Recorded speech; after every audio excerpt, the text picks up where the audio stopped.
Boom. Hey, folks, how's everyone doing? I'm only mildly bleeding. That's the thing. So, I am way behind on the Clancy trial, like way behind. And the reason why I'm way behind is because I have had so much stuff going on. Like, my basement is flooded. And, oh, right, I am moving jobs so that I can do pro bono. So, oh, hey, the ticker's still going. So, yeah, we'll just kill that little banner there. That can go there. But this is such a wild trial, and I've been watching this one, even though I couldn't cover it. So, yeah, I have a lot of thoughts about this one. Now, the good news is that I can probably skip over recapping most of the stuff. Cootie Pootie Tootie, yes, there is. Email me, runkleofthebailey at gmail.com is the easiest way to do it. So, yeah. Now, we can skip a whole lot of the recap. And the reason why we can skip a whole lot of the recap is that basically the prosecution spent 2 days proving that the kids are dead. And this is not in dispute. Like, the defense agrees that the kids are dead. And in fact, the defense agrees that Clancy killed the kids. Like, that is also something everybody agrees on. Like, literally everybody agrees on this. And so, why they are spending 2 whole freaking days on this. And when I say they spent 2 whole days on this, I got to tell you, they brought out the autopsies. They brought out, oh, right, they brought out DNA experts. I am so pissed that they brought out the DNA experts. I am so mad about that. And let me tell you why. We're not going to watch the DNA experts because, quite frankly, it's just, it's not necessary. But, the DNA says exactly what you expect, which is that, the blood is hers, that there's DNA on the, implements used to kill that belongs to her and to the kids. Like, no shit. Basically, it's her DNA and the kids and all of that. And the reason why this is being brought out is purely prejudicial because it is not proving anything that was not already agreed to. And so the entire point of bringing out the DNA expert is basically to go, look at the sciencey science, look at the, we have a person in a lab coat. And so the lab coat person says that it's 1 in a hojillion. It's like 1 in like 7 nonillion or whatever it was. And they're like, that's a very big number. It's like, no shit. But the whole point is to have the sciencey person get up there and be like, I am science person, and I say it is extremely likely that this blood is her blood.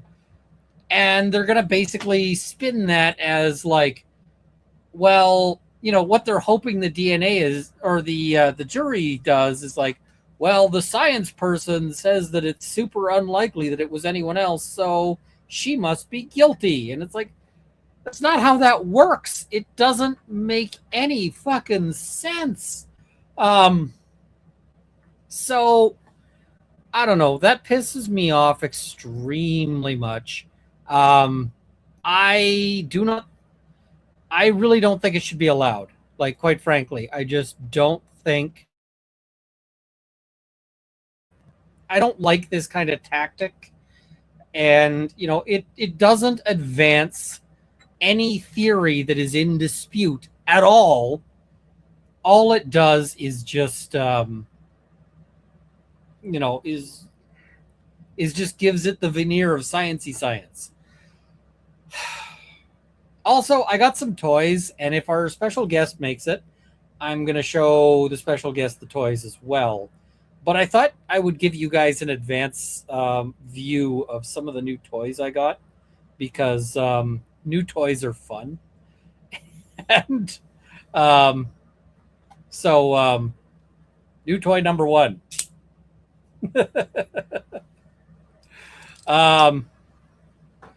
New toy number two.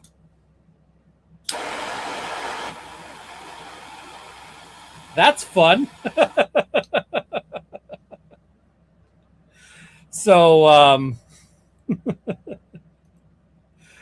I should set a goal. Let us set a goal. And so goal is we're just going to go with Runkle have a drink as a goal, because I am uncreative right now and I could use one.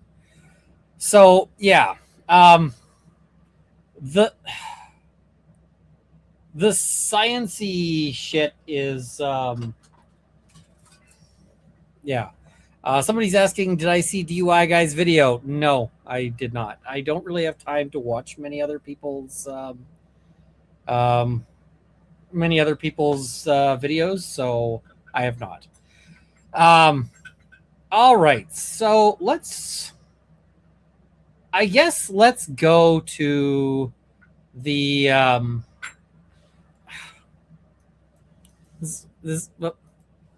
did Runkle shave with his new knife? No, I used an ordinary razor, and the new knife probably would have done a better job. All right, so the other thing that the prosecution did yesterday is spend a lot of time on like, isn't she such a good mom? And I thought that was very weird. Like, very weird. Criminal Med says, hello. Criminal Med, I owe you a package. And I'm pretty sure that the package is in here somewhere. I think it's one of the ones that I've got packed up, ready to go. And I just need to get it out. The problem is that it's packed up, ready to go. And now my house is flooded, so I am buried neck deep in shit. So when I can find it, I will get it sent out, Criminal Med. I am sorry.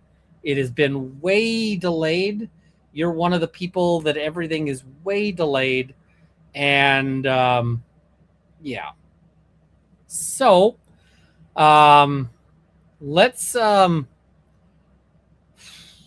let's jump to yesterday, and we're not going to jump to the like DNA witnesses or the she's such a good mom witnesses, which was really weird. Like, why are they calling all of these people to be like, she is such a devoted mom? And yeah, how big is Mount Garbage? Mount Garbage is about as tall as I am.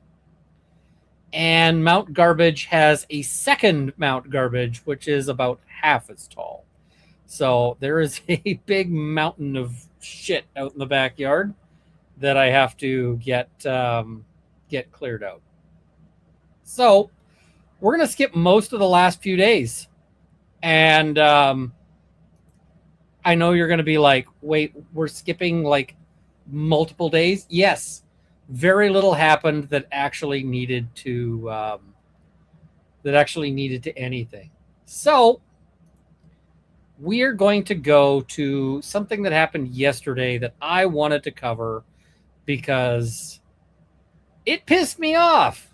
And I know that is becoming a bit of a refrain, that stuff is pissing me off. But this pissed me off because, quite frankly, I think the prosecution lied.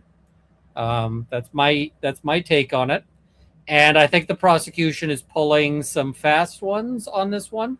I think the prosecution is absolutely fucking around. And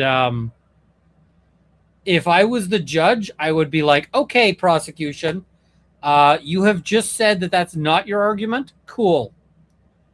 I am going to hold you to that. You will call no further evidence to establish that argument, and I will give a jury instruction to say that this is not an argument that the prosecution is making, and that the jury should not consider it because the prosecution has conceded this point. Because I do not brook shenanigans from anybody, and this is some serious fucking shenaniganery. So let's dive into the shenanigans. Oh, and I'm gonna have to share the screen because of course I do. Also, there's a whole bunch of stuff I'm behind on covering. I know I'm behind on it, and so yeah. All right, but here's what so I'm going to do videos. I'm going to do lives as I can. But let's have a look at what the prosecution pulls this time. And we're just going to go to when there's actually people. Back to the matter, Commonwealth versus Lindsay Clancy. All parties are present, excluding the jury. All right. Well, what I wanted to do was...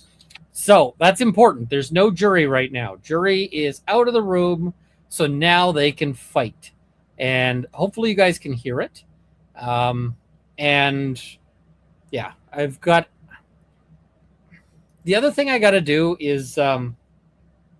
Red Bull has this summer edition, and Red Bull is not paying me for this, by the way, but they have this summer edition, and it's this lime flavor, and it's really good. So I need to try it. Runkle, have you started your new job yet? No. Last day at the old job is the 13th. First day at the new job is the 24th. So that'll be exciting. All right, here we go. Hear the arguments in regards to the defendant's motion for permission to call witnesses. I know that this was filed this morning, but it's kind of hand in glove with issues that were raised a couple of weeks ago. Same, at least mention the same witnesses. So I'm going to hear first from the defendant. They'll hear from the Commonwealth. I will probably take it under advisement and review some of the other documents. Take it under advisement just means that the judge is going to be like, well, I'm not making any decisions right now because, yeah, like this is going to be complicated. We need to make decisions later. I probably need to do written decisions. This judge also just had one of his decisions overturned. And so the judge is going to be a little bit careful about things right now. But yeah. Documents, but I want to make this decision as soon as I can, so everybody kind of can plan on how they go based on the decision. So, Mr. Reddington, let me hear you first on this. Thank you. Your Honor, obviously, I don't have to belabor the obvious. This is a murder trial. Very serious business, and we've all been working very hard on the discovery, which, as you can tell, is voluminous. Can I just say I really like his delivery, and he is smooth about things. I don't know. I wish I was as like smooth with all of this as this guy is, because he's just like, Your Honor, I'm not going to belabor the obvious. This is a murder trial. This is very serious business. And he delivers it just so, like, he doesn't come off at all whiny. He just comes off as, like, he's just, you know, this is all, I love his delivery here. I want to be able to copy it and so forth. Hundreds and hundreds and hundreds of pages of state police interviews. And I mentioned, you know, about with the government, they have cops, they have people going out and interviewing, they have videos, they have chemists, they have detectives, they have local cops. They want a cup of coffee, they can send 5 cops down the street to get one. I'm it, except for my son Patrick, who helps me out getting coffee, all right? And the reason I sound frustrated is that they are objecting 2 weeks ago because... So what he's pointing out is that there is never an even division of assets. And like the government always has tremendously more assets than the defense. Always, right?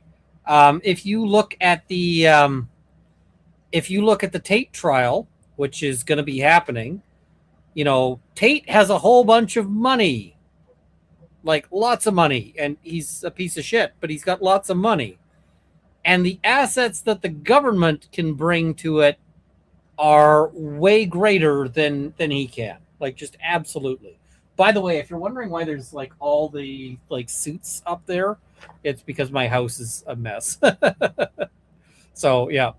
They need time to review, to cross-examine doctors on very basic items of evidence that are their items of evidence. Not one of those witnesses is adding or bringing anything new to the discovery, if you will. And not by way of excuse, but, I am a sole practitioner.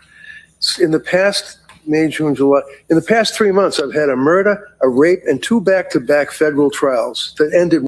He's talking about like what he's been doing as a lawyer. Somebody was like, did he just admit to murdering somebody? This was the dumbest comment I saw on Twitter. And I was like, no, obviously not. People are 1 week before we impaneled on this case. I have worked really hard to pull this case together with expert witnesses, civilian witnesses, private investigators been investigating.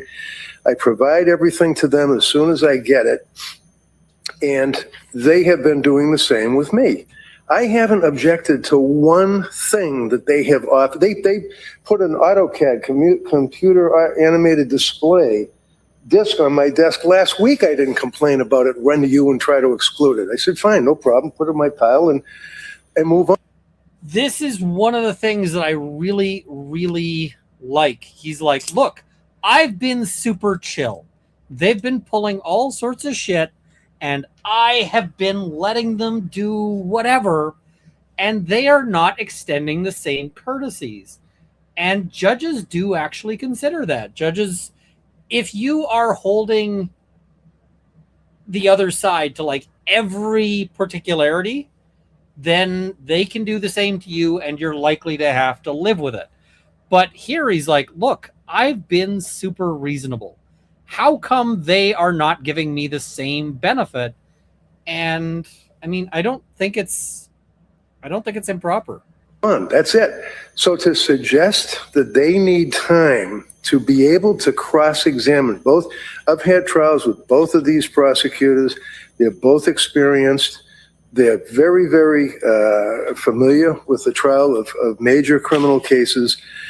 I feel that they're more than capable of being able to cross-examine, for example, number one, Dr. Volkovich, who is a board-certified emergency medicine physician. His report indicates that he has taken a look at South Shore Hospital. He's taken a look at the Brigham and Women's Hospital. He's taken a look at the photographs. That's their evidence. That's all he looked at. And all he's doing is basically what all of their South Shore doctors came in and testified to as to the nature of the injuries, in his opinion, the type of injury that she suffered, talking about the injuries to the right and left wrist as well as the neck. In his opinion, dealing with suicide attempts, that it's a legitimate suicide attempt. There's no secrets. There's nothing new that they have to prepare to cross-examine him on. Dr. Laposada is a doctor that is well known to most of us, and I've been using. Dr. Laposada is a doctor that is absolutely known to all of us here. Dr. Laposada is like, we are fans of Dr. Laposada here, and she like the last trial that we saw her in was just absolutely, she was a meat grinder. Like Brennan took a run at her and she just curb stomped him. Like she just rolled him up into a ball, and so yeah. Dr. Laposada's fine services for the past decade or longer. I know that both of these attorneys are familiar with her. She's not bringing anything new to the table. She's bringing her opinion based upon their evidence as to the medical records, x-rays, all of the rest of the indicia of the injury that she suffered. Now, they're talking about... And I'm just going to say, if I was the prosecution on this, I would probably say, look, the defense case isn't happening tomorrow. It's not happening the day after tomorrow. So those witnesses are a little ways out. I don't think it's going to be that hard for, for the prosecution, the Commonwealth here, to get ready to cross-examine these witnesses. I really don't. So this should be something they should be ready to do in a couple of days. Lindsay going out, hanging off of a window, and then doing, like I said, the Spider-Man slide down the side of the house, apparently. Absolutely ridiculous. She dove out that window, she hit her head, and she suffered what Dr. Laposada refers to as a Jefferson fracture of the spine that is very, very, very typical for this type of an injury. When somebody dives into the shallow end of a pool, they get that injury, unfortunately. When somebody, kids are on a boat and they're drunk and one of them jumps off a mast into the shallow end of the water off of Cape Cod, they get that type of injury. He's like, she Supermaned her ass out the window and flew straight into dirt. It's like the prosecution's theory that she was hanging down off the thing doesn't make sense for her to get the classic injury that you get when you crash into something head first. So, I don't understand the prosecution's theory. If, the prosecution doesn't seem to be disputing that she has that injury, are we going to get more witnesses? I see people in the chat saying, what about if the ground was frozen? Fair. Yeah. Superman, when he got thrown off the horse, 6 feet high, same injury. That's all. She's not bringing any esoteric theory to this case that they need time to prepare. Interestingly enough, the Brigham and Women's Hospital records do make reference to the Jefferson fracture right from jump. She also assists me, as she always does, on autopsy photographs, any indicia of injuries, and it's her opinion that if they try to say that there are bruises to these little babies that were inflicted by her, they're absolutely wrong, and Dr. Laposada would indicate that these are consistent with either EMT, God bless those first responders, but they were in a panic and they're trying to take care of these kids and pick them up and run them up to their trucks and vehicles. So if you get seriously injured, the EMTs are probably also going to seriously injure you. And what I mean by that is they're going to cause you bruises, they're going to cause you bumps, and if you're really seriously injured, they may cause you broken ribs. They may cause you all of these things. The EMTs don't care about whether or not you get bruises. The EMTs don't care about whether or not your ribs are broken if that is necessary to try to start up your heart. If they thought that it would actually help somehow, the EMTs would kick you in the balls. Straight up, they would. So, and at the end of the day, a lot of the times when they're doing stuff like this, the broken ribs, all of those things, it's because if you ever are upset by this, it is a good thing, right? It is yay, you're injured, yay, you've got to get your ribs, dealt with. Okay, cool. And other, obviously, the interosseous injection into the legs, the shins, the thighs, all of these bruises are from medical intervention, not Lindsay Clancy. That's what she would testify to. That's it. They don't need time to prepare to cross-examine for that. Finally, I have Dr. Condi. Dr. Condi signed even better than a report. He signed an affidavit. And again, it's based upon medical records that we all have. Way back when this case first started, the government presented the case to the grand jury. First thing I said to Lindsay was sign a release. Let the government get all the medical records. We'll all have access to them. This case is obviously going to be predicated upon the medical records, psychiatric records. We signed every release. They got every document and had them into the grand jury. I got copies. They have copies. Condi would testify to the horrific, in his opinion, failure to comply with the standard of care that would govern psychiatrists, psychologists, Dr. Tufts, who's going to be testifying tomorrow, nurse practitioner Gelada, the other individual from the McLean Hospital, all records that Dev had for years. So they don't need time to prepare for cross-examination. So weeks kind ago, of belaboring the counsel, point at this after point. I gave them copies of all of these reports and affidavit, strike that, I'm sorry, the reports I just got, and I just sent them the affidavit from Condi they already have. I disclosed to them what my opinion would be of the opinions from these doctors that would be testifying, and the report carries that out. I suggest to the court that to strip Lindsay's ability to present evidence in support of her defense, number one, it would not be in the interest of justice. So they're talking about late disclosure here, and quite frankly, I think one of the things that needs to be considered is that she is the defendant, right? And because she's the defendant, she's always kind of on the back foot. But I get the prosecution's argument, but I think that the argument, or the counter argument of, look, this is nothing new. This is nothing exciting. This is nothing, I had a case at one point where I wanted to file it, or I filed a charter notice, and it was a day late. And the prosecution tried to exclude it. And they tried to exclude it on the basis of, well, it was that day late. And the judge was not really keen on it, because the judge was like, Crown, you have seen this same charter notice or a variation of it on literally every file you do that involves these charges.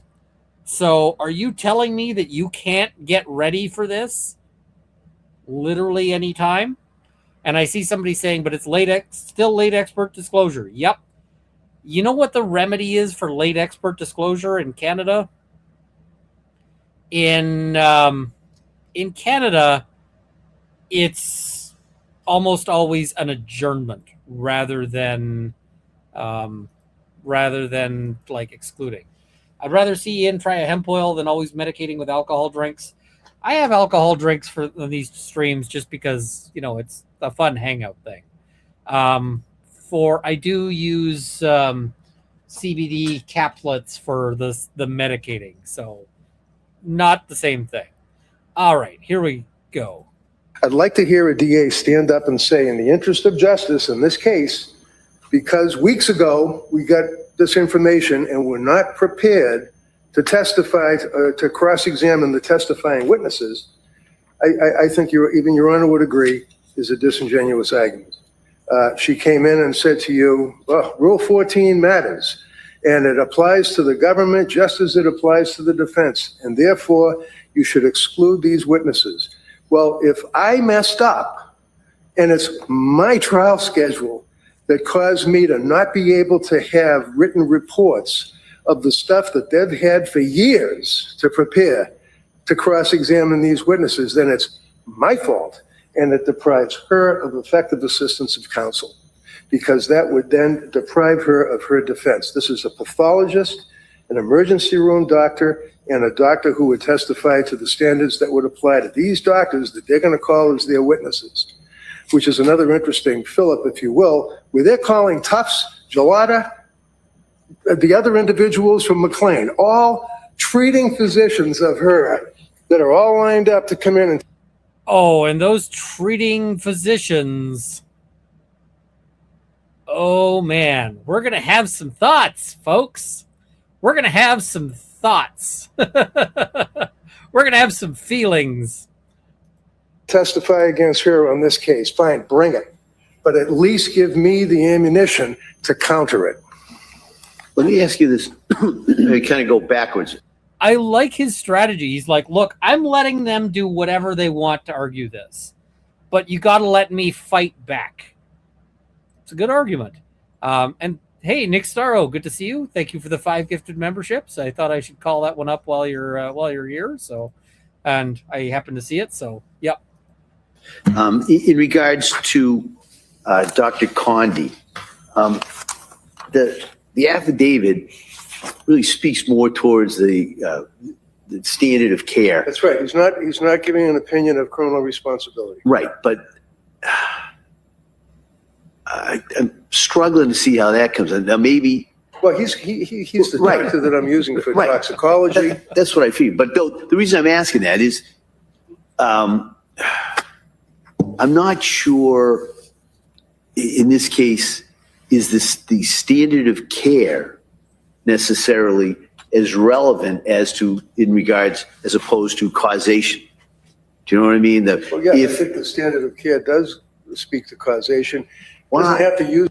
The standard of care kind of obviously goes to causation, because if they fucked up the standard of care, like, we're talking about medical treatment here, right? And so if the standard of care, for instance, is don't kick the person in the balls, then that would go to causation of why the person has sore balls. Right? Like, you know, hey, we gave them the wrong drug for their cancer treatment and the cancer killed them. It's like, that obviously goes to causation as to whether, so yeah, obviously this makes sense to me. Use it as standard of care. He can use it as his opinion as to the first doctor that she spoke to, Dr. Tufts, when she presents with a bipolar 1 presentation, and then Tufts prescribes an SSRI to her, which flies in the face of any rational psychiatrist and what they would prescribe and do. He's more than qualified to testify. That's a different question, and that may be more admissible than someone saying, oh, I found what the standard of care, and I find that this violates it. If we have got an expert who says, listen, I am qualified, I looked at these records. Okay, so are you going to say that we're going to exclude all evidence as to, like, whether she properly took her meds? Because if so, that would be fair. That would be even. Oh, wait, no, you didn't do that. You've been allowing that in. You've been allowing in everything to say that she hasn't properly followed whatever, but now you're not going to allow in the evidence as to why they didn't follow it. Huh? I got some thoughts about that. I disagree with that treatment.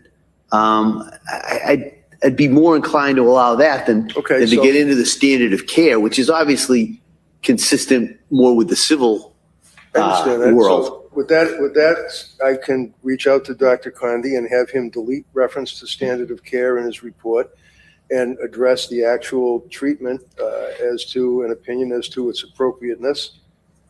But again, on the issue that they're raising, that they need time to prepare to cross-examine, I don't think that lies even if he revises his report by removing standard of care. Well, let me ask you this, because I haven't had an opportunity. This is probably what I'm going to have to look at tonight. Is Dr. Condi adding anything to the expert disclosures that have already been made? Because I know there's disclosures. He's taking the medical records, Tufts, Gelada, McLean Hospital, and just commenting on the care and the treatment that was presented to her as a patient looking for.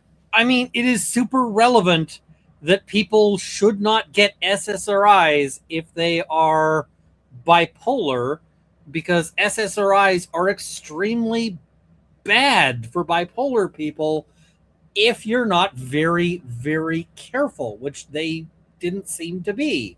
Like, we did hear testimony that, like, oh, you can give an SSRI to a bipolar person so long as it's also with other stuff to, like, mediate it. It's like, well, did she get any of that other stuff? Fuck no. Why would we do that? And, like, oh my God. Oh, Les Etoiles. I just saw that. Les Etoiles says, I just finished my internship at a county district court. Thanks for inspiring me to go into law, Runkle. Hopefully you still feel that way in 5 years. But yeah.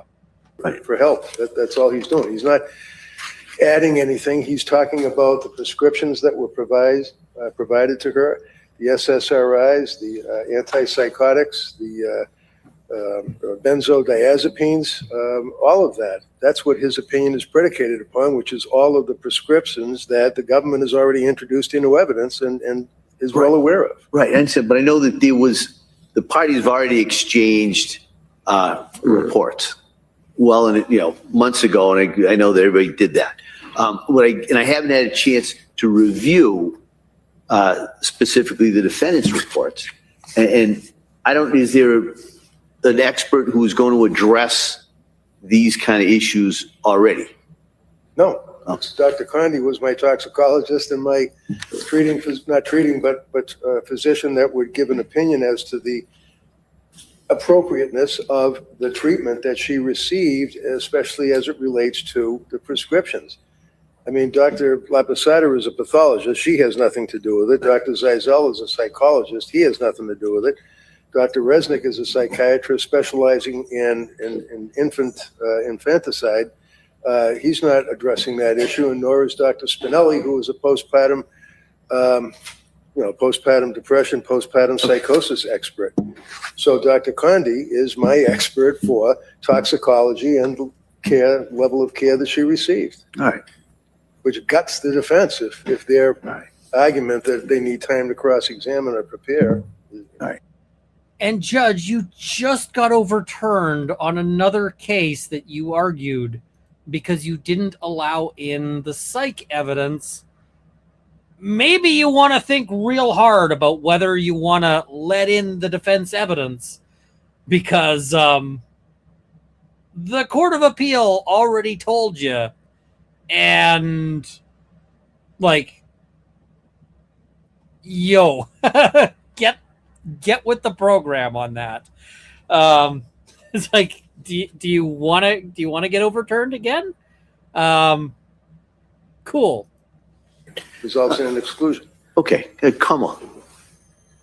Thank you, Your Honor.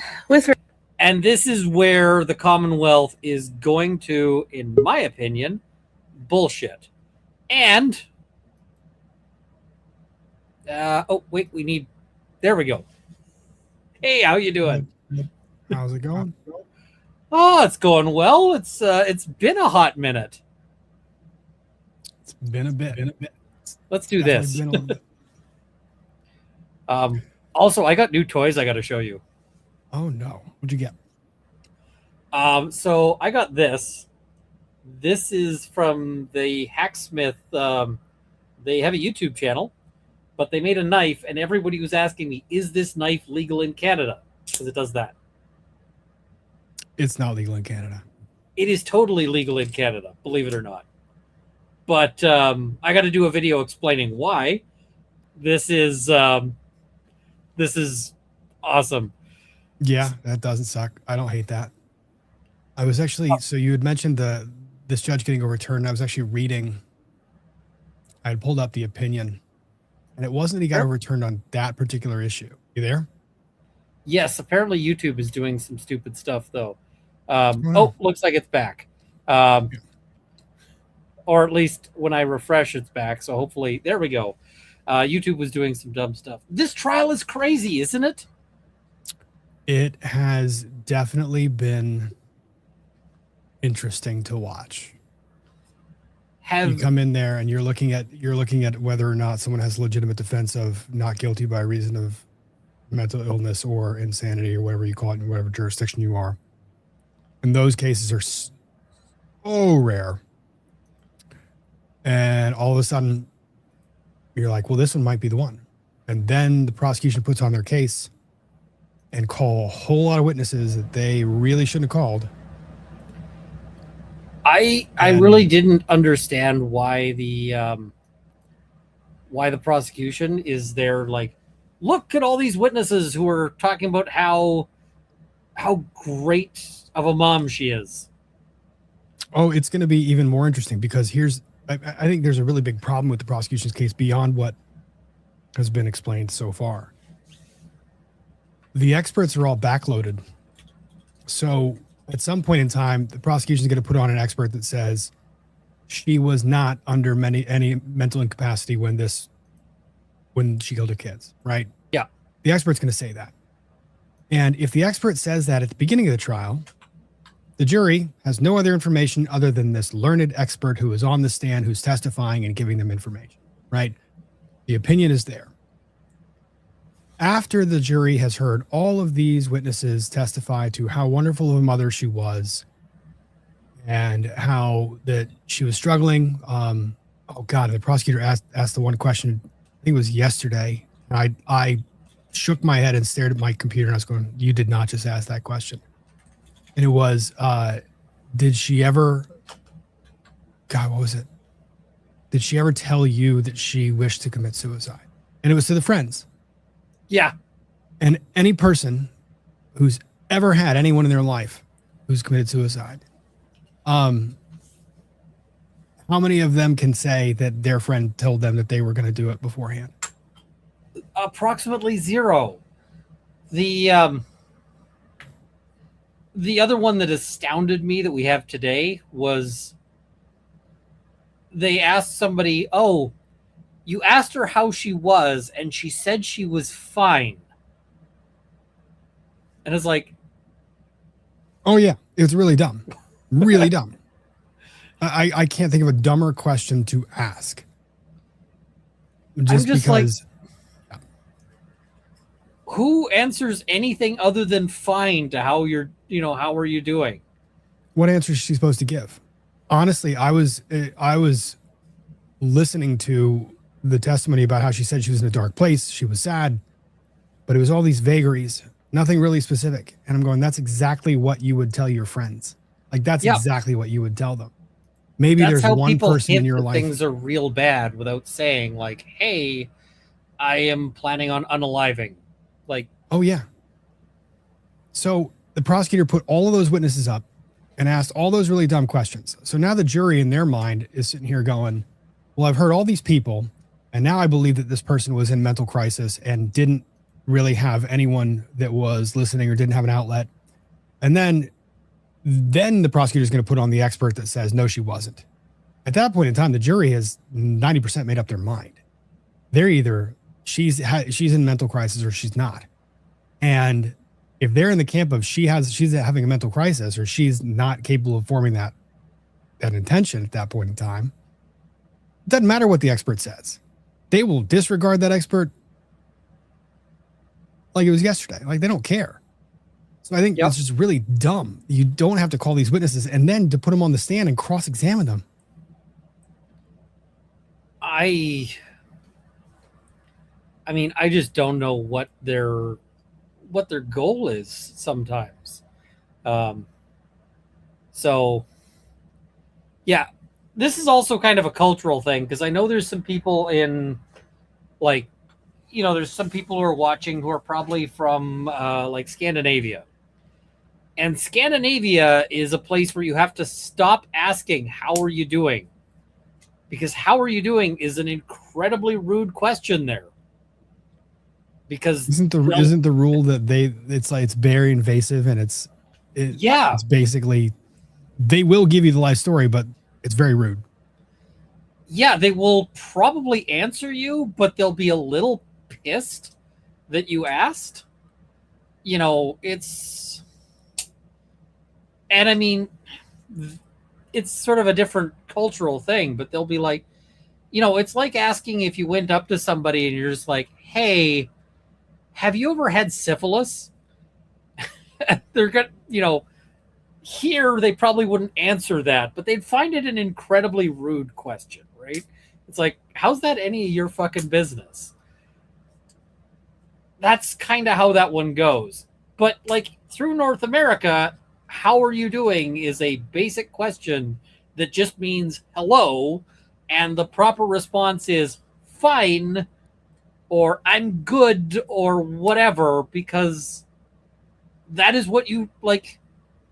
You could literally be being eaten by ants at the time when the person is asking, and the correct answer is fine. Right? Like, Yeah. Yeah. That's what, and then the question that the prosecutor keeps asking of, well, how was her speech? Was her speech pattern normal? You fucking kidding me right now? Sorry. I didn't mean to go straight into profanity, but like, what the hell are you trying to get out of that? We're well into it here. What are you trying to prove? That someone cannot be in a state of psychosis when their speech pattern is normal? I mean, especially when we're talking about a form of psychosis that is kind of noted for, for seeming normal, appearing normal. It's people who are in psychosis aren't necessarily like obviously floridly whatever. There's various forms of psychosis where people can seem outwardly normal and okay and whatever and be completely not. Paranoid schizophrenics, for instance, are very common on that. Here's your Scandinavian, Niklas. We're not rude. We just lie because we don't want to bother anyone with our problems. Yep. Yeah. Yeah, and this is Hunk Banana Nose got a good point here. Where did that scroll to? There we go. In the U.S., how are you doing is meaningless. Any answer other than fine or good, thanks, is incredibly rude. Yeah, it is considered rude if somebody asks, how are you doing? And you're like, well, I kind of got diarrhea right now. It's like, I didn't actually want to know, right? Like, or if you answer like, I'm really sad, it's like, I didn't actually care. That please don't confuse that question. It's kind of funny because I meet with clients all the time to prep them for trial and to go through their stuff. So I have the client come in and the first thing I ask them is, what do you think it is? How's it going? How are you doing? And then sometimes I'll actually catch myself and I'll say, that was rhetorical. I apologize. Like, you're probably in a really shitty place right now, but let's go ahead and chat. I actually had to remove that one from my repertoire when I talk to people who are in custody, because it's like, how are you doing? And they're like, well, I'm in jail, fucko. And it's like, right. So instead I would, just begin with something like, I'd ask how you're doing, but you're calling me, so probably not very well. Let's see what we can do about that. And that way you get less arguments and so forth. But how are you doing when somebody's like, I'm in jail and, my roommate or the person in the next cell won't stop screaming. It's like, okay, right, fair. You're bad.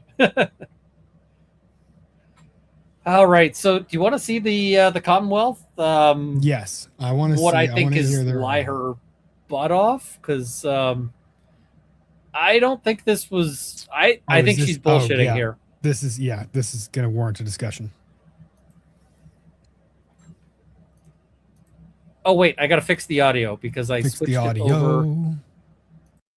Okay, hopefully this will work. One of my points is going to be that his affidavit addresses the standard of care, which is more of the civil issue, but you've already addressed that with defense counsel's pivot that he would then instead testify about the treatment of the defendant in toxicology.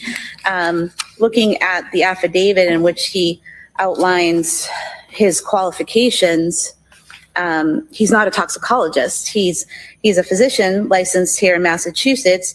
He's done a residency in general psychiatry, child and adolescent psychiatry, and forensic psychiatry, but he's not a toxicologist. And also, it's not just us having all the same records that makes for cross-examination to be fundamentally fair. There's more to cross-examination than just having the underlying data. It's also knowing more about the expert, being able to look into their publications and their prior testimony and being able to prepare to rebut anything that they might testify to. Take a weekend. It's not that hard. Like the scope of the testimony here is not something like this expert could take the stand, and any attorney that's been familiar with this case should be able to cross-examine that expert pretty fucking easily. I mean, you are the state. If you need to, pull a few pull a few lawyers and just say, hey, your weekend task is get off your butts and like do this. Like, not hard, guys. This also, it's Dr. La Posada, so just call up Hank Brennan and say, hey, what are the weaknesses with Dr. La Posada? And then just listen to like 45 minutes of him screaming incoherently into the phone. And then you're like, cool, got it. That'll be my cross-examination strategy. It's just cosmic terror. She was in the Karen Reed trial, and Hank Brennan took a run at her, and it did not go well. I remember it. He got shut down because her credentials were pretty astounding. Oh my gosh, StreamYard lets you pop out chat now? No way. What? It does. I am. Oh, hey, there's a pop out. Oh, cool. StreamYard is making all sorts of improvements. So, yep. And where we have this late disclosure, which was 1 week prior to trial starting, that's fundamentally unfair to the Commonwealth. And I think what Dr. Condi would be testifying to, if it's just limited to her treatment and what was prescribed to her, that's covered by the other three experts that defense already has. They all talk about her treatment, the prescription she was on, and the effects those had on her. So I think that would be redundant, and it would be unfair to the Commonwealth to add this fourth expert to talk about the same things that the other three experts are going to talk about when we haven't had a chance to prepare for this particular expert. For Dr. La Posada, what we have is a 2.5-page letter to Attorney Reddington outlining her thoughts, but it doesn't say what her opinions are based on. It doesn't say which materials she's reviewed and what she's relying on. So I would suggest that it's an insufficient report. And again, with the delayed disclosure, for example, she talks about Jefferson fracture causing the injuries. Well, if we had this information previously and knew this is what they were going to argue, we could have obtained our own expert to talk about the mechanism of injury and Jefferson fractures and all of those things. But we weren't. Isn't that didn't he just finish saying that this is in her medical report? Yeah, he did. You already. So, okay. Weren't told until a week before trial that she would even potentially be a witness. And then we get this report on July 26th. That's a 2.5-page letter. But didn't we have multiple trauma surgeons, neurosurgeons who've testified, who treated her? Couldn't someone just ask, is that consistent with, and that's pretty much, if I'm looking at Dr. La Posada's no. I'm not sure I would allow in opinions regarding whether or not it's a serious suicide or not. But she does indicate it's consistent with landing on somebody, on an individual's head. Well, Your Honor, we had a trauma surgeon from the South Shore Hospital testify who said that the injuries that Ms. Clancy sustained were a level 1 and she had to be transported to another hospital where doctors who were trained in those injuries could. He's like, you called every medical professional who's even heard of this case. That's my problem. That's my big problem. It's Why did the Commonwealth make it this big of an issue? Like, is there really a question that she sustained injuries? Physical injuries? Like, is that? Well, she's trying to play fast and loose both ways, but I mean, they practically called are you a surgeon at this hospital? Yes, I am. And what was going on when, Lindsay Clancy came in? Well, I was in the toilet and I didn't see anything. Okay. They called every freaking human who was anywhere near this. I like the judge's like expression of exasperation on this. But I mean, the problem is she's been hinting that it was not a real like attempt and that this is just something she did in order to like try to cover for it. And then she's going to back away from that in the least honest way. It's just, it feels so greasy. Operate on her. So we didn't think that she would have the knowledge and the training and experience to testify about the nature of those injuries and how they occur. The trauma surgeon from Brigham and Women's Hospital is with the military and is overseas in the Middle East, and so was unavailable.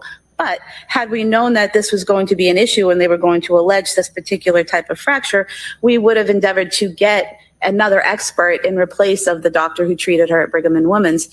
But we didn't know that this would even be an issue until a week before trial. And again, this letter is dated July 26th, and it doesn't tell us which records, which reports, or which, what medical journals or training or anything that these opinions are based on. Well, that could be done by voir dire. I mean, the Commonwealth has at least inferred through their case that this was not a serious suicide attempt. They haven't just inferred it. They've been fucking skywriting it. Yeah. Like these scratches or these cuts are superficial. How many times did we hear superficial?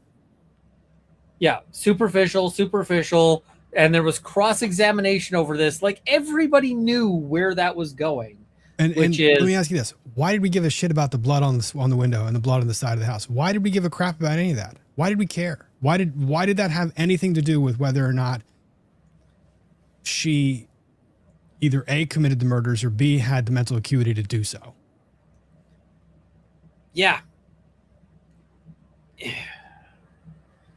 I mean, what they're trying to suggest is that she wasn't jumping like Superman style.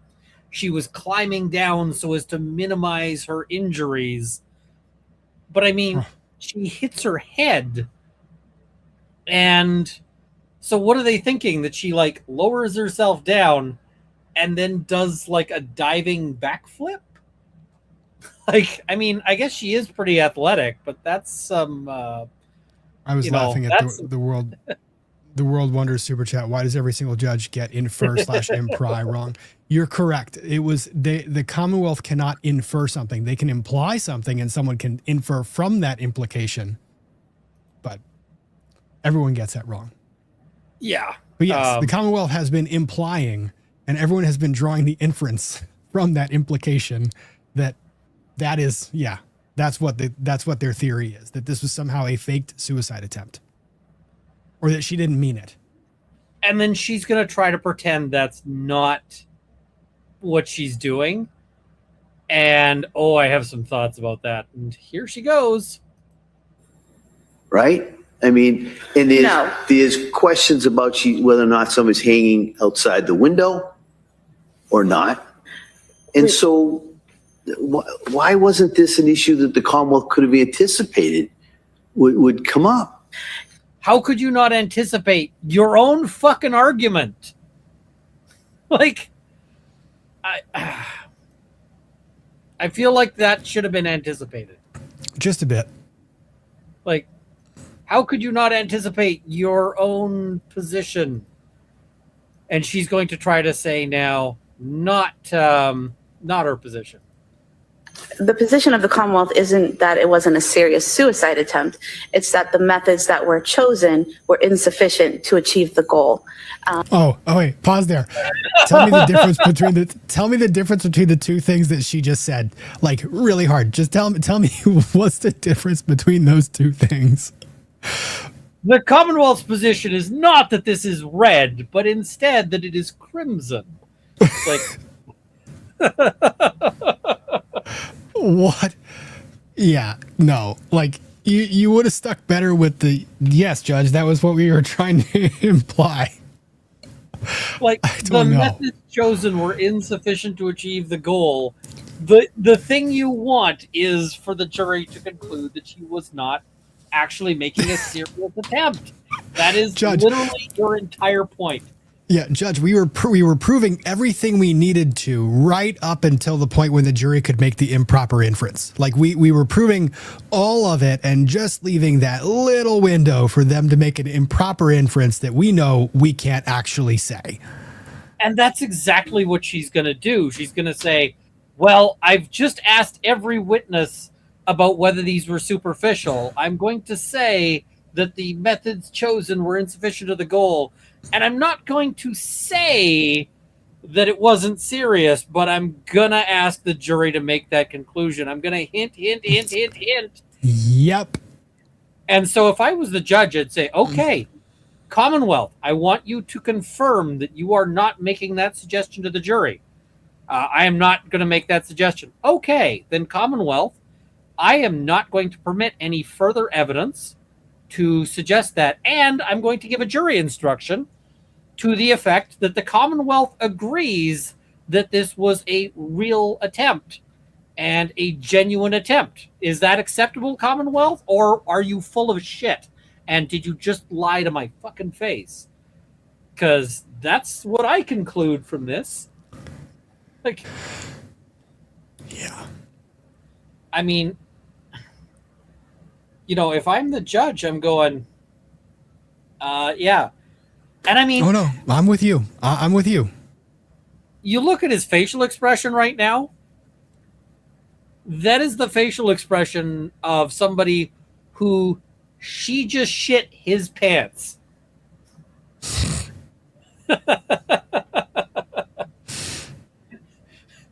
It's like, you know, he's like, how stupid do you think I am? And apparently she thinks he's real dumb, right? So, I mean, if I was the judge, I'd be writing an opinion right now that basically goes, listen, I might be real dumb, but I'm not that dumb. Like, you know, I might on occasion have like opened a package and then thrown the food in the garbage and gone to take a bite out of the package. But I'm still not going to buy this shit. And the reasons for that, we would argue in our closing. I don't think we have to disclose that theory at this point. The reason for that, which you don't want to disclose, is because you're trying to say that she was faking it. Jesus Christ. But we've never said it wasn't a serious suicide attempt. We've never said it. But you have been hinting it, and you're planning on saying it. So, I mean, this is the hard part about being a judge, is that he's not allowed to just pick up that water bottle off his desk and just yeet it. Because I'd be just wanting to just bean her with it and be like, nope. Try again. Was a fake suicide attempt. What we've endeavored to develop from the testimony is that the methods that were chosen were methods that would be unsuccessful, but we're not saying it wasn't a serious attempt. And I think the reasons for that will become clearer when the doctors give their testimony. But it's our position that she was attempting to kill herself that night, and there are various reasons and factors where she was unsuccessful in killing herself, but successful in killing her children. But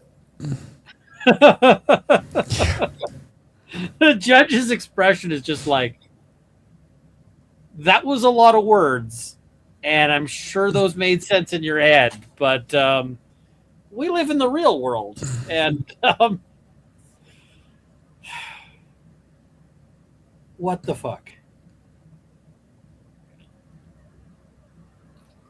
You know what the sad thing is? The sad thing is that they have a very good chance of getting a conviction at the end of this.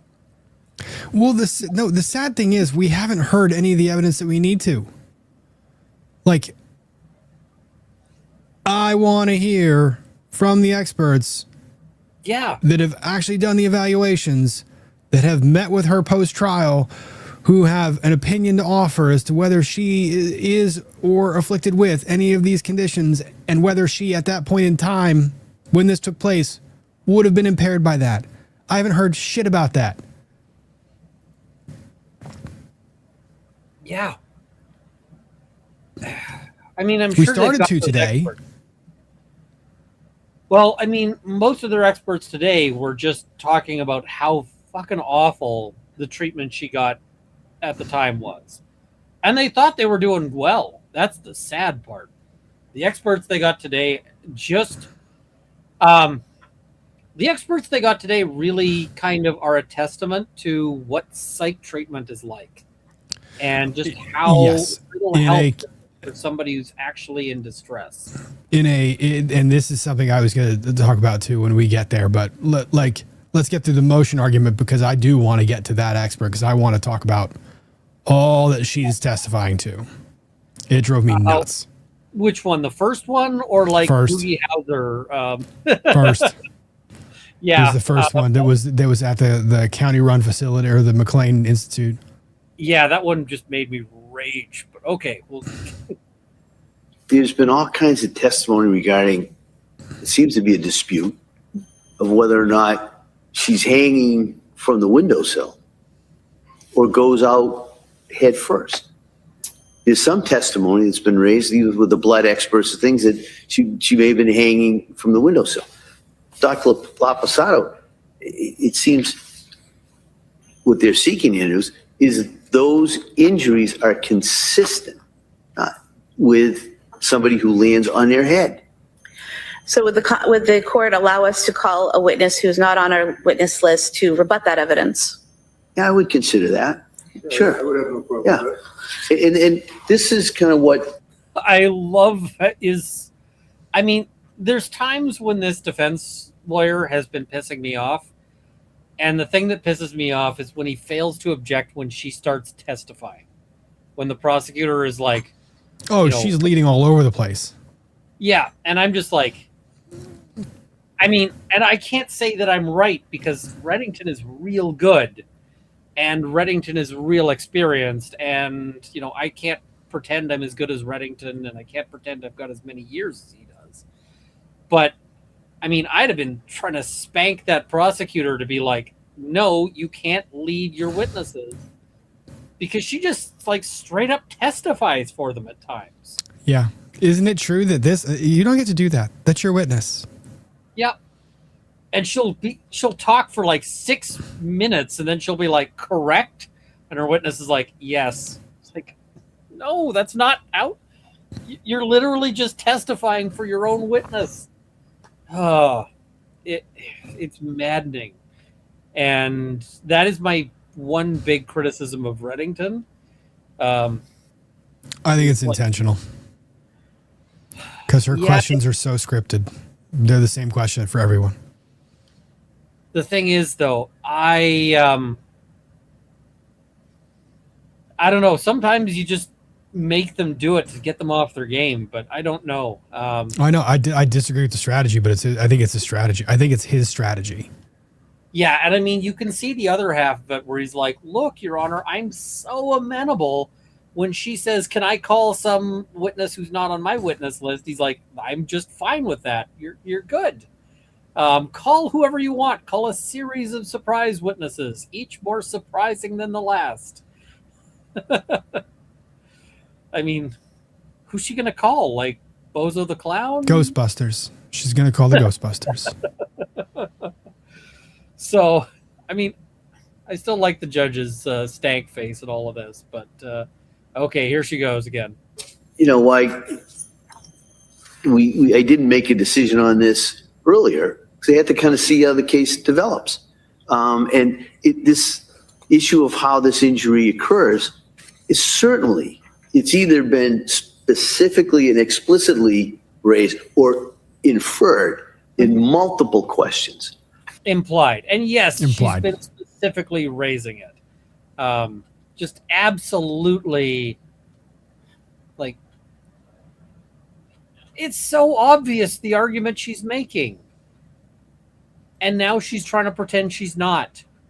You know what? It wouldn't be as obvious if if Reddington didn't hammer in on it on cross-examination with every single witness. Like Reddington comes back and highlights it even more, that how serious the injury was.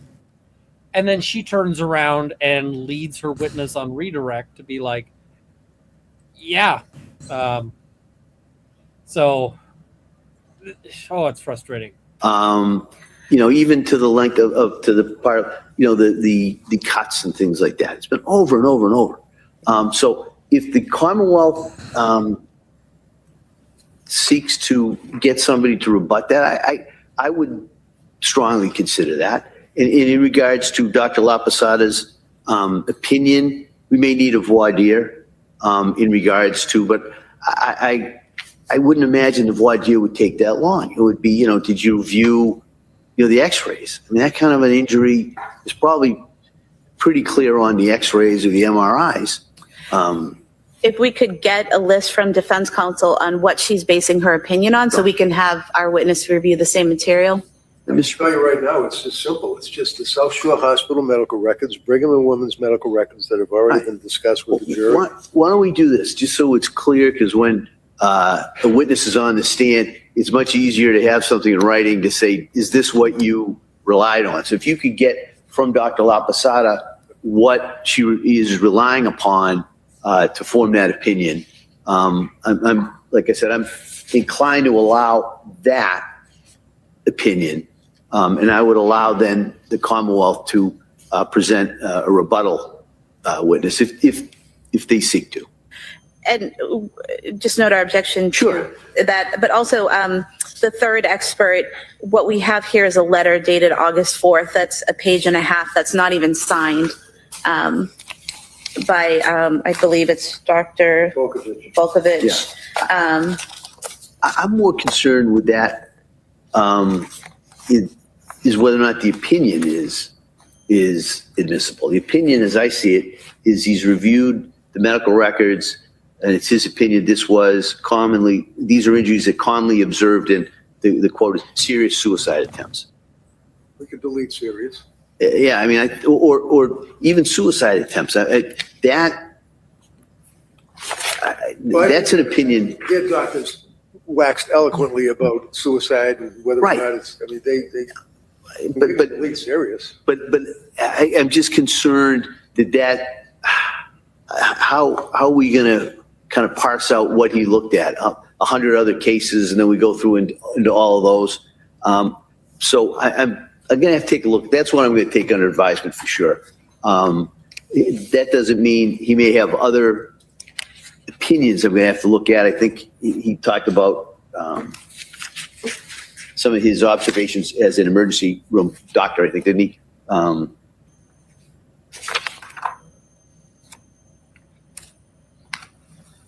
Yeah, I'm more reluctant to allow in that individual's opinion that this was a suicide attempt. So I mean, the problem is that you've already allowed in all of the Commonwealth's suggesting that it wasn't a suicide attempt. So now why aren't you letting the defense argue that it was? Has anyone suggested that these were not self-inflicted wounds? Well, the Commonwealth has repeatedly gone and said, "Oh, they were self-inflicted," but they're just. Oh, that's right. They weren't deep enough to actually have done the job. Yeah, they're just ornamental, and I'm like, yeah. I don't know. This ticked me off a lot. All right, carrying on.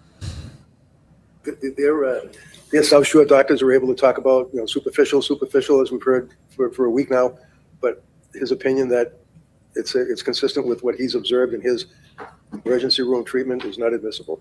No, that's not what I'm saying. Oh, I'm sorry. What I'm saying is that he can't necessarily give the opinion, I've looked at this, it's my opinion, this was a suicide attempt. But he can certainly testify, I've looked at the cuts.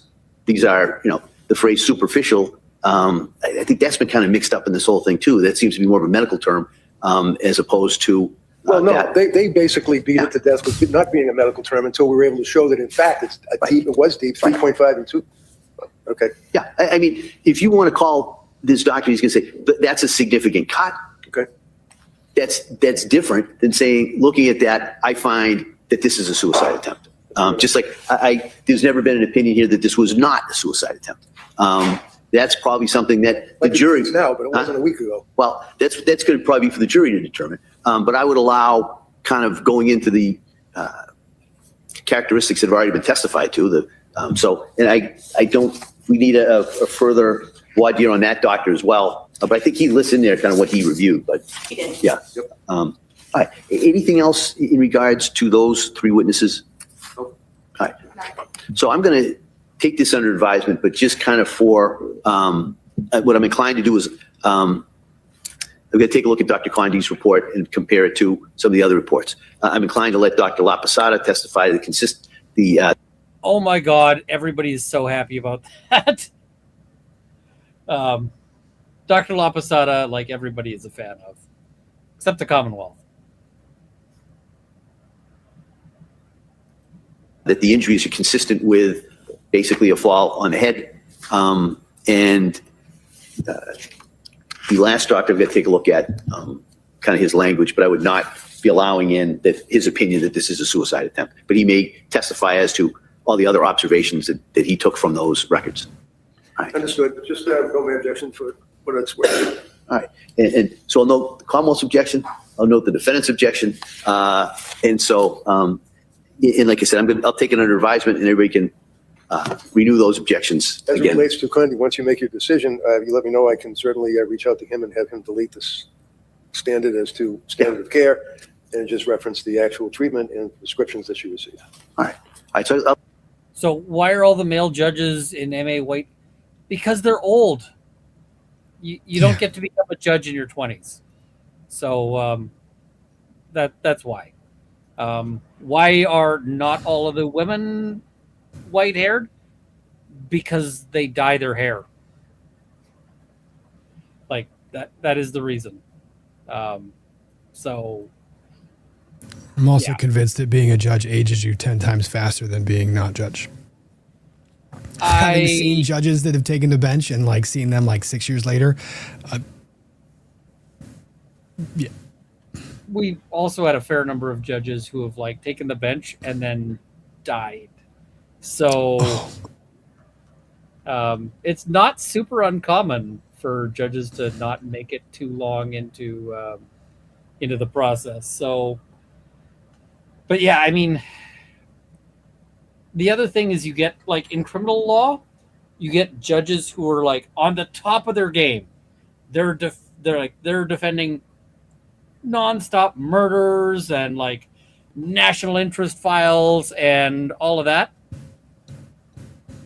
And then they become a judge in provincial court, which is sort of the, equivalent of, it's like state court, except that it's only the more minor stuff. Like there's no murders. Yeah. Yeah. And then suddenly you see that they are super, super bored. And like, I feel bad for them because they get into court and they're like, ugh, I hate everything. And it's just so I feel like that's got to age people as well. But yeah.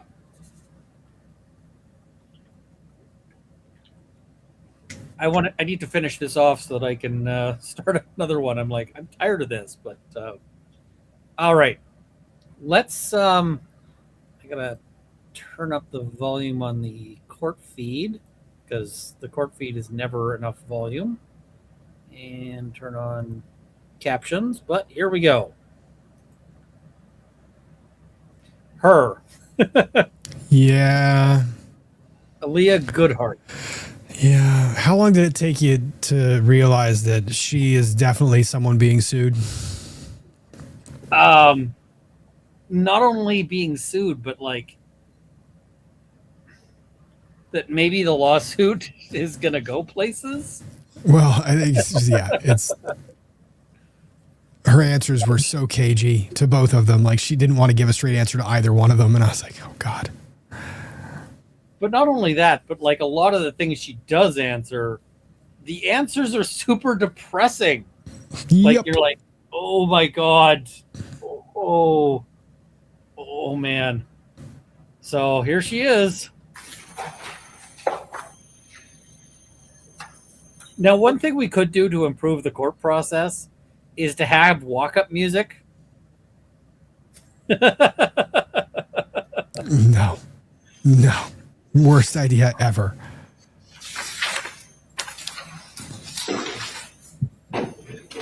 Dun, dun, dun, dun, dun, dun, dun, dun, dun. I think that might be her walk-up music.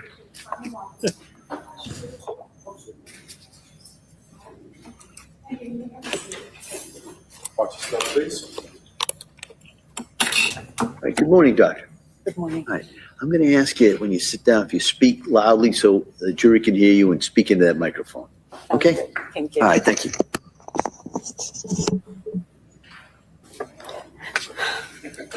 Counsel. Thank you. Good morning. Good morning. Could you please tell the jury your first and last name? My f- Narrator. She would not have a good morning. No. Her morning was decidedly not good. first name is Alia. Last name is Goodhart. Can you spell your first name for the record? Alia. And your last name, please. Goodheart.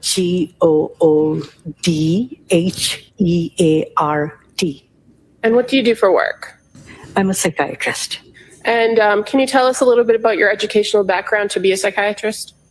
I got my medical degree from the State University of New York in Brooklyn, the Health Sciences Center, and I came to Boston to do my 4-year residency at the Harvard Longwood Psychiatry Residency Program.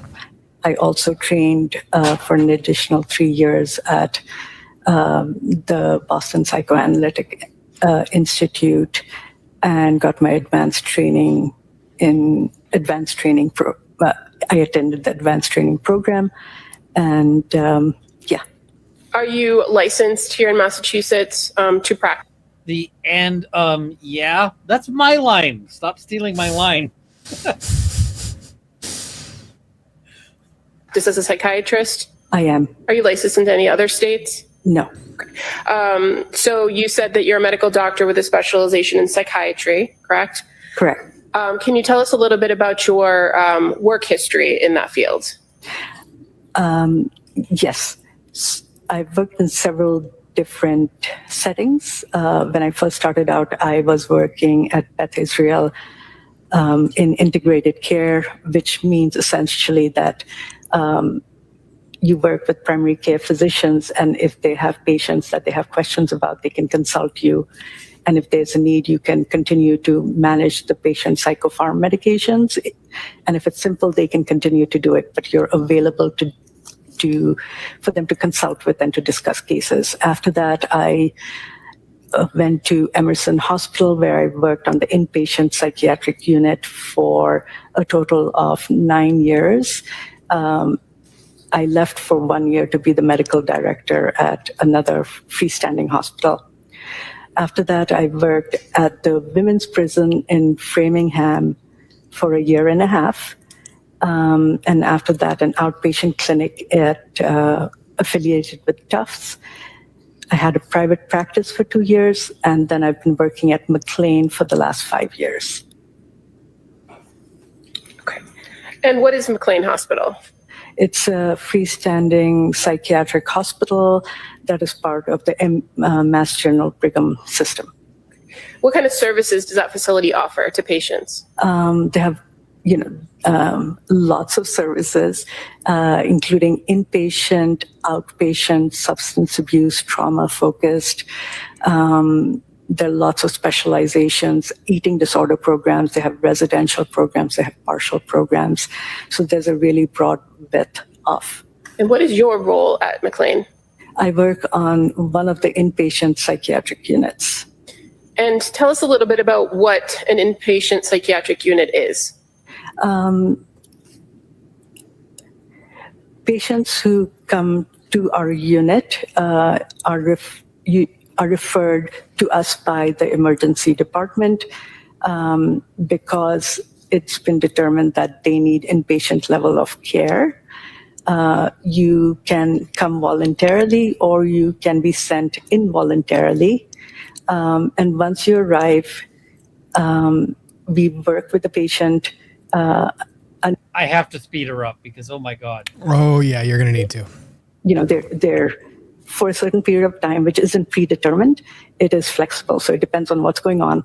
And when you're on an inpatient unit, it's not just that you're seeing the psychiatrist, you're working as a team. So there are nurses, there are mental health workers, there are social workers. And the way it works at McLean is that every day you have a meeting where people discuss what's been going on and you share any information that you have.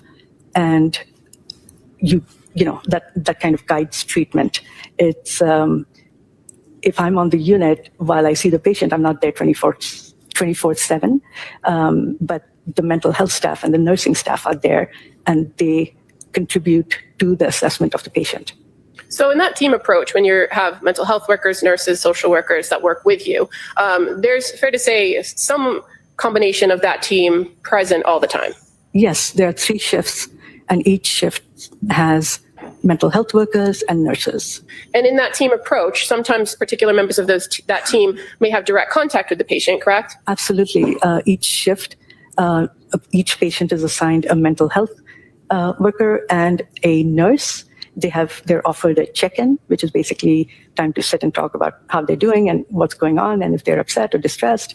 And so, you know, there is documentation of that, and that happens on a regular basis. And even when members of the particular treatment team don't have direct contact with the patient, they're still there and observing what's going on, right? Correct. And are they trained to do that? Absolutely. And so even if they don't have a conversation with somebody that's documented, they're still observing to be able to report back if there's any concerns that they observe during any given shift. Is that fair to say? Yes.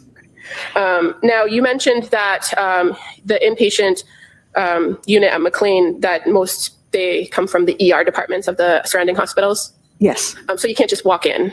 Not at McLean. For the inpatient, in any... Right, correct. Okay. And so oftentimes when a patient comes from the emergency department or is referred over there, how do they get there? They have to be sent on a Section 12 most of the time. Well, then it doesn't make sense. So they're usually sent on a Section 12, especially if they're going to be sent in an ambulance. And then when they arrive at McLean, they are seen at the CEC, which is the Clinical Evaluation Center. If I could just stop for you for one second. Can you tell us what a Section 12 is?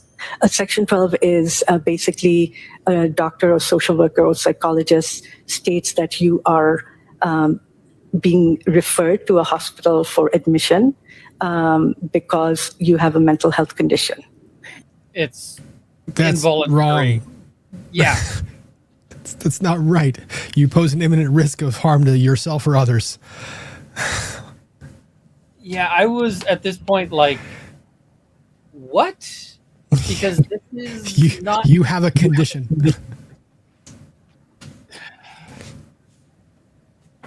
Yeah, I was... God, it's frustrating when they do that sort of thing and you're like, no. I'm not even in your jurisdiction. And I know that's bullshit. So, all right, here we go. And the Section 12 could be something that the patient voluntarily elects to do, right? That's a Section 10. The Section 12 is, it means that you have to go there. If you go there and they evaluate that you're fine and you decide you don't want to be at the hospital, you can choose to leave and they'll have to let you go. So when you say that a person comes transported from an ER on a Section 12, they also can come transported on a 10 as well, a voluntary? A Section 12 is required for transportation because in the time between when they leave the hospital and they're supposed to get to you, you want to make sure that something could happen and then they could leave. So you want to make sure that the physician sees them at that end and then somebody sees them at the other end to ensure that something hasn't changed. So it's evaluation. Okay. And at the emergency department, there is a particular type of evaluation that's done before somebody is sent over to McLean, correct? Correct. From the Mass General, what is that usually referred to? It's called the acute psychiatric consultation, APS. No, so the service is acute psychiatric services, and it's an evaluation. Are you already getting the feeling that, like, I'm just sitting there going, she is really struggling on some of these questions that should be basic shit. Yep. Like, these should not be the hard questions. Why is she having such a hard time here? I think I'm just going to also hold my hand up and like hold fingers up every time she says something leading. Oh, dude, you do not have enough fingers for that. No. You're going to get to toes in like 6 seconds. All right, here we go. So it's a complete evaluation by either a nurse practitioner or a psychiatrist. And they go over things like, why are you coming now? What is your history? Have you ever had problems before? What's your family history? They document how you're presenting. They inquire about symptoms. And that's how they find out what medications you're on. And then based on that, they decide whether you need, there could be several options. They can recommend inpatient treatment. They can recommend partial hospital program. But the patient doesn't have to do either. If they're not unsafe, they can choose to leave. But most of the time, people take the recommendation and they've presented because they are seeking help. And unless the patient is deemed unsafe in that involuntary realm, it's their choice. Correct. Now, you mentioned that when they come to McLean, that they first come through and have a CEC. What is that? It's a clinical evaluation center. What happens at that stage at McLean? They're seen by a psychiatrist, and there's a nurse as well. They review the history that was obtained at the emergency department, and they inquire about they actually do another evaluation, just like at the APS, basically reviewing all the history, but also asking their own questions. And if they have any concerns, they document them there. And you said this evaluation is done by a psychiatrist? Correct. And when a person comes into McLean, can they come at any hour of the day or night? Correct. And when they first make it to the clinical evaluation center, they're always seen by a psychiatrist. Yes.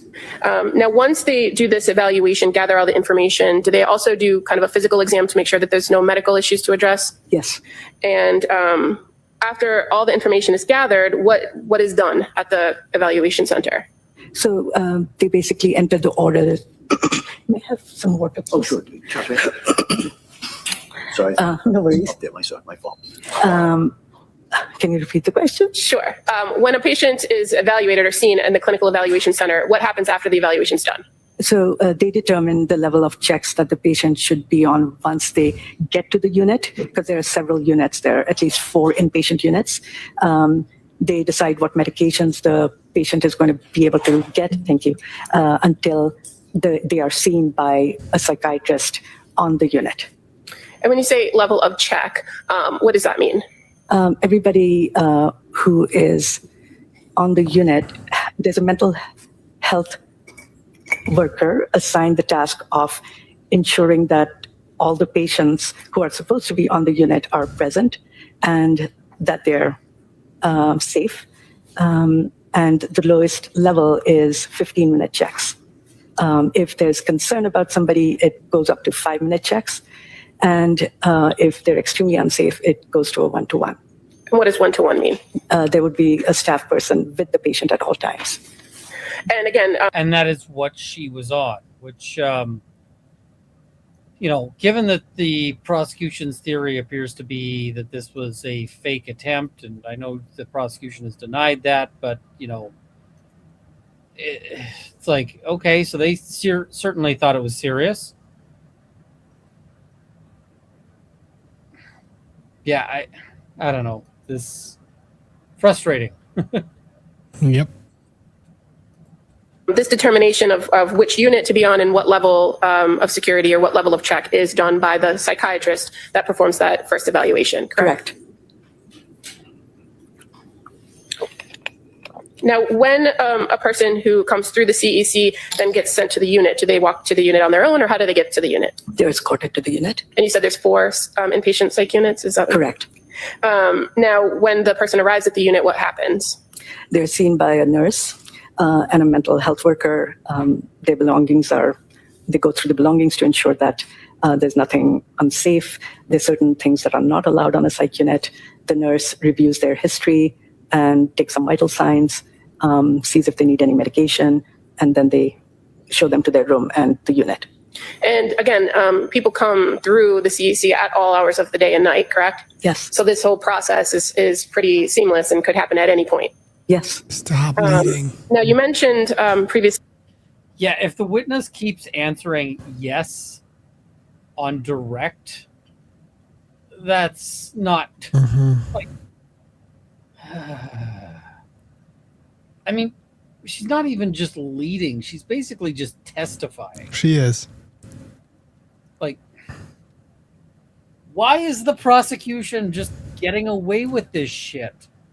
Cause it's that he starts objecting, but he doesn't really push the objection too hard. But it's, I don't know. And a lot of this stuff is just also not relevant. It's a ton of background. She's been done with the background for a solid 5 minutes at this point.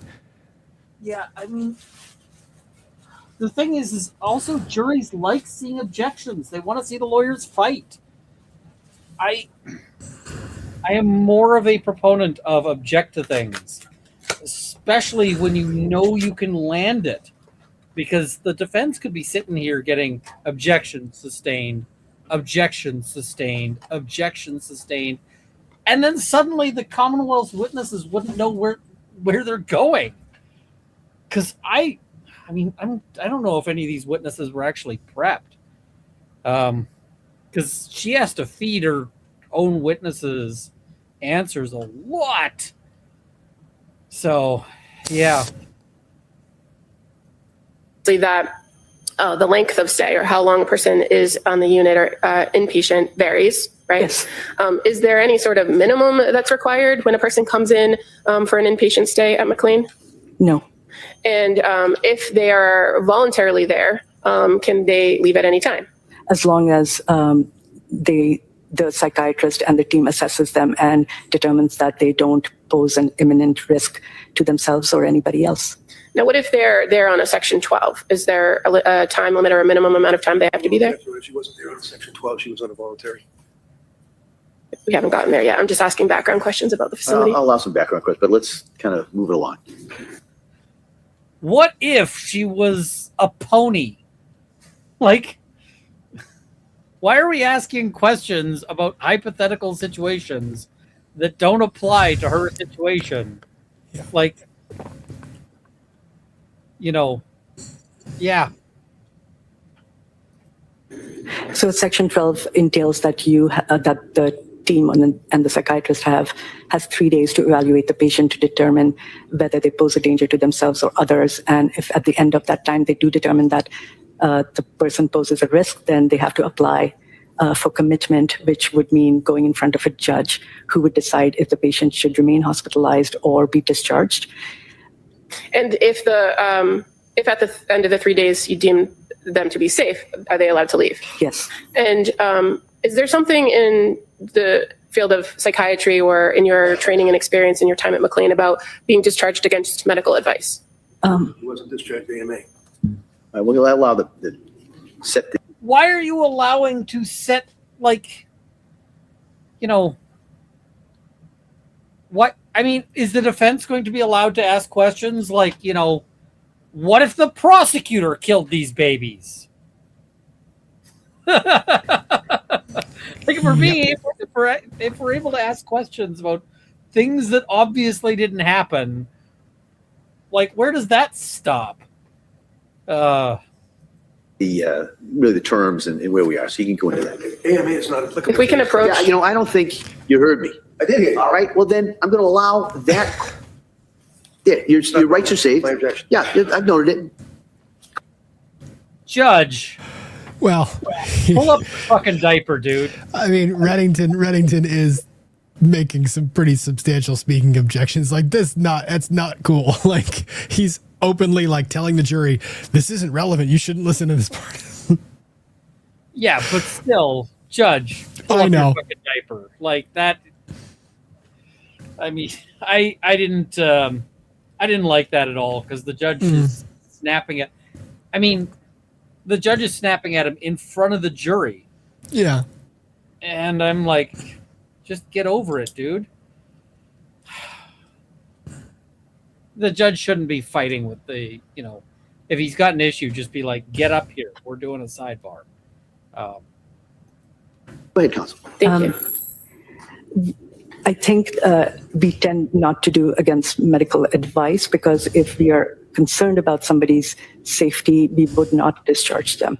So you have another procedure available to you if you were concerned for somebody's safety. Yes. And that's the procedure you described about seeking an In- order for further commitment. Correct. Okay, thank you. Now, when a person comes and goes through that process and is placed on their unit and settled in, what is the plan after that? How often do they see providers? They're assessed by a psychiatrist every single day that they're there. They have nurses who are checking in with them, mental health workers. They're offered group programming and medical monitoring, vital signs. Yeah. What types of group programming are offered to people while they're inpatient at McLean? We offer skills groups, which are things like they're meant to teach patients skills so that they can tolerate distress, they can kind of observe their thoughts. It's meant to shore up their skills. Then there are some groups which are more just relaxed, I guess, such as going for fresh air walks or going to the recreation center, just, drawing or coloring. And yeah. And are there other things offered to patients once they're on a unit to assist them in their care, like counseling? Yeah, those are the check-ins, and when they meet with the psychiatrist and the social worker, the counseling happens in those sessions as well, and also by the nurses and the mental health staff. Okay. Now, does this procedure or how it operates for any given patient, does it change if there's a holiday or a weekend? I think they're still seen by a psychiatrist. She's thinking, if she knows, I have no objection. I'm going to object to the way she's answering that. All right. Why don't you rephrase the question? I will, thank you. As far as your experience at McLean Hospital, does the schedule change when there's a weekend or a holiday? The group schedule might change, but the staffing schedule doesn't change. So the availability and the mental health worker that sees the patient, the social worker that checks in, and the psychiatrist and nurse, the team all stays the same even on weekend or holiday? Other than the social worker. Okay. And when I say stay the same, it could be different individuals, but Correct. It's somebody from that group, correct? Yes. Okay. So as far as your role as a psychiatrist, how do you get assigned patients when they are admitted to McLean inpatient? It's random. There are beds that are open, and I carry a certain number of patients, and other psychiatrists have a certain number of patients, and whoever has an opening gets the admission. Do you have to be there when the patient is admitted to have the patient assigned to you? No. And so do you rely on other psychiatrists to perform those tasks before you meet a patient? Yes. I'm going to draw your attention to particular. Who's the witness here? Well, and I want to ask you, how long has she been testifying? I mean, if you removed the witness from this, it wouldn't change anything. Well, I mean, it was like 30 minutes of background, and we're just now drawing the attention to Lindsay Clancy. Yeah. I don't mind if somebody leads through background, but usually you lead through the background and it's really short. Most of this stuff is so fucking unnecessary. Also, Rob, everybody in chat is glad to see you. It's been a hot minute. Oh, I know. I took some time. There's been a whole lot going on, and I'm starting to work my way back in. Yep. For the folks in the chat, we're doing baby steps. Hopefully Rob will be back soon in full swing. Yeah. But although you and I did have a whole week of vacation together. It was fun. that was awesome. For the people who don't know we made it out to a undisclosed location, and yeah, it was good times. So, all right. So here we go, and now people have full proof of life. Yeah. True. Patient by the name of Lindsay Clancy that arrived at McLean in the early morning hours of January 1st of 2023. Do you recall that patient? Yes. Have you had the ability to review the records related to that patient prior to coming in today? Yes. And do you know where she came from? The emergency department at MGH. Okay. And did she come voluntarily or did she come on some sort of section? Again, for transportation, it's always a section, but then she signed in voluntarily, which is the section 10. Okay. So to your knowledge, she was brought in the early morning hours via ambulance. Correct. And did she go through that process of the clinical evaluation center in the early morning hours, approximately 4 a.m. on the 1st? Yes. And who saw her there? I think the psychiatrist's name was Dr. Outlaw. Okay. And you're familiar with Dr. Jasmine Outlaw?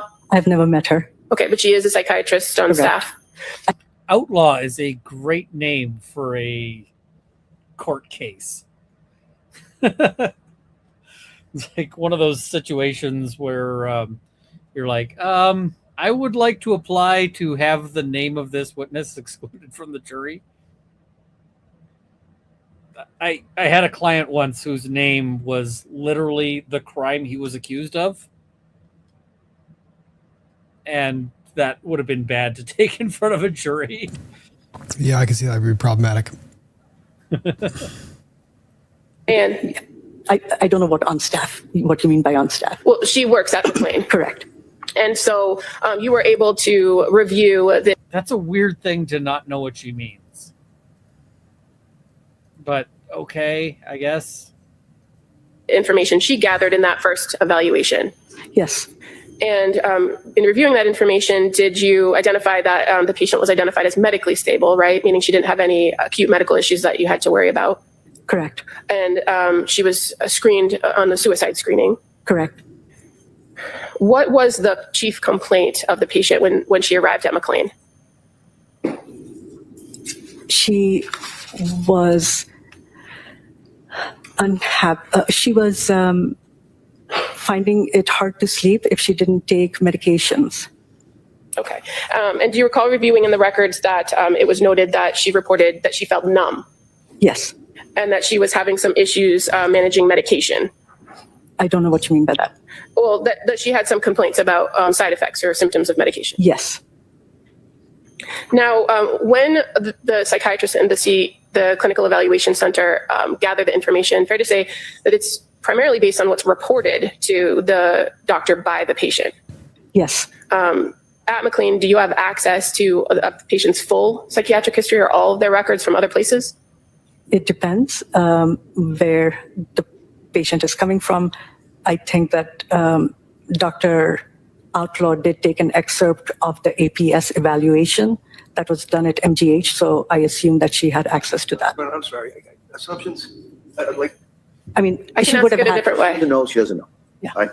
As far as the full record of this particular patient that you were assigned to and responsible for, you reviewed all of the notes and information gathered by Dr. Outlaw on that first interaction with the patient, correct? Yes. And you indicated a little while ago in your testimony that McLean is affiliated with the Brigham Correct. Hospital and Mass General. So is it fair to say that those records from Mass General are available to you at McLean? Yes. And again, you indicated that that APS evaluation is something that's done at the emergency room, right? Yes. And is it common that that information come along with the patient? This is fucking painful. No, good. Just if you can answer that. You don't know? I don't know. Okay, all right, next question. In this instance, when you reviewed the records, were you aware or did you see that there was some note to the APS evaluation from the Mass General ER? I saw the excerpt of the APS evaluation in Dr. Outlaw's note. Okay. And that excerpt from the APS evaluation was conducted by somebody by the name of Dr. Hogan, correct? Correct. And did you review a portion of the record indicating that the patient said to Dr. Hogan or reported thoughts of wishing to be dead but no plan? Yes, and that there was no violent or homicidal ideation, right? yes, And that was observed at Mass General to have no evidence of psychosis, mania, obsessions, or current anxiety symptoms. correct. So that's information that you knew before you met with the patient. Yes, And as far as what's reported when the patient comes to McLean, and in this instance, when Lindsay Clancy came, are you aware she reported during that clinical evaluation center evaluation that at the beginning of December, she had started Seroquel and Remeron and started to have intrusive and suicidal thoughts, yes, that she attributed that to medication? yes. Okay, and so what was the plan, the first plan that came out of that clinical evaluation center evaluation of Ms. Clancy? She was continued on the medications she was admitted on. The plan, they do the checks, they decide what medical monitoring you need, but she basically was admitted and the Okay. medications were the same. And what was the security level, or how long were the checks assigned to her after this evaluation? 15 minutes. And was she considered to be a high risk upon coming into the inpatient unit, or was she minimal risk? Low. Minimal, yeah. And were you aware of what's called the provisional diagnosis that was assigned to the? So did you see that? She says low, and then she amends it. Corrects it to what the ADA said. Yeah. Yeah, It's- I'm like, this is torture. It's absolute torture. I would not be letting the ADA get away with this shit. Well, I don't know if it helps them at all, because here's the thing. Does anyone in the chat think that this doctor either A, wants to be testifying about any of this, or B, has any real knowledge about the day-to-day workings of the hospital beyond what her limited roles are? I don't know that she understands her own fucking role. I don't know. The level of confusion that she has in giving these answers is ridiculous. They're not hard questions. No. And usually you can't get a psychiatrist to shut up. Like, that's the challenge with them as witnesses. You ask them a question and they go off on a tangent for 25 minutes and then you're trying to get them back in. And I mean, I just found her to be so lacking in anything.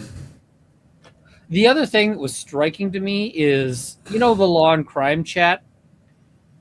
The law and crime chat is almost universally, like, every trial, they're like, this person needs to be hanged from the yard arm, is basically the go-to feeling on everything. They did a poll today as to whether, like, the defense position should be followed, i.e. that she gets not guilty by reason of insanity, or the prosecution's theory. And it was 75-25 in favor of the defense. Holy crap. And the defense Wow. hasn't even started calling witnesses yet. That's the part that's shocking to me. Like, normally law and crime is like, everybody needs to go to jail forever, and that's before they've even heard the first witness. And then normally, and the prosecution, if they're doing their job, should be at the point where everybody is, like, watching this going, these people are,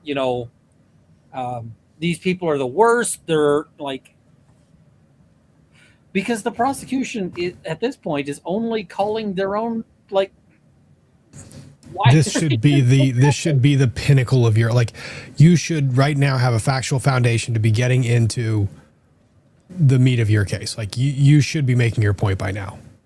At this point, the jury should be going, right, this person is the worst person ever. And then the defense should be sitting there trying to claw their way out of that hole. And instead, the defense is, like, sitting on top of the hill, kind of spitting at the prosecution. I'm going to make a motion that we listen to, like, 5 more minutes of direct and then get to Cross, because she is torturing I'm jumping me. to the end because, yeah, she's awful. And we want to see the Cross. Her children, she was a caring mother, just like a caring mother. She Oh, good. Get out that she's a caring mother. Excellent. Prosecution, awesome. had her parents around to help her. She had family and supports. We ensured that she would have outpatient psychiatric care for follow-up. She didn't have a history of suicide. She had no history of psychosis, postpartum psychosis. She had a stable place to live. So the statement that she made to you that she wouldn't have completed the act of suicide because of her kids or her mom, was that something that you considered? absolutely.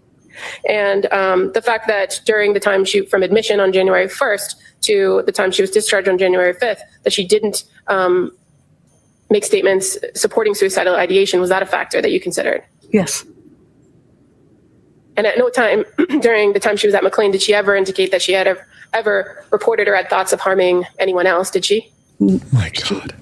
Had never stated that she had any thoughts of harming anybody else.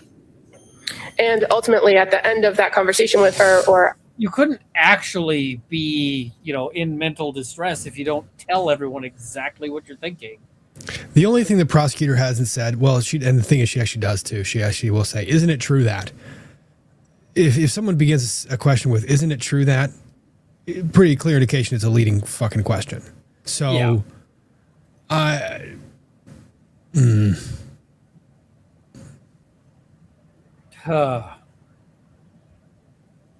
Yep. the hour later, she was able to secure that appointment that you asked her to on her own. Correct. And so knowing that now the discharge has moved up a day, what was your plan for medication for her on discharge? She would have continued on the Ativan to help her sleep at night. That was a short-term plan. Once she was feeling better or was able to sleep or her mood came back to baseline, she could taper off of it. She had trazodone to use as needed, and melatonin.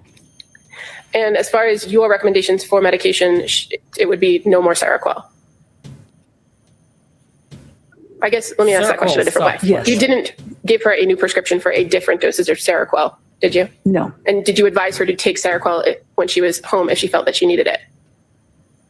I would assume she would take what I had prescribed. Just to back up 1 second, as part of this treatment team plan for patients at McLean Hospital, is it fair to say that either you or other members of the team, either a mental health worker, social worker, or nurse, sometimes reach out to collaterals in order to try to gather information and assess a patient? Yes. And in this instance, are you aware that somebody reached out to Patrick Clancy to speak with him about his wife and her care? Yes. And were you aware that he reported that she hadn't ever had suicidal thoughts? Yes. And that he actually reported to the social worker that she was concerned about dependency. Yes. But she had told you that her husband was concerned. Is that correct? Yes. Oh, for fuck's sakes. I know, it kills my lawyer brain. And I mean, so I've been kind of having a guilty binge of various stuff, and what I've been having a guilty binge of is car salesman videos, specifically That's the car odd. salesman videos where the car salesmen are talking to other car salesmen about how to sell more cars. Do they fight? Sometimes. Like physically? I've seen them- Can we make that happen? They don't fight physically, but I have seen them do videos where they like pull up somebody else's video and then mock them. But one of the things that they talk about a ton is the objection of, I need to talk to my wife. So like you're there, you're looking at buying a car. They're like, okay, this car is going to be $20,000. And you're like, yeah, okay, I need to talk to my wife first though. And then they're like, here's how you defeat this objection. And I'm going, fuck you. Because, if I need to talk to my wife, then I need to fucking talk to my wife, right? Like, but the point of all of this is that spouses in a relationship kind of use each other as cover when they have objections. And also, sometimes both spouses can think something and they'll sort of poke it to the other one because it's easier to do than that. So, like, all of this is just like, so isn't it true you were married? And I'm like, yeah. So, You know the only thing that's less credible than a loving spouse as a collateral source report? The estranged spouse who's the collateral source report. I mean, it depends. If the estranged spouse says this person is awesome, then Well, yeah, that's a red flag. I mean, well, I don't know, but that's what I mean. Like and that's the problem. That's a prosecution own goal here. Like, she knows that defense counsel is going to highlight on the absence of any collateral sources for information. So she tries to get ahead of it and say, you contacted the collateral source, right? And she's like, yeah, I contacted the collateral source. You come to find out the collateral source was the husband, not any of the prior physicians, not the admit at the hospital, not anyone who's treated the individual for a long period of time, the husband. That was your sole collateral source. That is ridiculous. Oh, 100%. And I mean, I have had it be kind of a fun thing. So I had a firearm hearing where they were trying to say that this guy was this violent dude. And the reason why they were trying to say he was a violent dude is that he told his neighbor to go fuck himself. Like, that was literally it. The neighbor came onto his property and the guy was like, yeah, go fuck yourself. So the neighbor reported him and they wanted to take his guns away. So, oh my, that sounds very Canada. As part of this, they called the guy's ex-wife. Oh, God. And I'm talking to this guy and I'm like, how's your ex-wife gonna be, right? Like, I don't know shit about what she's gonna say because all they're saying is we want to hear from his ex-wife. And he's like, dude, she's pretty pissed. And I'm like, how pissed? And he's like, I cheated on her. And I was like, oh no. This is bad. With whom? And he's like, her best friend. And I was like, oh, fuck. And he's like, yeah. I'm like, all right. She's gonna come in swinging. And he's like, I know. And I'm like, we're gonna have to get into like how you bonked her best friend and why she might have yeah, we have to explain the bias. And you know what ended up happening? They called her up to the stand and she gets up to the stand and they're like, so what do you think about him having guns? And she's like, he's always had guns and I don't see any reason to take them away. And they're like, well, do you think he'd ever be violent? She's like, no, we had a very harmonious divorce and he never so much as raised his voice at me. And they're like, bless the truth. And they're like, well, haven't you ever seen him be angry at other people? And she's like, no, honestly, he was the kindest, sweetest person I ever met. And he just banged my friend. I kind of regret how the relationship ended. And like, she kind of looks at him and she doesn't quite do the call me, but like the eyes were doing the call me thing. Oh, God. And it was like, it was clear she was like, could this get back together? And I was like, I'm just like, so when it was getting to the end of things, I'm like, Your Honor, you've just heard from the ex who has every reason to be upset and who acknowledges that this guy is one of the nicest people she's ever met. So what are we doing here? So when you get the ex and she's like on board, then that's credible. When you get the ex and she's like, fuck this guy, not as much. So, yeah, that was a fun one where she's like, I kind of regret how it ended. I'm like, all right. You makes your choices. I never did find out what happened on that one. So, yeah. and that he felt Also, for the folks who are, I see people discussing like EDB and whether she's covering it. She never covers Nope. harm to children trials. And Ever. honestly, she's got every right to have her own red lines. I've got my own too. So don't falter for not covering this, because this is a hard fucking case.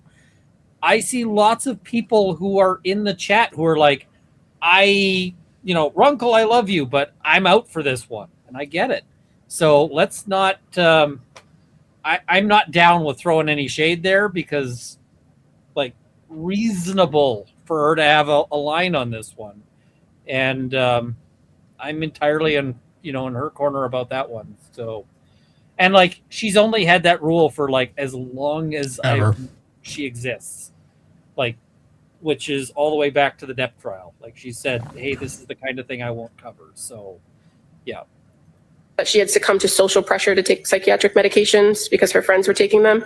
That's what he told the social worker.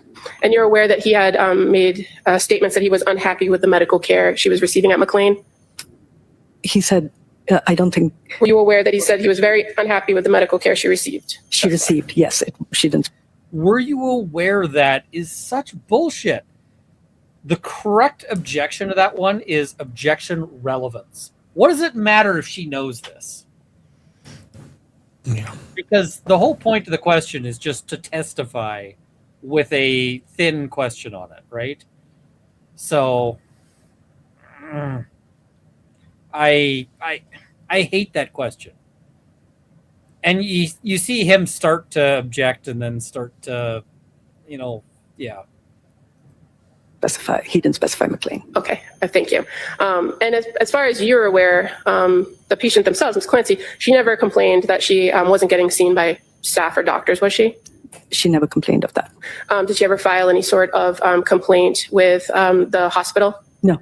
And is there a mechanism for a person to file a complaint if they feel like they're not being treated? Absolutely. And is that information posted all over the units? It is posted on the unit and the forms are available.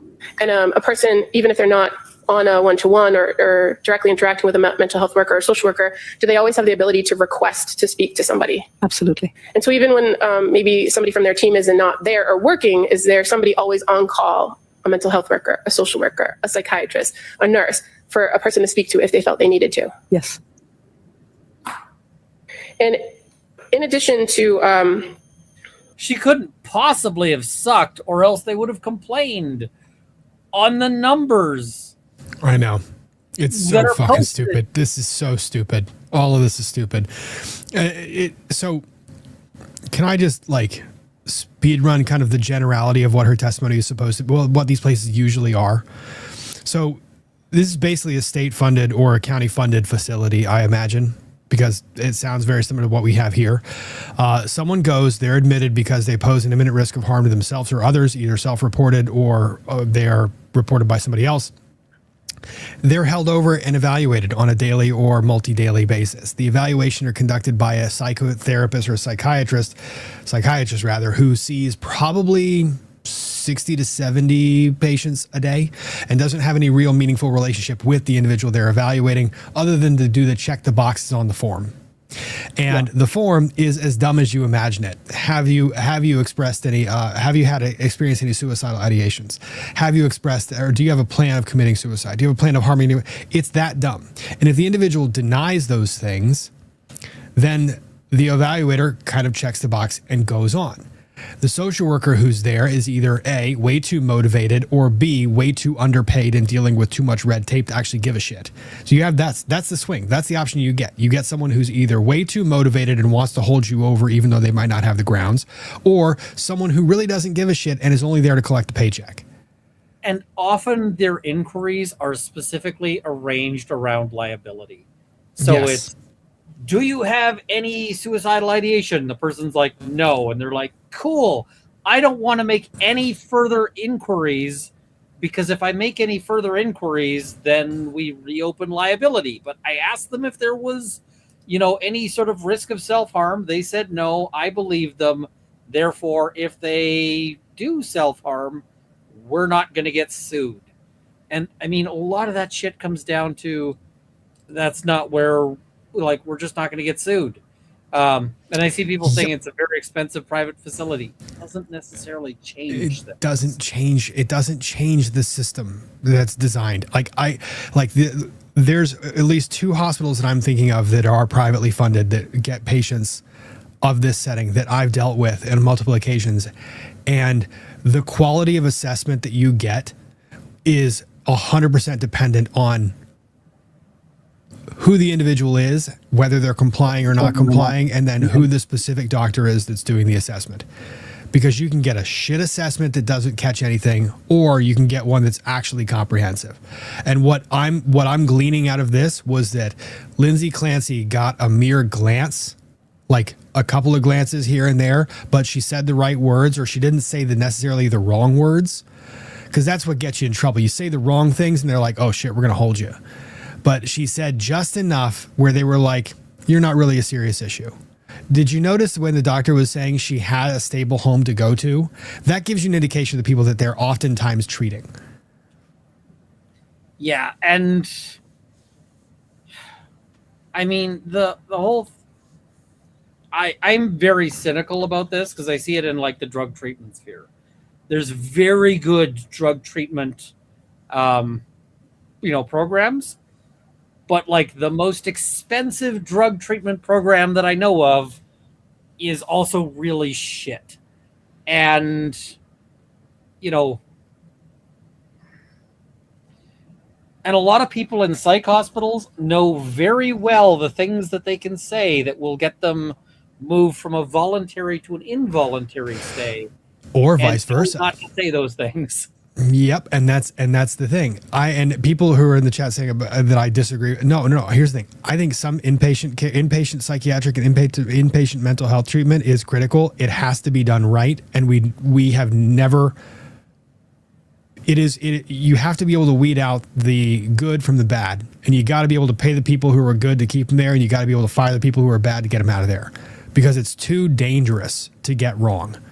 And we have these hospitals where you have good ones that aren't being elevated, you have bad ones that aren't being fired, and you have patients that are going in there and they're getting a prescription and getting released on the statement that, well, we trust the patient to comply with the prescription that I gave them. Really? How's that working?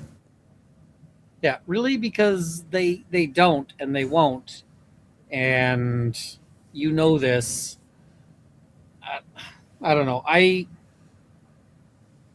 am somewhat cynical as to, like, some people get excellent quality care. Some people get really poor quality care, and you don't necessarily know which it's going to be.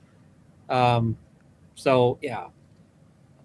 Here, it doesn't look like they made much effort to actually inquire as to what was going on. And, yeah. You're meeting with her on January 4th, and after coming up with that plan for discharge on the 5th, are you aware that she then continued to engage in groups on the 5th, and that she continued to engage with mental health workers and social workers? Yes. And do you recall when she was discharged on the 5th? Was it in the morning or in the evening? Afternoon, probably around 3-ish is my recall. Okay. And upon discharge, was she provided with information that she could use when she was home? Like resources? Yes. And do you recall that she had asked about resources to find a new doctor at some point? Yes.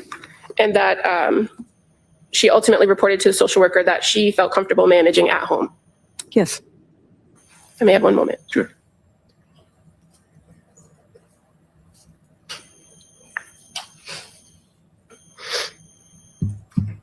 So upon discharge, what did you actually prescribe her?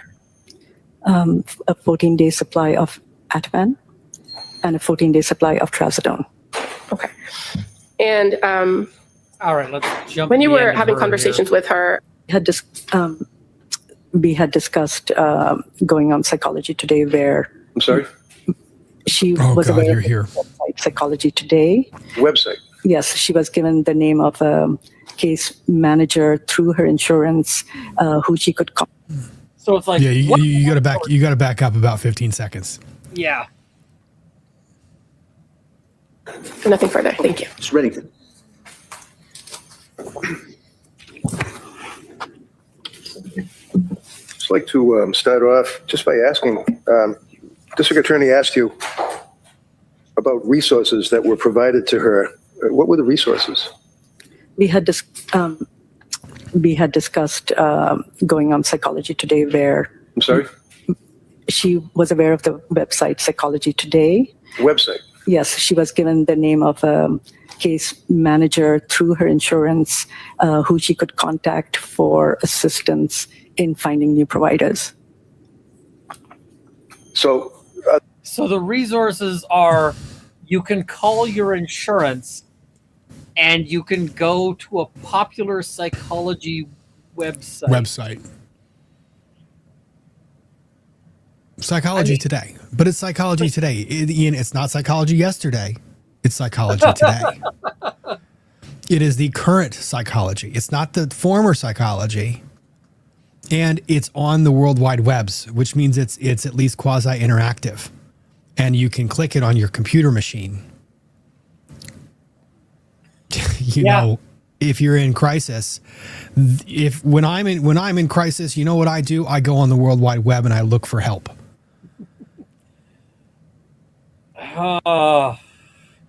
I was just like, are you fucking kidding me? Well, I love the tactic that Reddington uses. So one of my favorite things to do in Cross, and one of the things I teach all of my associates, one of my favorite tactics is you begin with the point the prosecutor just ended with, because you think the prosecutor is going to end with their strongest point. So you attack it. It's recency. So the prosecutor ends her monologue kind of about a minute and a half prior to this. Prosecutor's going through, well, you left her with resources. Reddington jumps up and says, you were just talking about resources. Let's talk about this. Attack it immediately. And, it was. This is why when you're ending on like a point that you think is your strong point, you need to end on a point that is not just strong, but also really difficult to attack, right? Like, this is a strong point, but it's also bulletproof is where you want to be, right? So I mean, this kind of, I was like, wow, all right, here we are. And you gave her the generalized website. Did you perhaps did you give her a place to look within the website for a specific resource of what I'm doing, what to do when I have trouble sleeping? Or did you refer her to a group outside of the inpatient treatment facility that meets on a regular basis about mental health crisis? Did you do anything to make sure that, did you prep her family on what she's going to be like when she returns back to the house and how the family can help her acclimate back? Did you do anything else other than say, here's the same prescription that you had coming in here, I changed it a little bit, and here's a website you can check out when you're in crisis? Yeah, I feel like they could have done a lot more with that. And I mean, the prosecution just kind of set themselves up to get smoked here. So they made their choices. other than telling her about the website for Psychology Today and talking about her insurance company and what they would allow for her to reach out for what, other providers? Is that what it was? Can you restate that? Sure, of course. You referenced her insurance company. Yes. I mean, that's a major consideration in medical treatment, is it not? What a person has for insurance? No. No? I don't know. No, because what you get, what treatment you get, if any, often depends on whether you've got insurance, because psychiatrists are fucking expensive. Like, they charge like lawyers. And if you don't have the money for it, this is just such a bad question or a bad answer. Understand what you mean by You that. know what insurance is? I mean, as far as like a person paying their bills for medical treatment or psychiatric treatment. The insurance is important because who you can see is limited by what insurance you Right. have. So that's what I was asking as far as the insurance. You referenced that on the resources, when the DA asked you about resources, and I asked you what were the resources, and you said going on the website for Psychology Today, right? Yes. And that you spoke to her about her insurance, right? We gave her the name of a case manager who she could contact and her telephone number in case she wanted to find other providers. They would be able to look at their database and figure out what providers would be within the distance she was comfortable with, whether they Hang were on, male, pause. female, she had a preference. And You know what role the social worker plays at these facilities? What she's describing right now. Like that, like the social worker is the point of contact with the social services that are available outside of the hospital. That's why there's a social worker on staff. And that's why there's a social worker assigned to the patient. Like that is the purpose of the social worker. I'm seeing some of the points. You do this before discharge. You don't say, here's a phone number for someone to contact that you can put you in touch with somebody that's covered by your insurance provider. No, the social worker prior to discharge is supposed to both look at county, state, and private resources and have that list in your hands before you leave the hospital. It ain't fucking hard. Yeah.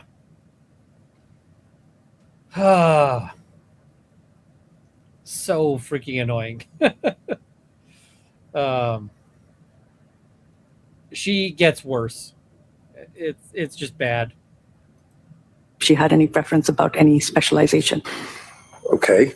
And in reference to the insurance, what is the insurance? You answered the question about insurance. I'm just asking, what is the involvement of insurance in that offer of resources? I don't understand your question. Maybe I didn't understand your answer. That's why I apologize. You had indicated that in addition to telling... I love the way he gets gently snarky. Like, so yeah. Sometimes, yeah, I like it too. Like, he's snarky, but he's not being a dick about it. He gets close. Like, he gets close to it. Like, when he responds, like, that's why I didn't understand your answer. I didn't understand your answer. I mean, part of it is, and somebody in chat is going to be pissed at me, but part of it is that he's old. And so he can get away with a certain amount of crotchety curmudgeonliness that just comes off as personable. Whereas, like, if I did it, it might come off more as dickish. Oh, yeah. And so he's really good at, like, throwing a bit of shade, but not looking like he's the dick in the interaction. And, yeah, I mean, the age is a helpful thing. So, to go on the website for Yes. Psychology Today, that you spoke about her insurance and other providers that would be permitted, I guess, under her insurance. Not every patient, the fact that she had a case manager at Blue Cross Blue Shield was an added benefit because they could assist her in finding providers. That's what I meant. All right. Other than the case manager from Blue Cross Blue Shield and to do research off of the website for Psychology Today, what resources were provided to this woman?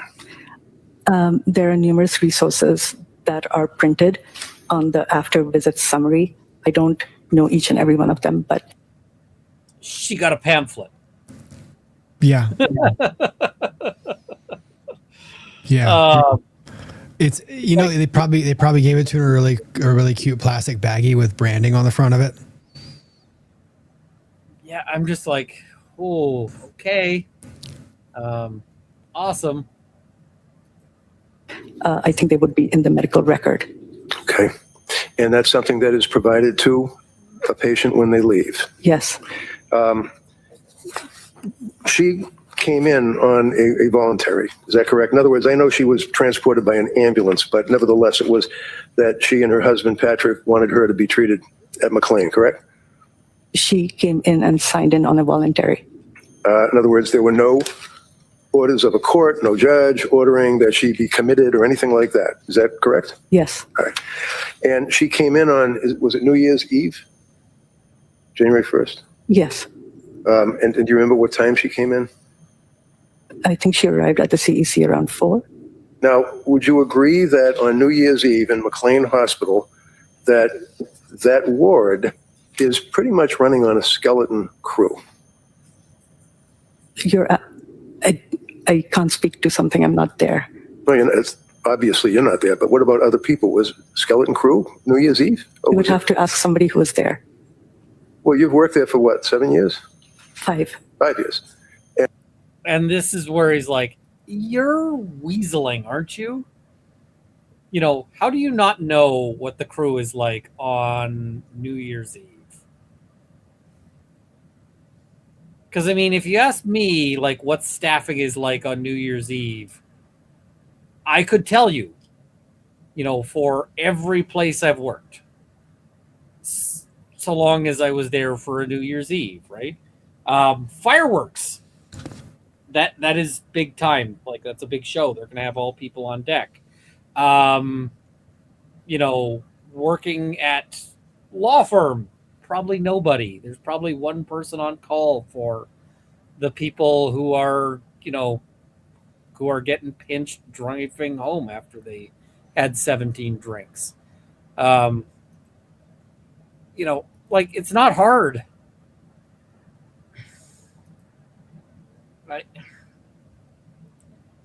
This is frustratingly weaselly.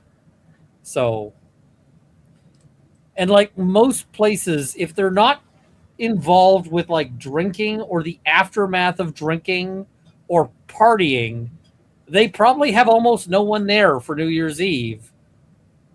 But everywhere else is like full, you know, or everywhere else is sort of all the drinking places are going to be packed. So, yeah. And what is the ward that she was on? AB1 South. 81 South? A as in apple, B as in boy, 1 South. South. And how many doctors work at AB South, on whatever shifts that you may have? There are 4 psychiatrists assigned who work on AB1 South. Now, sorry, go ahead. That is not not enough. And does that include you? Wow. And approximately how many nurses work on AB South? I wouldn't know, but I know that there is a nurse assigned to each team and that there are 4 teams. Sometimes, yeah, in general. 4 teams on AB South, right? Yes. Okay. And when you say a team, that consists of what? A psychiatrist, a nurse perhaps, or what? A psychiatrist, a nurse, a social worker, and an assigned mental health worker.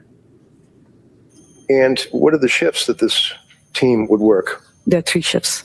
Okay. And would that be like, 7 to 11, 11 to 4, that type of thing? I think there's 7-hour shifts or 8-hour shifts. I don't know the exact times. All right. And are you How the assigned fuck a do you shift not know that? Like, how do you not even know that basic information? She very much seems to be like, I don't know how I got here. You know, like, this is my first day. Go whenever you want. We are not assigned shifts. And when she was presented to the hospital, she went through that initial evaluation that you told us about, the CEC. Is that correct? I'm sorry. CEC, maybe you were talking about the CEC? Yeah, can you repeat the question? Sure. When she admitted herself and was escorted onto AB South, that's where she was evaluated? She was evaluated in the CEC by the psychiatrist. Then she came to the unit and was seen by Dr. Madhwa later the same day. So she met 2 psychiatrists on January 1st. Okay. So you have a woman that has admitted herself to McLean on New Year's for help, right? Yes. And she was evaluated at the CEC. Is that on that ward or is that a different part of the hospital? It's a different part. Okay. And how long does that evaluation typically take? I can't speak to that. I don't work in the CEC. What do you do in the CEC? What happens in the CEC? Does this person sit down and they get interviewed, or what do they do? There's a full psychiatric evaluation. And a full psychiatric evaluation consists of what? A chief complaint, a history of, so basically. This shouldn't be a hard question.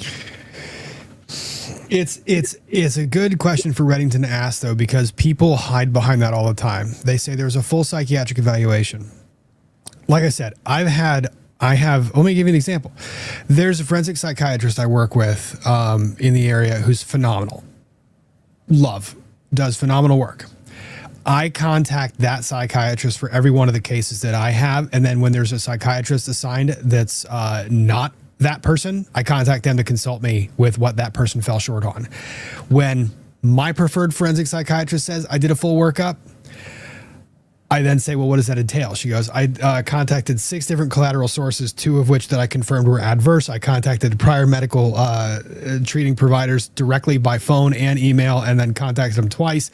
I contacted the family members to make sure that I had collateral source information before I interviewed the individual in question on the medical history. I got the medical history of the family and the person. I sat for a forensic interview for more than an hour. Like that. It should come very easily to you what a full psychiatric workup is. You should be able to list the tests, the MMPI. I did what's another one? MMPI 3, MMPI 2. You should be able to do that. I suspect that she completed a self-report form and then handed it back to the intake worker.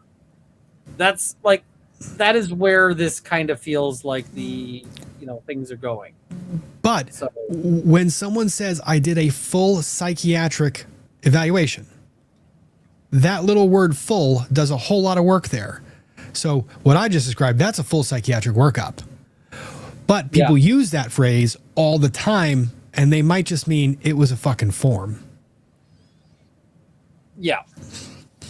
It could be all sorts of things, and what is it? Well, we don't know.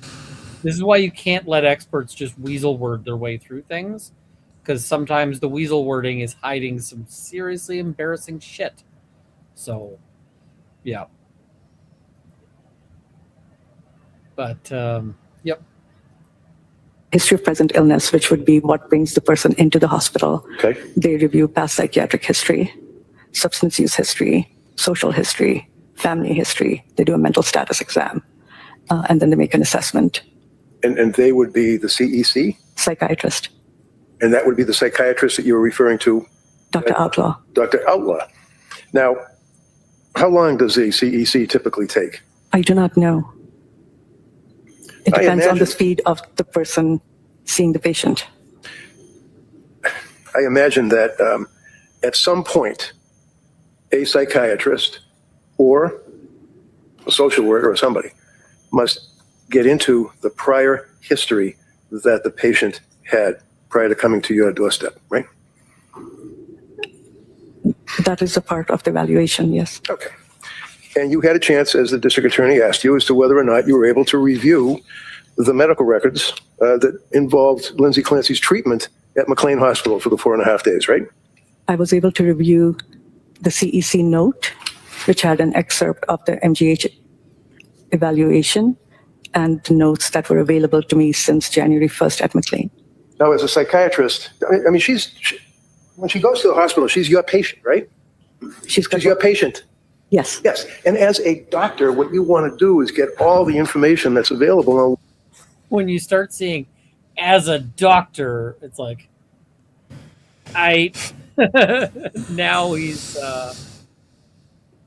starting to get some annoyance, right? So, yeah. I'm enjoying it.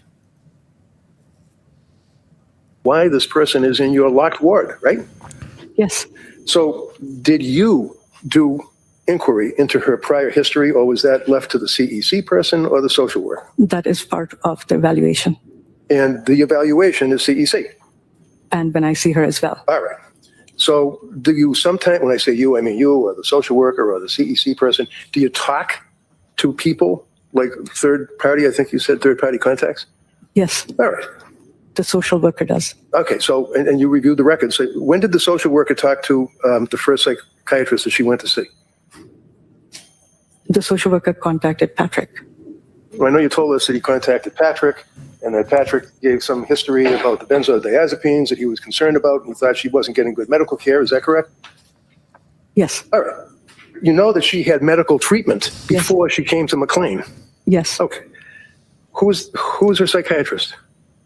The nurse practitioner she was seeing prior to coming to McLean, I was aware of that person. Would that be nurse practitioner Gelada? Yes. Did you speak to her? No, Did you look at her records? I did not have access to them. Why not? They aren't in the same medical record system. Well, the same medical record system is just so that you have access to MGH, you have access to Brigham and Women's Hospital, because it's all part of some big computer information access you have. What about other healthcare providers? Can you get access to their records? Not immediately. Well, how about if you have a release signed by a patient under the HIPAA law? You know what the HIPAA law is, obviously, right? Yes. And just tell me. Oh, HIPAA has entered the chat. I do find it funny that he calls it the HIPAA law, though. It ages him. It does, because everybody just says HIPAA. HIPAA. And they always spell it wrong. Yep. But she's not doing well. So, yeah. What does that actually mean, that a patient allows someone to look at their medical records? Yes. And Lindsay was very, very cooperative with you guys, wasn't she? Yes. Did anyone ever ask her to sign a HIPAA release for anyone to get access to nurse practitioner Gelada's records? No.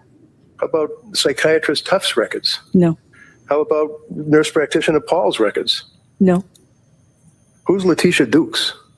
She was a social worker, I think, that Lindsay saw at South Shore at the perinatal program. Okay. And do you know when she went to the South Shore, Rhode Island perinatal program? I know it was prior to admission. I don't remember the exact dates. Do you know what recommendations that she had received at that point? No, other than the medication. Do you know what medication she was actually on when she presented to McLean Hospital? Seroquel and Valium. What was it? Seroquel and Valium. And how did you confirm that?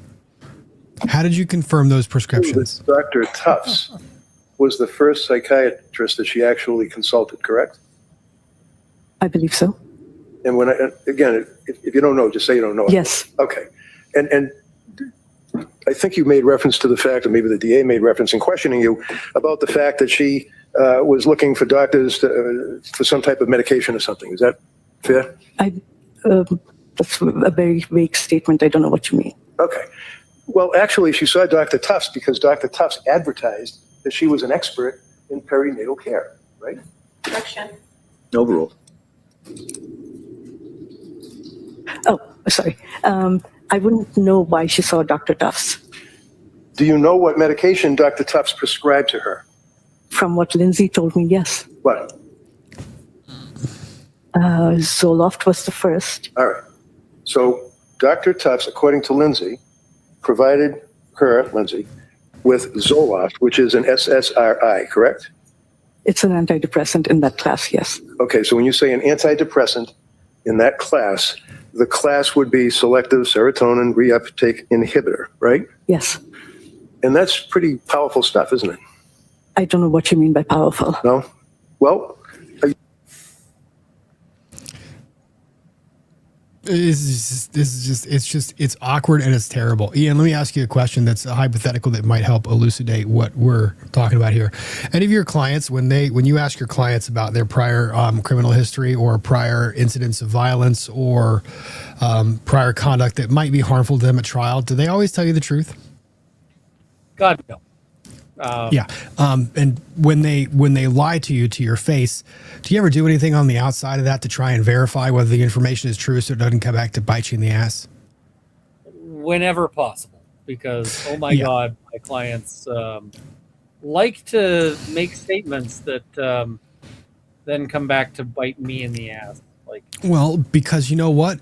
Being charged with a crime and past criminal conduct can feel embarrassing to talk about, and you resist talking about those things, right? That's a natural disposition. Same with someone asking, I don't know, hypothetically about past history of mental health treatment. Yep. And then I have to look into it because otherwise you get the wonderful thing where you're like, and my client has no past, no prior criminal record. And if you haven't actually checked the criminal record, then you're just looking at like walking in and, the prosecutor's like, about that, actually, he has all the criminal records. So Yeah. Yeah. He just got out of jail last week. Yeah. I know it is this part was a stat. Now what's interesting about it, it talks about Dr. Tufts, and Dr. Tufts' testimony later in the day, because I'm not going to last all the way till then. I know the big issue with that was the dosages and the medicines kept changing because honestly, Lindsay kept going to different doctors and getting different things. None of these doctors were communicating with one another. So she was combining medications and going from one prescription to a different prescription, and none of the other doctors had one streamlined approach to how we're going to medicate this person. And this is just, this doctor here is just case in fucking point. I mean, you don't think it would have been easy? You know, contrast that with the treatment team at the hospital that received the children. When that doctor testified, when at the life-saving efforts, he testified that he had the other doctor at the receiving hospital on the phone listening in and talking as they were doing the treatments, because it was important that the receiving doctor would have the information contemporaneously and be able to inform the treatment that they were undertaking to try and save the child's life at that moment. It's not hard. Yep. Well, and they were very much they seemed way more professional and weren't like, you know, I mean, she's panic drinking right now. If that's what that is. We're not sure it's water. It might be vodka. I'm not saying it's vodka. No, she wishes it was vodka. Yeah, she was handed this by the court. So yeah. You're supposed to prescribe Zoloft or sertraline to a person that has bipolar? I think it all depends on what you're seeing when you see the patient. All right. So it's important, I would imagine then, to be fair in your evaluation of this young woman that came to your hospital for help on New Year's, to find out what any evaluations were of her condition, her presentation, her symptomology when she saw that first psychiatrist, Dr. Tufts, right? Lindsay was cooperative and she was forthcoming. I had no reason to think that she would not provide us with what other providers thought, just like she told us that Tufts said she was worried about bipolar disorder. And I apologize. Yeah. Tufts advised her that she was worried about? No, sorry, it was... Gelada? Yes. Okay. Sorry, thank you. That's all right, no problem. And again, if you have records, you want to look at them, that's fine, because I know it's tough to have all this stuff in your head. Yes. Thank you. And so Dr. Tufts prescribed the Zoloft to her, and you knew that right after the initial prescription of Zoloft, do you know how many milligrams she was prescribed initially by Dr. Tufts? Lindsay, I think, stated it was 25. Okay. And then Dr. Tufts increased it to what, 100? Lindsay said it was increased to 50. 50, all right.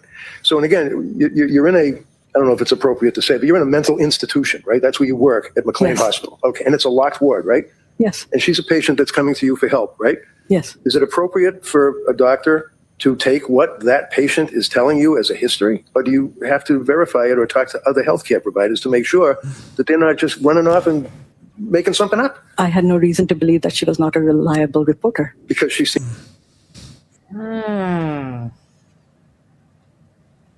I Dude, mean, lawyers and doctors, I'm telling you, like, there is no one that gets lied to more. yeah. I mean, this to me feels like the equivalent of, well, the dude said he fell on the shampoo bottle, so clearly that's what happened.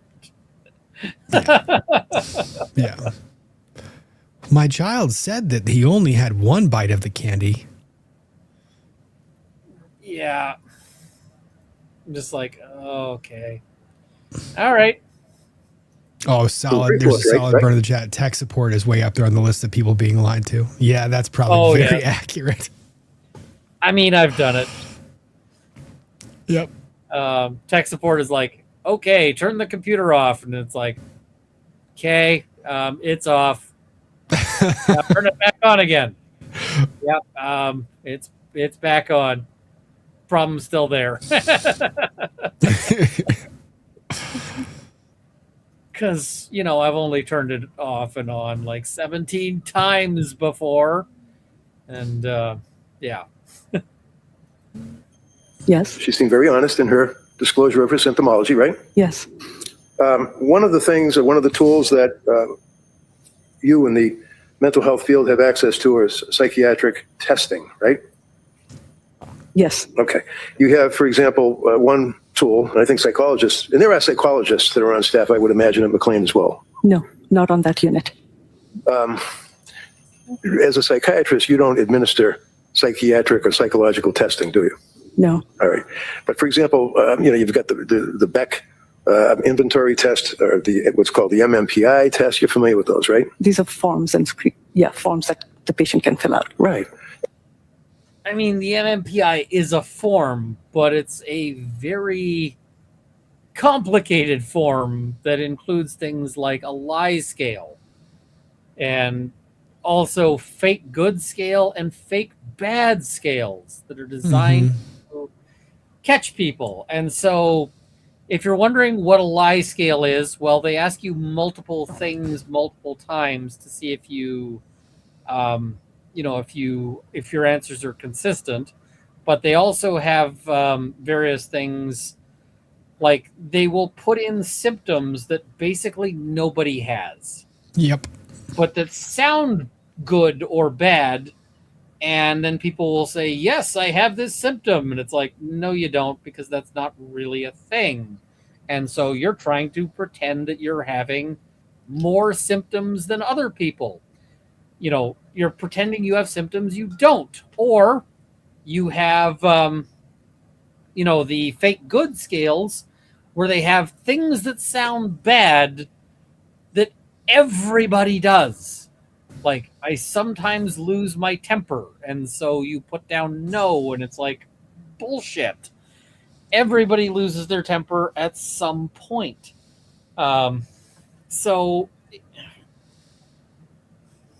and the fact that she doesn't this is so frustrating. And one of the tests is the MMPI, which is Minnesota Multiphasic Personality Inventory Test, right?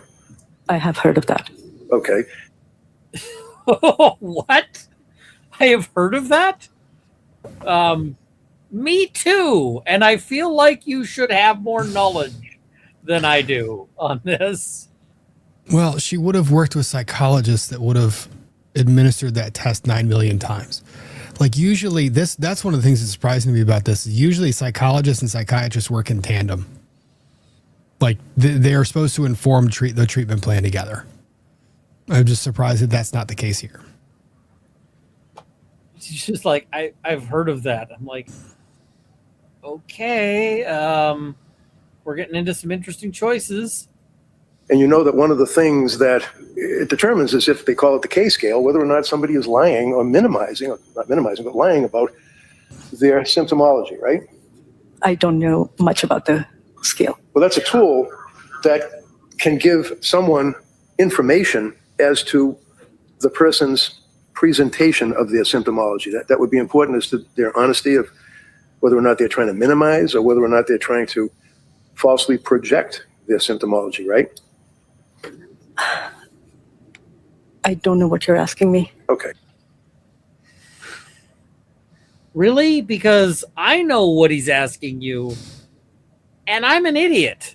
Like, I am not a psychiatrist. So I feel like the psychiatrist should know this better than, like, random jackass.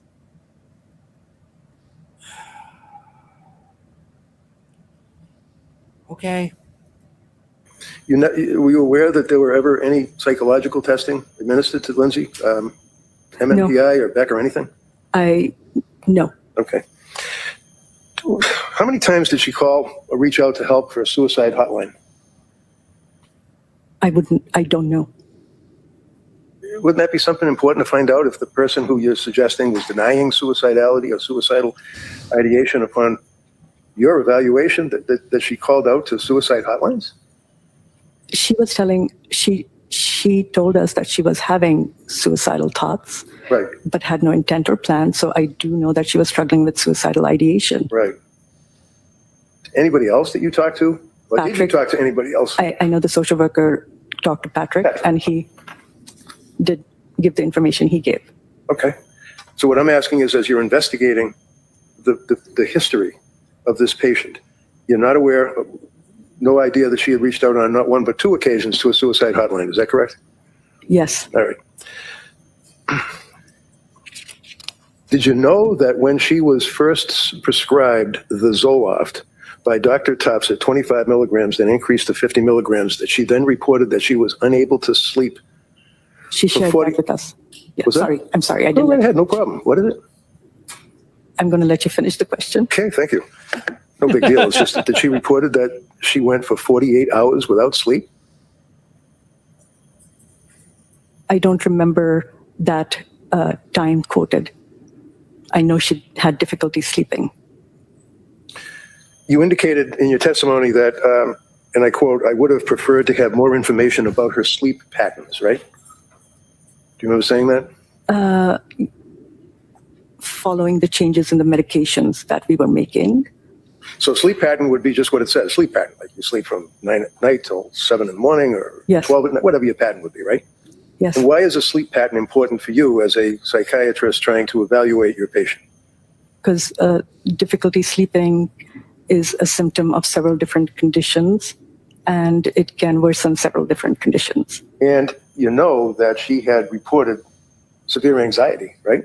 She was struggling with anxiety, yes. Struggling with anxiety, and she was having not just insomnia, but she had very, very severe insomnia, didn't she? She wasn't able to sleep. And you would prefer to have more information about sleep patterns, is what you said. I'm not putting words in your mouth. That's what you said. I know that we were able to observe her sleep while she was on the unit. Once she left the unit, I would not know how she was sleeping, which is why we referred her to somebody else so that they could continue to monitor her symptoms. Obviously. So let's put the time that you are observing her, or that your social workers are investigating to whatever extent they did, her background. What were her sleep patterns that were important to you prior to New Year's 2023? The amount of sleep is important. Yeah, and you said that. You already said, I would have preferred to have more information about her sleep patterns. After she was in, if I was going to continue to evaluate her, I would want to observe her sleep, is what I meant. Oh, so you didn't mean that as an evaluator of her prior medical history, trying to get a history of your patient for purposes of diagnosis and treatment, that you wanted to know what her sleep patterns were. You didn't mean that you meant prior? I love this the elbow he puts on that. Like, Yeah. so yeah. Just now I see you are needing to check out. Yep. I'm gonna jump off. It's been a full day here. So Oh, I hear you. It's and it's good to see you again. We gotta make more of this happen. So I agree. I took some time with just physical health, family situations, all of the above. We're all good. We're all happy. Everyone's doing well, but it's starting to work back into this, and it's there's a learning curve to get back into it. there really is. I mean, all of the stuff that you have to remember and fiddle with, and it's tough. It's I had somebody, a lawyer reached out to me and was like, I want to get into doing YouTube. And I was like, okay, here's all you need to do. And then he did it like 3 times and was like, holy crap, that's a lot of work. And I'm like, yes. A lot of work. And he was like, I thought it was going to be just easy. And I'm like, okay. I told you it wasn't going to be just easy. He's like, yeah, but I mean, you can do it. And I was like, ouch. Yeah, it's kind of tough, and it's a lot of it's the time, focus, energy, all of the above. But I'm getting back into it, so I should be back in full time pretty soon. Well, you can see that the chat is 100% on board with that, and like we've got Tree Kitty saying the dynamic duo. That's awesome. You guys are great. I've missed this, so We'll have to do more of it, and also I'll have to share with you the eventual adventures of my new employment having me in Lac La Biche. You know, Oh, it came through? it came through. So starting on the 24th, I'm going to be out there for like a month. So I got to get set up with a remote video recording / streaming setup. That'll be fun. But I also have a bunch. So one of the things is the accommodation there. They're going to put me up while I'm there, but it's got a communal kitchen. And the thing about communal kitchens is the knives suck. Yeah. They always suck because people end up washing them in the dishwasher. They abuse them. So I am bringing in my own knives. I bought some like mid-range knives, and but now I've been putting off. I've got to sharpen them. That's going to be a whole. It's a thing I'll enjoy doing, but it's going to be a pain in the butt too. So I've been putting it off. Yeah, but it's so worth the time and investment. So worth the time. Sharp knives are so nice. But yeah, I mean, I bought Princess House knives secondhand, and the person I bought them from clearly put them through the dishwasher, so I got to like rebuild the edge on them and stuff. But I mean, the metal isn't too bad, so hopefully it'll be. Hopefully, I can put an edge on them, and they cost me like $20 for the set, so yay! You'll be good. I trust it. But all right, but I'm gonna jump off. Okay. Sounds good. Have a good night, and tell all the people I said hi, and yeah. I will. It was awesome hanging out, folks. Have a good one. Night, guys. Cheers. Good night.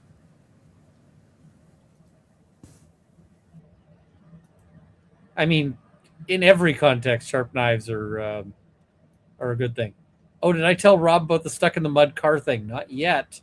Not yet. The only good thing about having worked at Cutco when I was younger is the set of knives that I still have. Have I told you guys the story of my... Okay, I'm going to put that as a goal. Story time. Story time. Runkle plus Cutco. We'll... where's the... There we go. Start goal. So we'll set a goal for a story time because, oh man, that is a story. All right, let's keep going here. History of whether somebody's struggling with insomnia is important, and the patient can relay that to me. Oh, I'm sorry, Victoria. I Okay. will try to make sure he You ever sees heard of it. patients that minimize their symptoms and lie about their symptoms sometimes? Yes. Oh, hey, good to see So you. it's important to Puerto Rican corroborate counselor. what the person is telling you, right? We've got to do Well, a you want to talk collab to soon, somebody but I else gotta objective to find out what, if unfuck any, things. evidence there is of symptomology. And we did that with I'm sorry? So when a patient presents and they're talking to us, it is not just about what they are saying. It's about their body language, their eye contact. You can get a sense of whether a person is being honest or whether they're lying. And we are not, we're providers. The patient is there to get help. They're going to tell us what is bothering them and what they're concerned about. That's why they're in the hospital. This woman was in a locked ward. She couldn't walk off your unit, could she? That is what a psychiatric unit is. Right. And she was very sick, wasn't she? I don't know what you mean by very sick. Really? You indicated that you would assume that she would take what I prescribed. Do you do that with all of your patients? Assume that when they have mental disease or a defect that they would do what they're told? If they are cooperative, and they have been cooperative and reliable, yes. One of the things that's referenced would be, she stated that she had intrusive thoughts. Was that? Yes. What were the intrusive thoughts? From what's stated in the medical record, thoughts of suicide. Okay. And how often would she have intrusive thoughts? I don't recall if the frequency. You can hear all the the stammering there and so forth. It's like, okay, you're having some trouble here. She wasn't doing that before. It's really stepped up.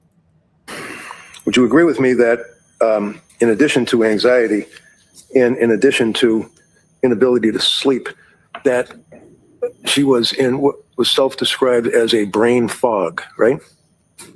She complained of feeling, yeah, you can complain of feeling foggy.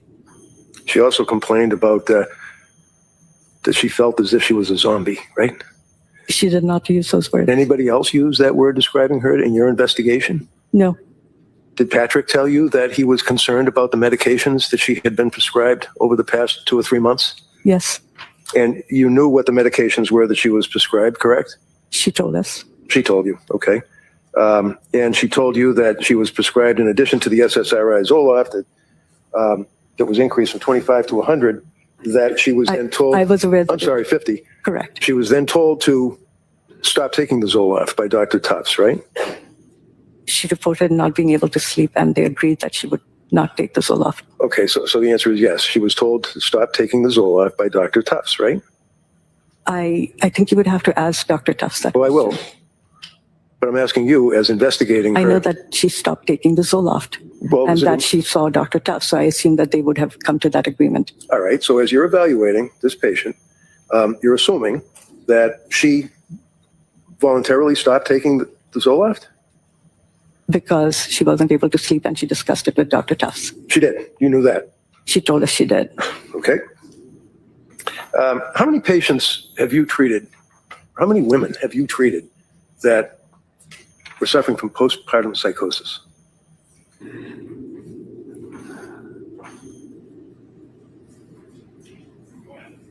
I don't recall. I don't remember, but I think it would stick in my memory, so I don't think that I probably have.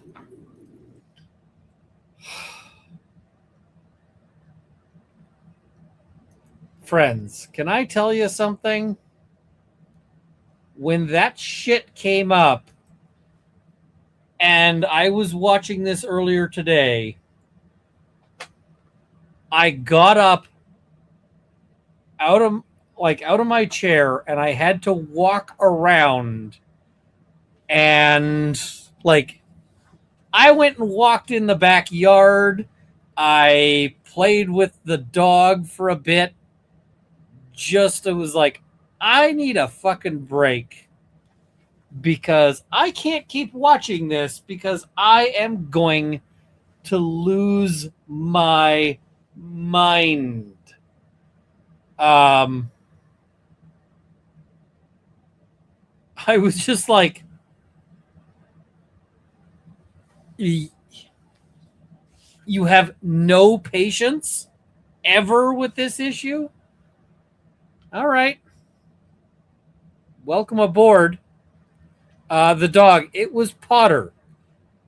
Zora was staying in the house because Mrs. Runkle is in the house. And so Zora was like, I'm hanging out with... She was like, I have no interest. In case you're wondering, Potter is the one...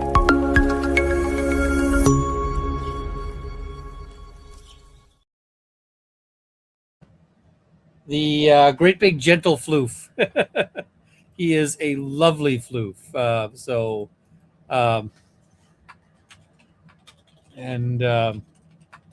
Yeah. All right, here we go. You don't think you probably have? I don't think I have. I haven't seen any. How about postpartum depression?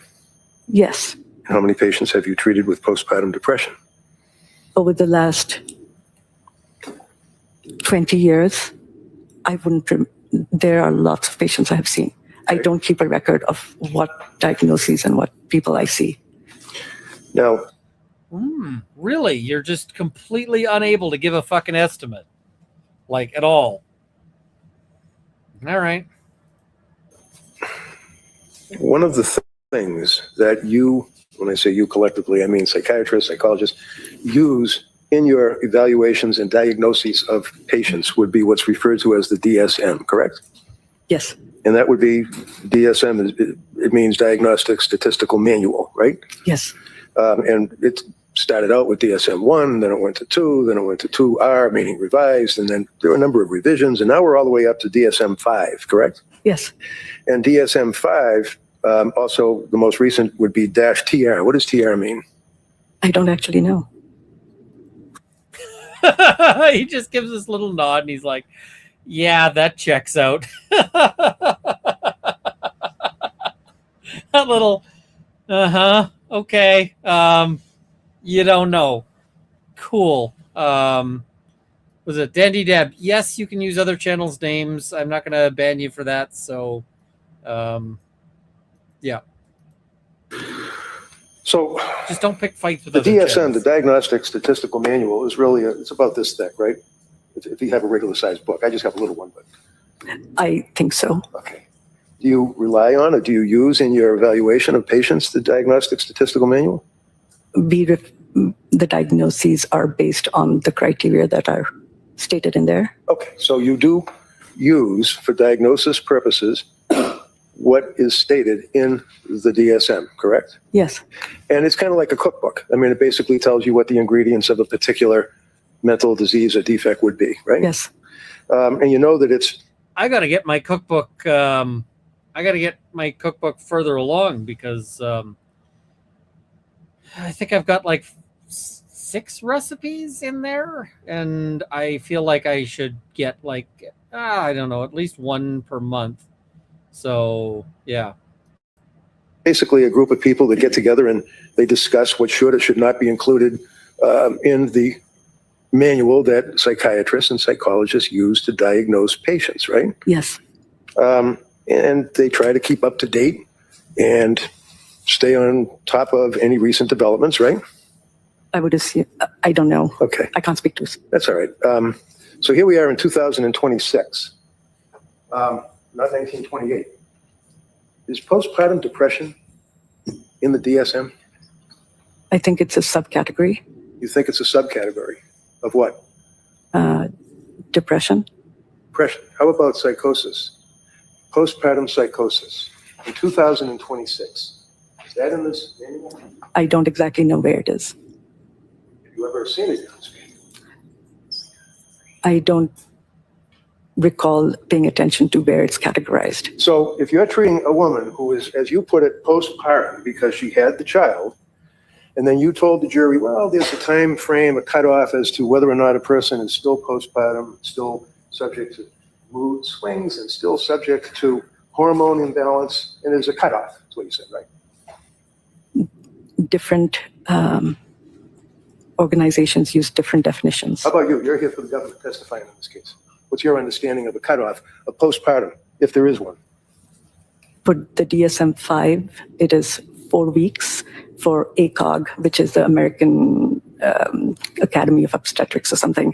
I don't remember what it stands for. It's 12 weeks for the CDC. It's 12 months for the CDC. It's 12 months. Okay, so CDC would be Center for Disease Control, that was actually a pretty good answer. So yeah, right? Yes.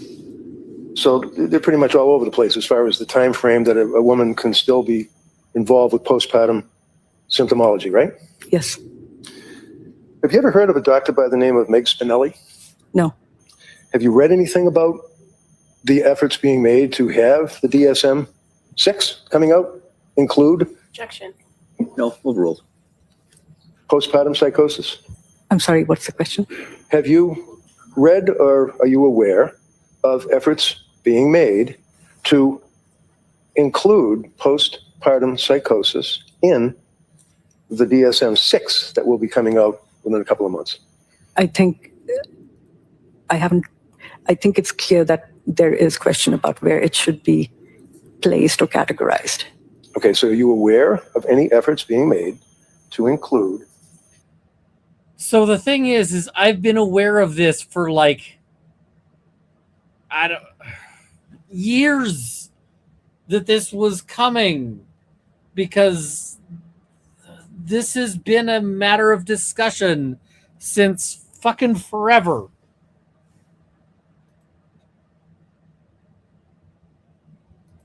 postpartum psychosis in the DSM-6 when it comes out? Vaguely. Vaguely. How vague? I don't know. You don't know. I know that there's question about where it should be categorized and that the DSM is reviewed every time and they try to move things around based on what clinicians and researchers think. What, if any, impact does the thyroid have on a woman who has just had a baby and is in the postpartum period, whatever they decided it is, 6 months, 4 months, a year? What impact does the thyroid have?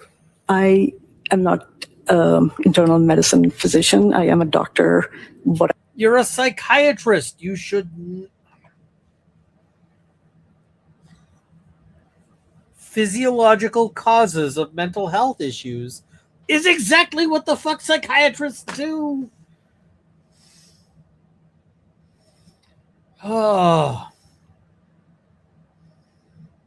Watching her testify is like trying to pee out a fish hook.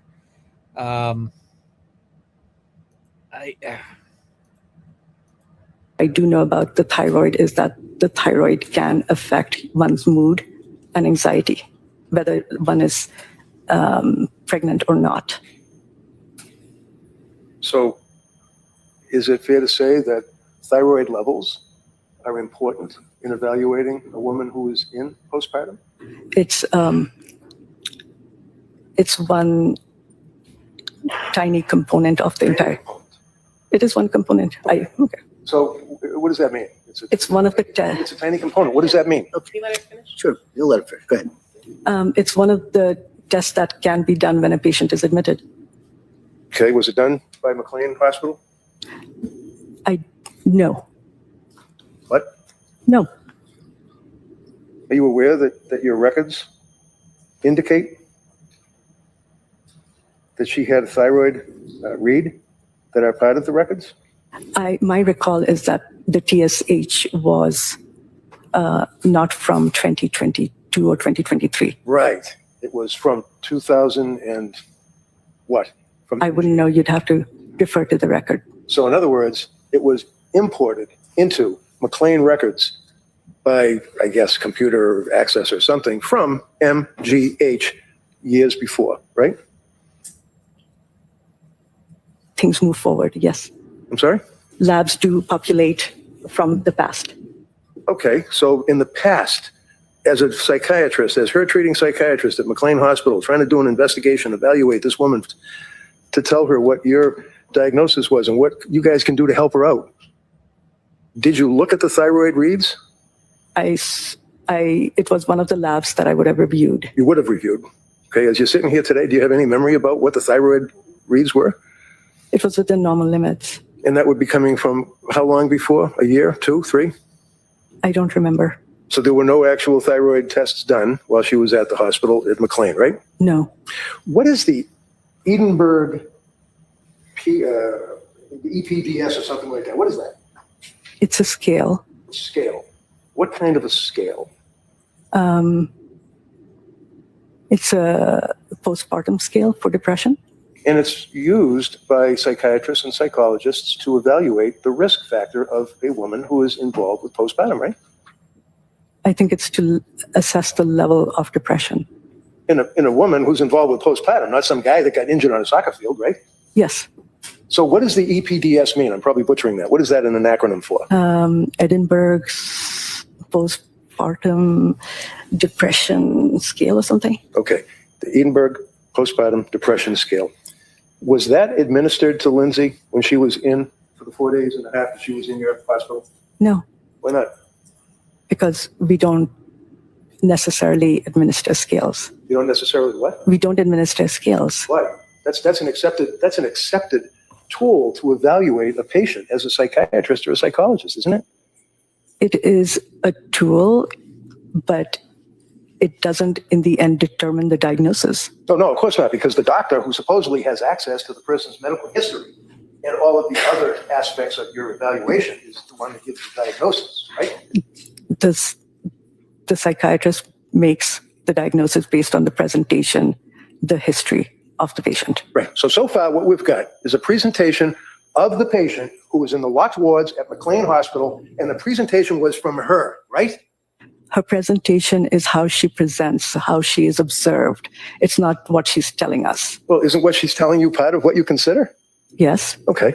And what Patrick's telling you is part of what you consider? yes. So other than what Lindsay, who is in the locked ward, tells you, and her husband who tells you, what, if any, investigation did you do?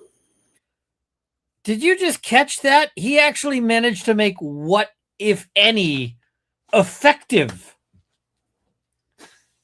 Remember Lally and his what, if any, like just wrote. And here he's dropping what, if any, like it's a fucking bomb. And I'm just like, ooh. Now, I mean, doesn't this make you just super confident about seeking help for mental health issues? Yeah. We did not do any additional collateral contact. And you didn't do any tests either, right? You didn't do it. Did you do a blood test? Psychiatry as a field is not dependent on blood tests. If it was that Well- simple, it would be much better for everybody. It's based I mean, psychiatry as a field does blood tests all the time. It isn't like it's the be all and end all of things. Like, it's not like, it's not like you can just do like a blood test and be like, all right, we've just done a blood test for schizophrenia.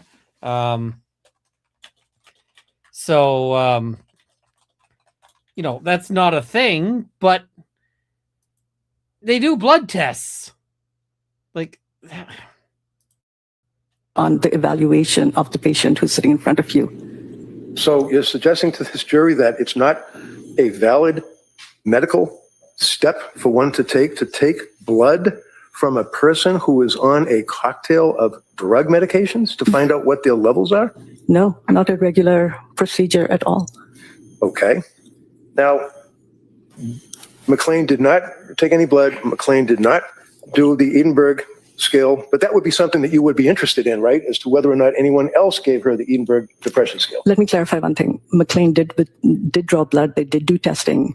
There was no testing for levels of drugs. Just Okay. let me clarify that. So That's fine. Okay. So they took a CBC or maybe a blood count evaluation, but it had nothing to do with what was on board, as they say, as far as tricyclics, antipsychotics, SSRIs, anything, right? They check for substances of abuse, but nothing else. Well, there were no substances of abuse in her blood, were there? No. How about the tricyclics, the antipsychotics, the SSRIs, the benzodiazepines, the Z drugs that they call some of their categories? They didn't test for that, did they? Those are not tested on a regular basis. How about on her basis? I don't know why I would have tested for those. What how would have about been the indication? How about if she presents, and the history that she's giving you is that she was on a number of drugs for that 3-month period or 3.5-month period? Would it be of interest to you as to what was on board in her blood? Medications have different half-lives. So if she had taken something, it would depend on what the half-life was. If it was a day, it would be out. Gee, it might have been helpful to, for instance, test her blood. Like, of her system. We would not be able to catch it at that time. It would depend on what she'd been taking and, what was in her bloodstream at that point. So the admission note that was noted in the medical records would be on page 64 of the medical records that you were presented by the district attorney. I don't remember what page it's on, but That's understandable.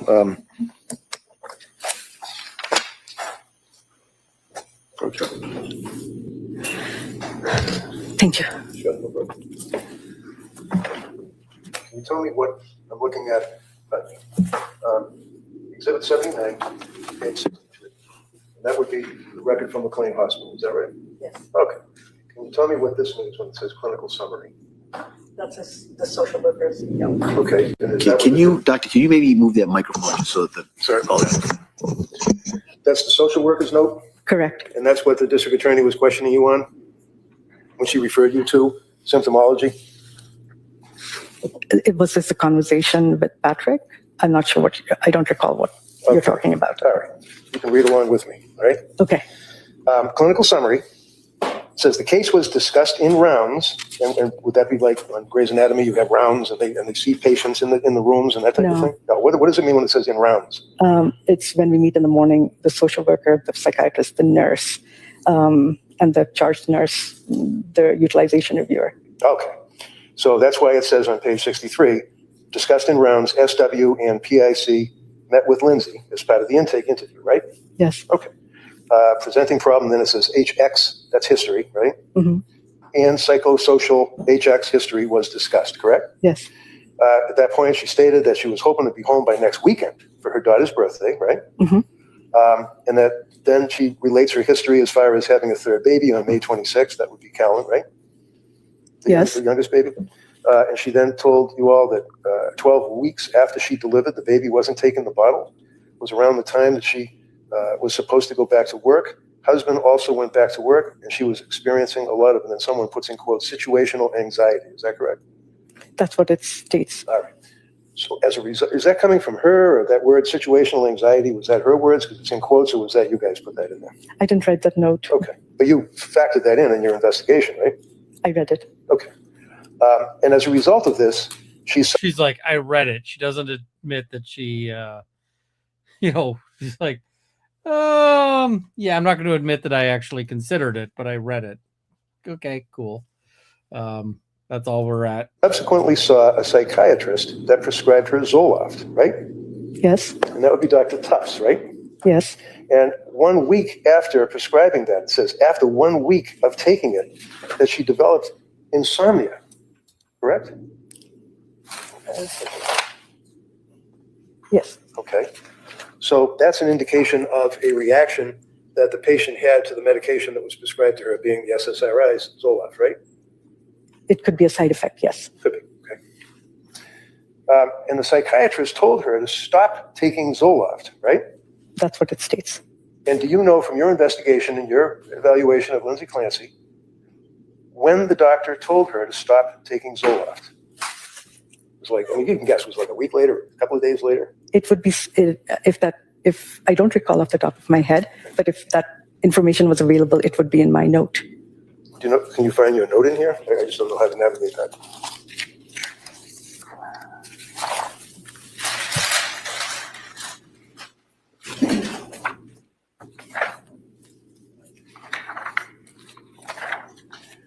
Would it help you if you had a break or a little recess just to look at this? No, No? I can find it right now. Mr. Redding, that's probably not a bad idea. We've been sitting here, kind of missed that morning recess. So we're going to take that at this point, just a short morning recess to let all of you kind of stretch your legs a little bit, and then we'll come right back. Okay? All right, All right, we're gonna jump past the Sure, close your recess. notebooks, face on your chairs, please. She asks if she can take the thing out of the courtroom, and the judge is like, that's an exhibit. I'm not okay with that. So she's allowed to review it in the courtroom. Court, all rise, jurors entering.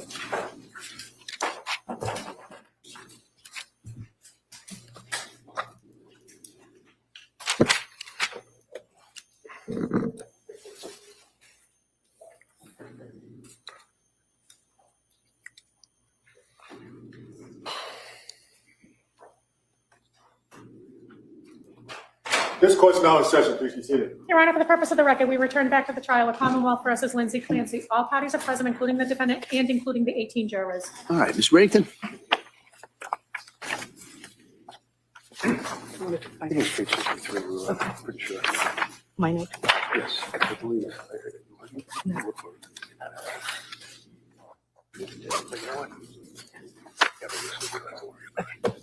Doctor, you'd agree with me that your notes are contained in Exhibit 79, correct? Yes. Okay. And one of the things that you had mentioned was that at the end of Lindsay's treatment at the hospital, she was discharged. Ultimately, correct? Yes. And that was not against medical advice, was it? No. And finally, you had made reference to the fact that postpartum psychosis is a serious consideration for you when you or your staff when you're evaluating a patient in McLean, correct? For Yes. postpartum. And one of the recommendations that you made was that she should follow up with other healthcare providers. And if I understand correctly, she actually sent a text or an email or something and confirmed that she did within the hour, right? She made an appointment with Dr. Tufts for the next morning. Right. And she told you guys that, right? She told the social worker that. So she was very responsive to your advice about you should reach out to your provider, and she did that, right? Yes. That's all I have. Thank you. All right, counsel redirect. Now watch the redirect. The redirect is kind of funny because one of the first things that the prosecutor does is testifies to solve one of the things that she missed. So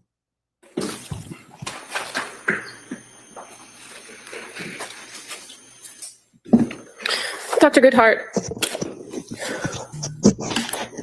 you're familiar with the discharge paperwork that a patient gets, right? Yes. I'm going to show you what's been marked as Exhibit 146. Is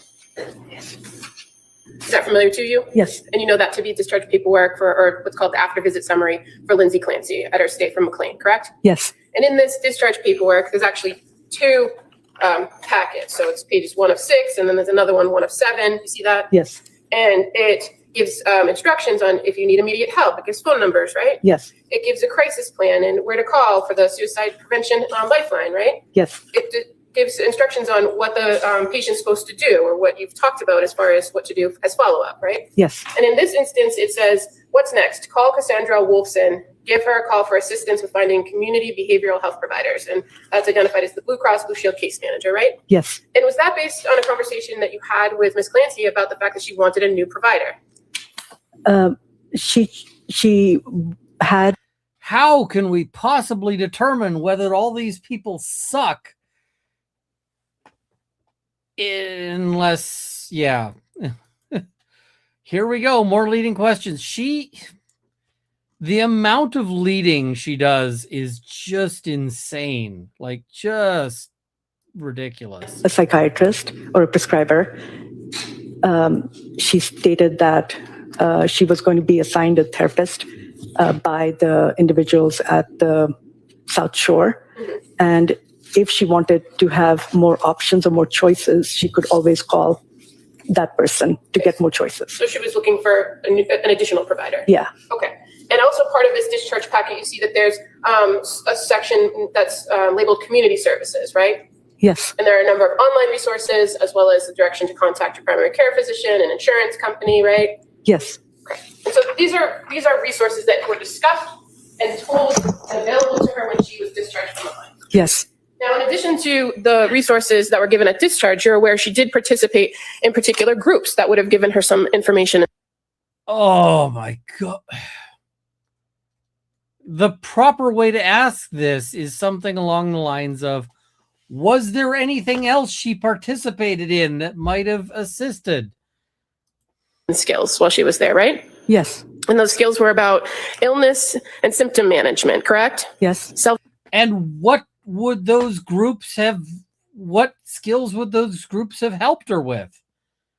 Like, oh my God. Compassion was another one, right? Yes. I'm going to object. This is beyond the scope of cross, which is, I think, a legitimate objection. So, all right. It's not just beyond the scope of cross. She's fucking testifying. Sustained. Counsel on cross-examination kept referring to this, the unit at McLean as the locked unit, right? You Yes. remember that line of questioning? And fair to say, it is locked for the safety of the patients, right? Yes. And in this circumstance with Ms. Clancy, when she arrived from Mass General via ambulance, she voluntarily agreed to be at this locked facility until it was safe for her to leave. Yes. Now, when she came in, she was identified, I think you said, as low risk Yes. and at the lowest level of checks, correct? Yes. And she was very vocal with you about how long she wanted to stay and when she wanted to leave. Yes. And you respected that and you worked with her to come up with a plan, correct? Yes. And when counsel says she wasn't discharged against medical advice, would you have preferred more time with this patient to assess her symptomology? Objection. Overruled. I think you're asking me to go back and do. Well, at the time, let's talk about the time that you had the conversation with her about leaving Yes. early. Yes, You said the original plan was to stay till at least Friday, right? I think I didn't have a set time on when she would leave. I take it a day at a time based on how the patient is doing.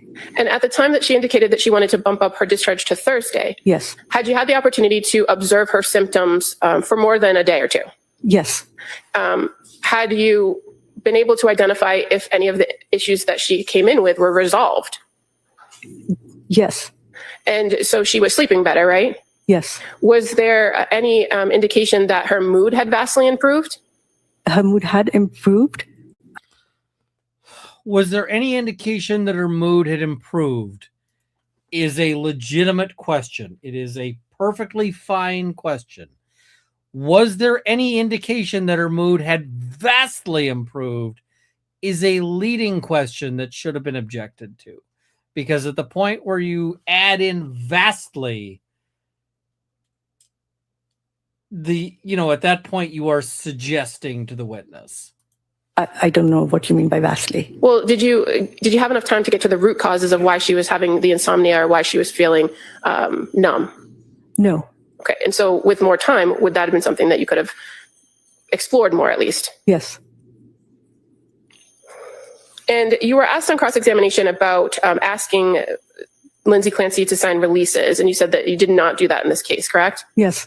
With more time with a particular patient, is it possible that you could have determined that you needed that more information and then asked her to sign releases? Objection. Sustained. Well, as far as your protocol for asking for releases, is it something that you do with every patient? No. What are the circumstances that would lead you to ask for releases to be signed? Again, it's outside the scope of cross objection. No, overall, It depends on how the patient is presenting, whether they appear reliable, whether their history that they're giving is consistent across different times when they were evaluated. For example, she was evaluated in the emergency department in the CEC, then on the unit by Dr. Madwa and myself.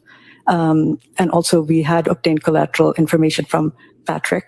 And so I didn't feel like there was any urgent need to obtain the collateral from the other providers. And she was telling us what she liked and what she disliked about what the providers were doing.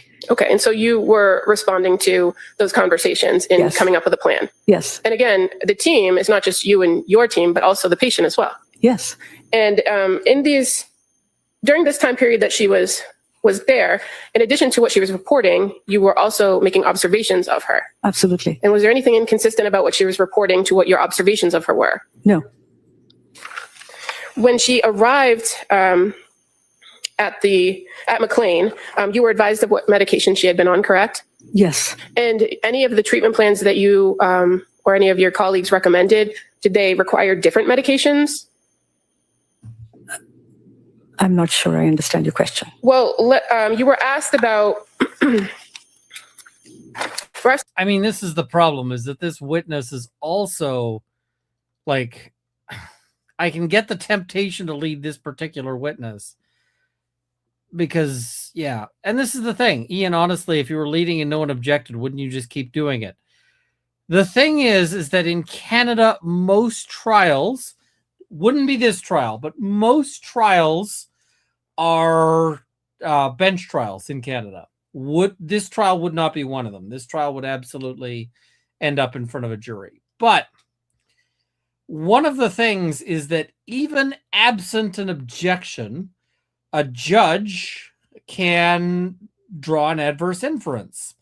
And an adverse inference means that at the end of the day, the court can say, look, all of this evidence came out, but I'm going to weigh it less because it was led, because it was all leading, stuff.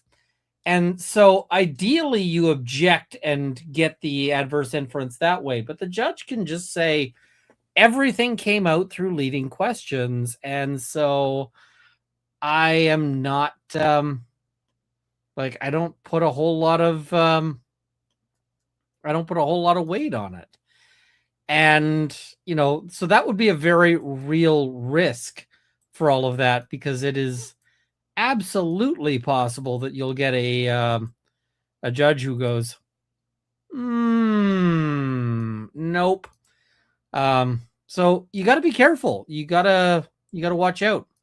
About the blood work. Yes, And so you indicated that McLean does draw blood upon admission, right? Yes. But that you did not look at the blood work or ask or evaluate it for levels of medications. correct. Was there any reason to do that based on the medication regimen that you were advised that she had been on? No, And with your treatment plan as far as medication, would there have been a reason to do that to either verify or not verify that she already had things in her system? no,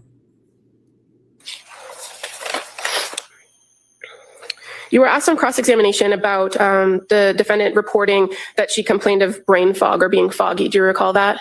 yes, Do you also recall that she was observed by nurses to have improved memory and improved concentration, over the time that she had been at McLean?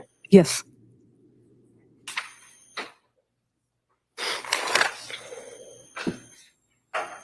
You were asked on cross-examination about suicide hotline. And Yes.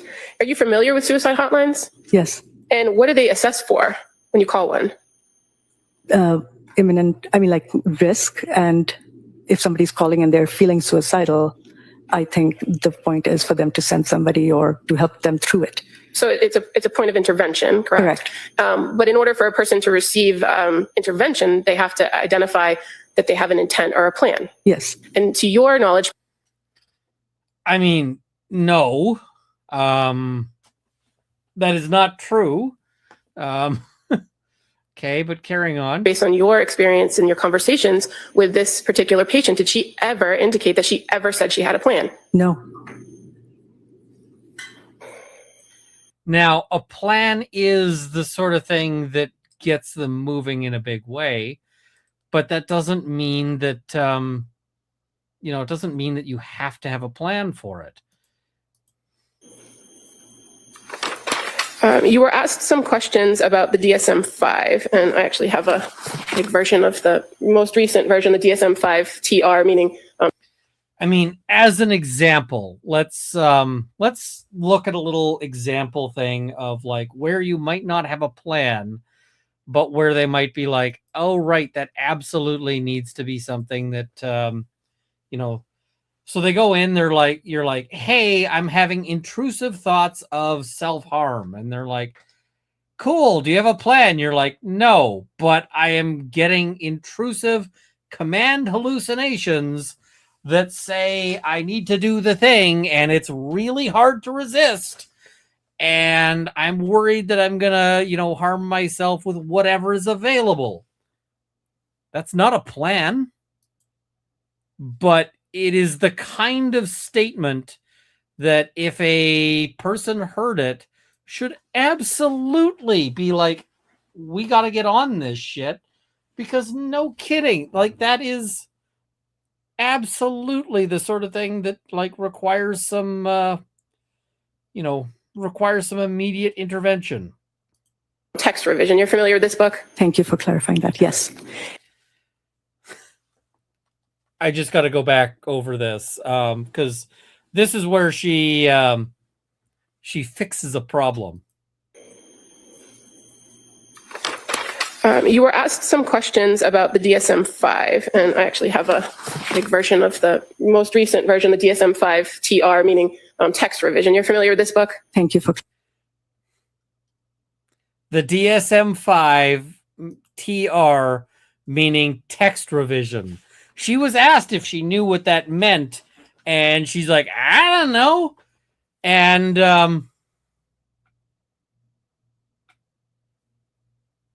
then the prosecutor just told her what it is. Here's a good question, but risky. Have you ever had a patient who denied having a plan to do the thing, but who you later learned did the thing? Mm-hmm.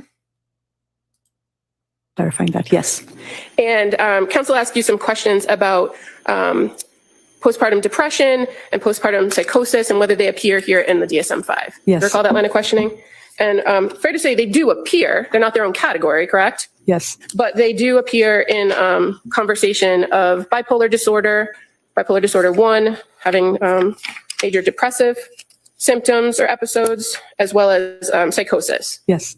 And it's very brief mention, but it's in here. Is that correct? Yes.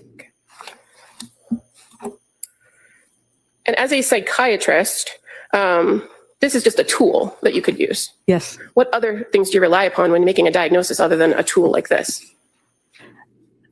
Observation of the patient, the history that they're relating, the information from family, and other, that's essentially it, and other records if available. Okay, and you use that information based on your own training and experience Yes. to come up with a diagnosis. Yes. And your diagnosis, does that have to agree with anyone else? No. And when you're treating a patient that comes before you for help at McLean, you're treating the patient in front of you, or you're treating the patient from several months ago? You take the history into consideration, but you're treating the patient in front of you because that's the presentation. Okay. Thank you. I have no further questions. Mr. Reddington? No, thank you. Thank you, Doctor. All right, Thank you. Doctor. Thank you. Oh, she was not good, in my opinion. Now, we're not going to go over the full thing with the next witness, but we are going to look at, what is it? We will look at a brief moment here that I wanted to cover. So, Back on the stand. I think it's here. Get the witness on the, back on the stand. Your Honor, first of all, I want to raise an issue with you, and I think it's Why don't really, we- why don't we no, I don't want to go go to the sidebar. I really don't want to go to the sidebar. I need to know what you're going to talk about before. I want to tell you that they got picked up on a hot mic saying, shut her up during the playing of that autopsy. All right. This is not like Handmaid's Tale, so you're going to tape them Listen, up. I'm not doing that at all. I just want to find out what the issue is. There's a lot of privileged issues, and then you can tell me that, and then if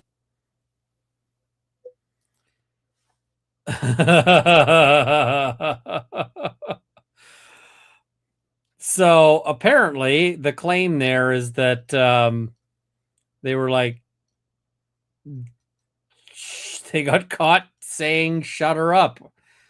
Yeah. All right, so next witness is 12 years old, apparently. Now, you might be thinking that I'm throwing shade. I am not throwing shade with that.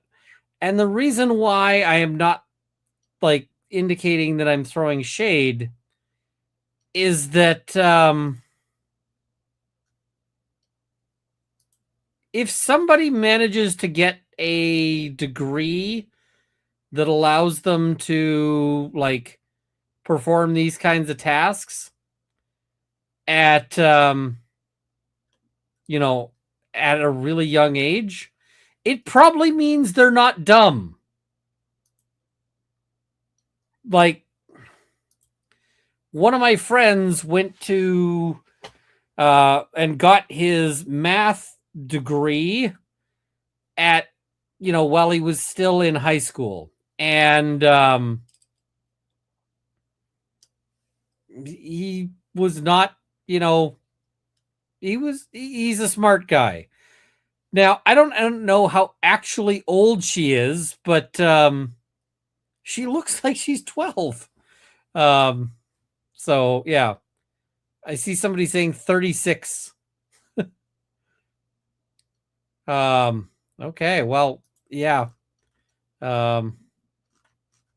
Impressive. I'm still gonna call her Doogie Howser though.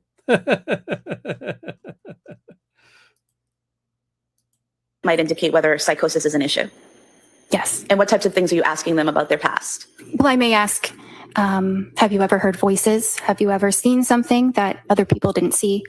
And did you ask those questions of Ms. Clancy? I believe I did.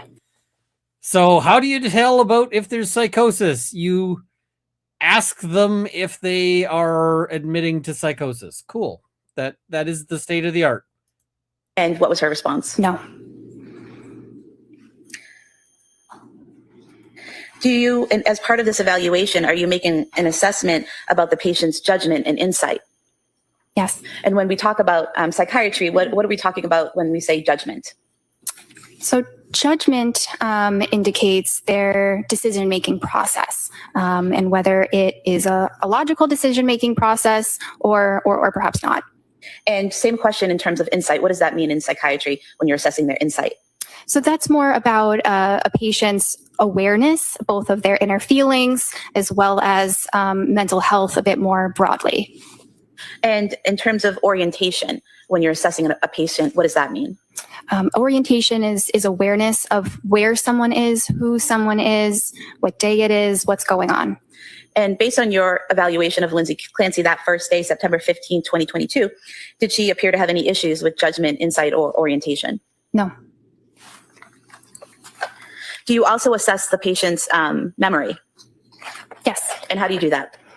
Well, it depends. Often, unless there is a specific concern about memory or dementia, it's based off of my conversation with them. Are they able to recall medications that they have taken? Are they able to recall, things that they have done with a lot of detail and specificity?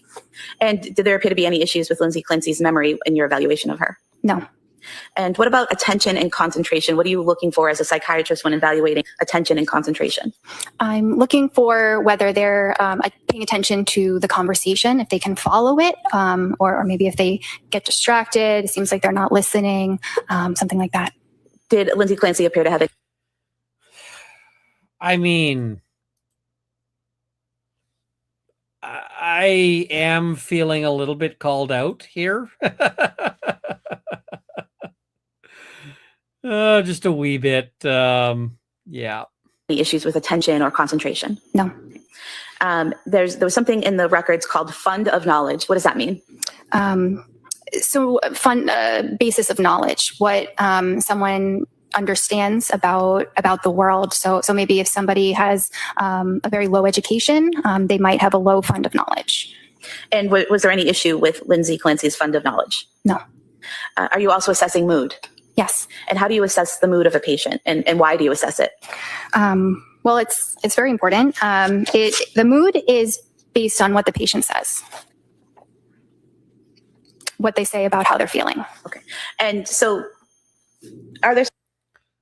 Now, here's another thing that you sometimes have to do as a lawyer, and that is, Your Honor, it appears the witness is reading something, and I would like to ask that they not read something.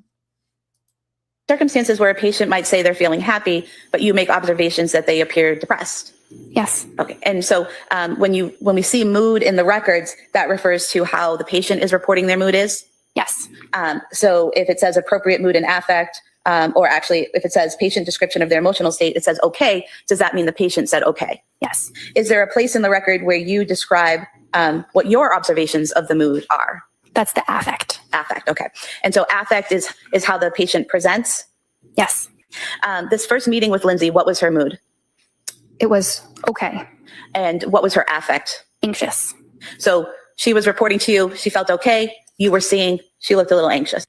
I always want people to testify from their own memory first, and then from their notes only if they, can't remember. And so you got to actually pin them to it. You got to be like, if this witness could please put whatever they're looking at the fuck down.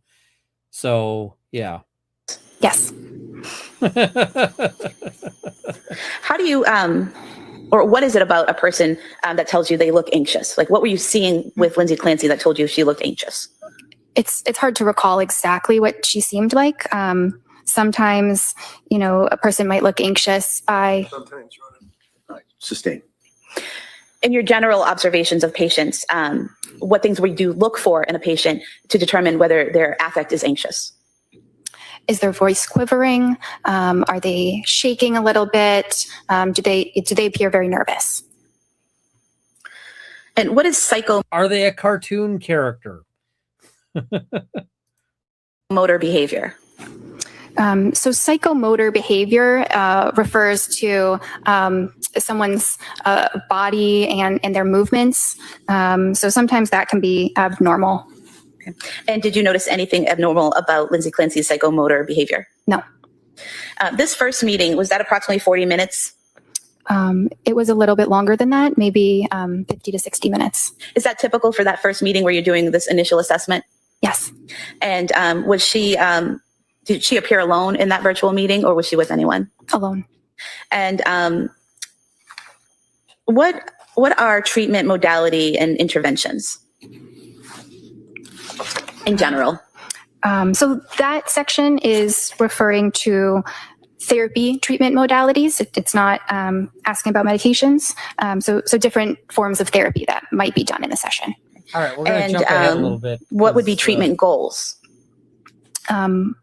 Goals that we are working on or will plan to work on, since this is only the first visit. For those thoughts, and she denied them. And did you also provide information to her about what to do if in between appointments there were emergencies or issues? Yes, I believe that I did. I usually do when I meet a patient. And in the page describing Sorry, that was just me having to murder a mosquito, but treatment follow-up plan, which would be in the initial diagnostic assessment from September 15th in that treatment follow-up plan section. There's a part there that says, if having urges to harm self or others, go to the nearest emergency room, call 911, or call the National Suicide Prevention and Crisis Hotline, correct? Yes. Is this page given to the patient? They can access it online on the portal. So Ms. Clancy would have the ability to go on here, look at the portal, and see what to do if she was having a crisis. Yeah, just this plan section, yes. Just the treatment plan section. Yes. So is it that she would have to search through the records, or is that something you can click on to see the treatment plan? I'm not sure exactly what it looks like for a patient. Okay, but that's one of the sections that's available to the patient, Lindsay Clancy, if she goes onto the portal. Yes. There's also in here, if you feel you're in crisis, you may text home to a certain text number from anywhere in the United States. Is that correct? Yes. And what does that do when you text that text number you text home to that text number? It connects you to a counselor. Now, what was the treatment or follow-up plan for Ms. Clancy? To start the sertraline, to start individual therapy, and to follow up with myself. So your recommendation wasn't just that she take pills, you recommended that she attend therapy, correct? Yes.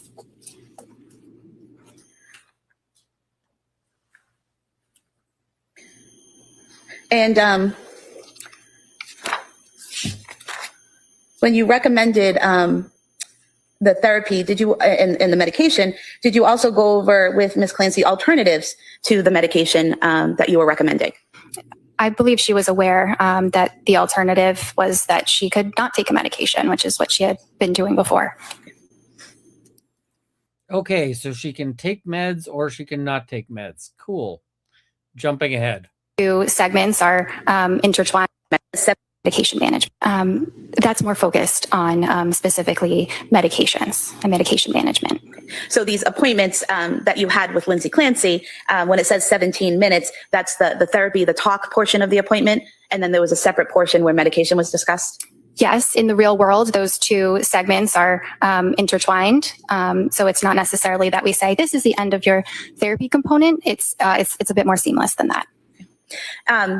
Now, in your training and experience and the way you conduct your practice, if you're having a therapy portion or you're conducting therapy with a client and that 25 minutes has run out, is it a hard stop or is there an option to continue? It's not a hard stop. I do have limitations because I have other patients that are waiting. But if there's something urgent, I can go a little bit over. If there's an emergency, I can cancel the next patient if I have to. And these 25-minute appointments that you have, if a patient were to request a longer appointment with you, is that available? It's an option. Did Lindsay Clancy ever request a longer appointment time with you? No. I mean,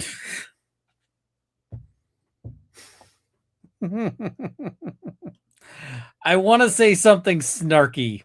It's like, oh, right. Nobody wants to spend extra time with you. Okay. Gotcha.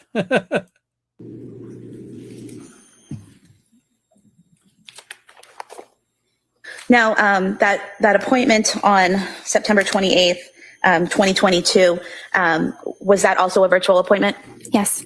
And did Ms. Clancy appear to be alone in that virtual appointment? Yes.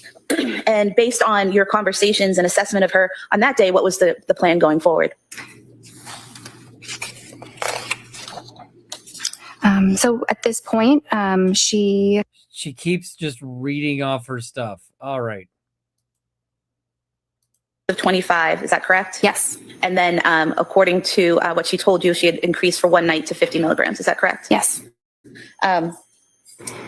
Did she also tell you she was scared to start something new? yes, Is that in terms of another medication? yes. So what was your discussion with Ms. Clancy when she's telling you that she's having these issues with Zoloft, but she's afraid to try something new? So we discussed what to do moving forward. So we discussed whether it would make sense to switch to a different medication at that point. And at that moment, because of her negative experience with the Zoloft, she did not want to start a new medication at that point. At this meeting with her, did you ask her if she had any suicidal thoughts? Yes. What was her response? No. Did you ask her if she had any homicidal ideation or thoughts? Yes. What was her response? No.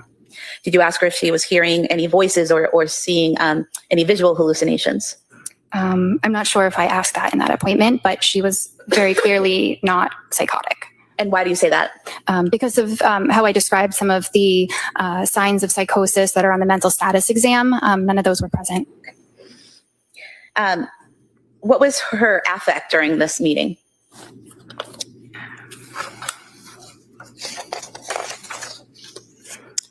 It was depressed. And did you write that that she was strike that? What was it about her affect that made you write that she was depressed? She visually appeared like she was feeling sad. And her mood, how did she report that to you?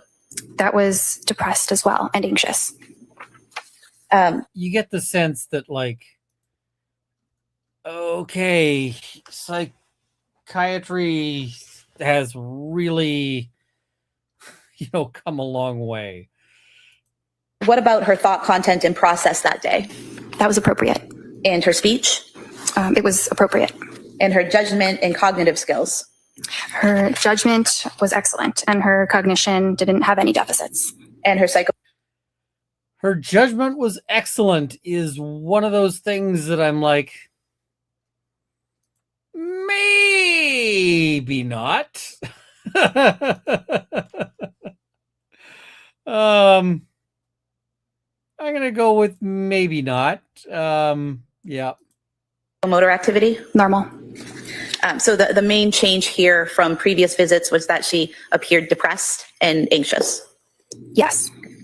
Although she had appeared anxious that first visit, correct? Yes. So to make sure we have the timeline correct, the first visit she appeared anxious. The second visit she appeared to be doing better. The third visit, she still had that poor insight when you met about the paperwork. And then this fourth visit, she appears depressed. Is that correct? Yes. Did she also tell you that she was worried about getting suicidal thoughts? This is not entirely true, but the other methods are really fucking expensive. We can do all sorts of neat things with brain scans and so forth, but yeah, it's super expensive and super awkward, and yeah. All right, we are jumping a little bit here. All right.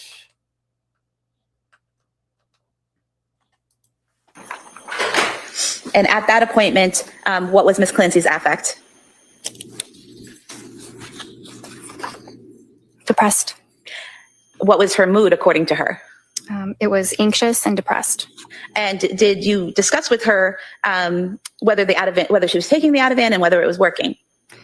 She said that it was not helpful for her sleep, but it made her feel less anxious. And in this appointment, there was a discussion of Benadryl. Is that correct? So she reported that Benadryl was something she had tried and it was helpful. It was taken over the counter. Had you recommended or told her to take the Benadryl at that point? I don't think so. And so when you met with her and she told you that she had taken the Benadryl and it had helped, what was your reaction to that? I was glad that something was helping. And did she tell you how often she was taking it or how much of it she was taking? I don't recall. Did you ask her that day if she had any suicidal or homicidal ideation? Yes. And what was the response? No. Did you see any signs of psychosis that day? No.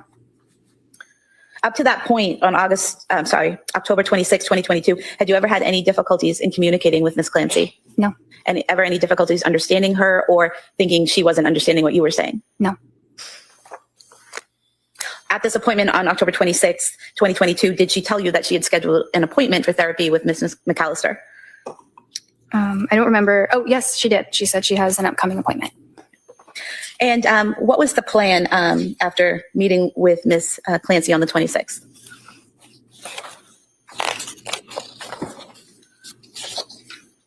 So at that point, we discussed trying a new medication because she felt that whatever side effects were caused by the Zoloft had resolved, but she still had the same anxiety that she had had beforehand. So we discussed starting the medication Buspar at 5 milligrams twice a day. And what is the lowest dose of Buspar? 5 milligrams. And what is the highest dose you can prescribe? The pills probably come up to 30 and multiple 30 pills taken per day. So you could prescribe someone more than 30 milligrams per day? Like a total dose of 60. Okay. So you started her again at the lowest dose? Yes. And why did you choose Buspar? So Buspar is very well tolerated. It's a very mild medicine, especially for someone who is experiencing side effects from another medication. And what does Buspar do? It lowers anxiety. And So once again, they're putting her on every medication on the planet. Ms. Clancy decided on a replacement for the Ativan? At this point, I don't think there was a medicine that we had decided on. Okay. So the plan at that point was just to taper off the Ativan, but nothing was added at that point? Yes. Did you next see Ms. Clancy on November 22nd, 2022? Yes. And do you recall why there was a 20-day gap between seeing her on the 2nd and then seeing her on the 22nd? Well, I'm not sure. I would really be guessing if I said. Okay. Did you learn at that appointment on November 22nd of 2022 that Ms. Clancy had started another program? Yes. And what program was that? It was a South Shore perinatal mental health clinic. And was that the first that you learned of Ms. Clancy being involved in that program? Yes. Did she tell you she was thinking about doing it or that she was already enrolled in that program? That she was enrolled in it and that what it sounded like she was going to be transferring her care there. Okay. And did she tell you that she was starting a new medication? Yes. What did she tell you she was starting? She said she was going to start Prozac.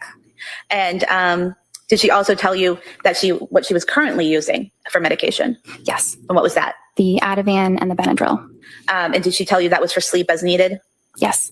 And so, I mean, Benadryl is an or what do you call it? It's an antihistamine. So it's an allergy medication, but it is really, really good for sleep because it knocks you the hell out. I've used Benadryl for sleep because if I take a Benadryl, it like ruins my, ruins my entire day because then I'm unconscious. So it is commonly prescribed as like the side, side effect. you had put in place a plan on November 2nd to taper off the Ativan, but on November 22nd, she was still on the Ativan. Is that correct? Yes. And had she tapered off or reduced the dose to your knowledge?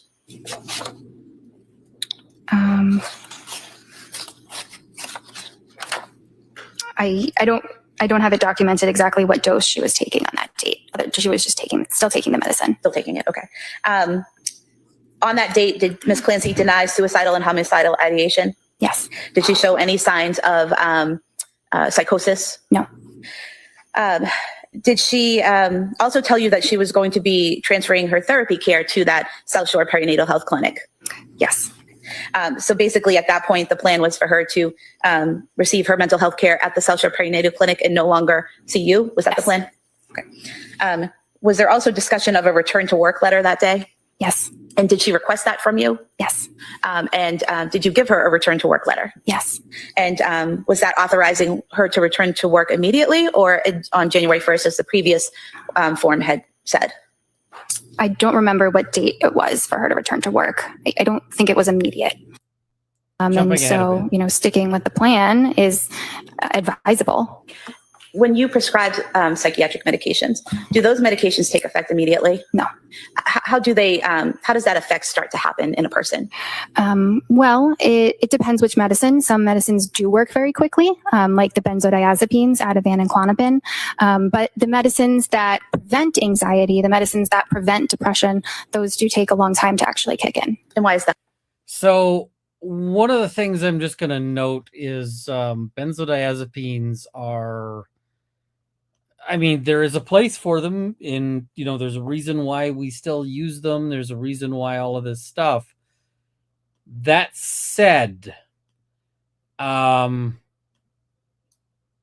they are one of the more dangerous varieties of medication out there. People die using them. People suffer tremendous problems getting off of them. People die getting off of them because they're one of the categories of medications that can kill you when you stop. So there's actually very few, believe it or not, because like most medications, like there's lots of medications that can kill you if you take too many. Opiates will absolutely wreck you if you take too many, but they don't tend to kill you when you stop. I mean, you might think you were.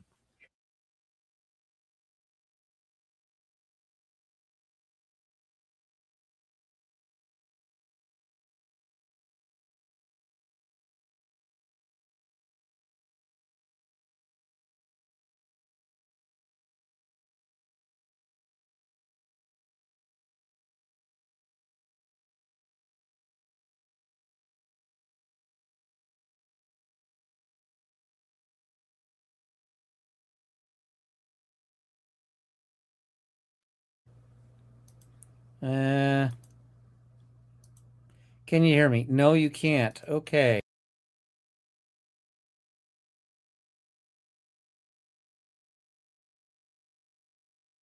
Okay, 1 second.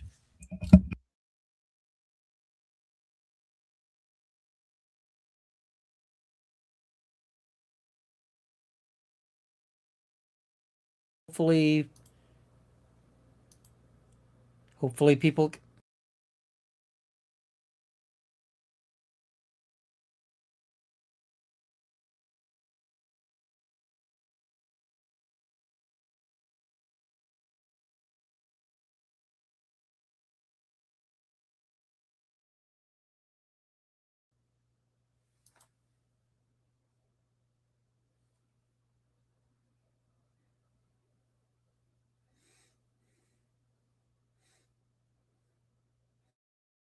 Yes. And why did you do that?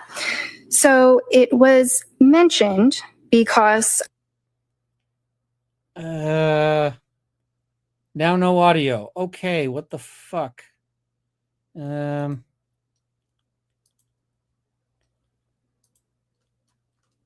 Okay, people are saying it's back. Good. Of the poor reaction she had to All right, I gotta see if I can hear me. some of her medications, the insomnia. Okay, people are saying it's back. Good. All right, so I can apparently hear me. Good. So we discussed whether these side effects she was experiencing indicated she had bipolar disorder. But when that was assessed, it was not deemed that she had bipolar disorder. And why was that? Because she really didn't meet the criteria. And what criteria didn't she meet? So there's a number of different criteria for bipolar disorder, or specifically looking at mania, because she did have some symptoms of depression, but the other side is mania. So the most important one is euphoria. So actually 7 days of continued euphoria with very high energy levels. That's the most important one. But then in addition to that, you need some other things like potentially pressured speech, grandiosity, which is like a person feeling superhuman or godlike. You might see increased risk-taking behaviors. Usually those are significant risks, like somebody having affairs or using drugs, things that really negatively impact their life. Gambling is a huge one with people who are manic. like a huge one, because the number of people who have, somebody says, the person might have a decreased need for sleep, which is not just insomnia, but it's truly not needing the sleep and having enormous amounts of energy otherwise. What is pressured speech? It means talking very fast, so fast that it's really hard to interrupt them. And did you ask Ms. Clancy on December 1st questions that would potentially elicit whether or not she met that criteria? Yes. And did any of her responses to your questions indicate any instances of mania in her past or present? No.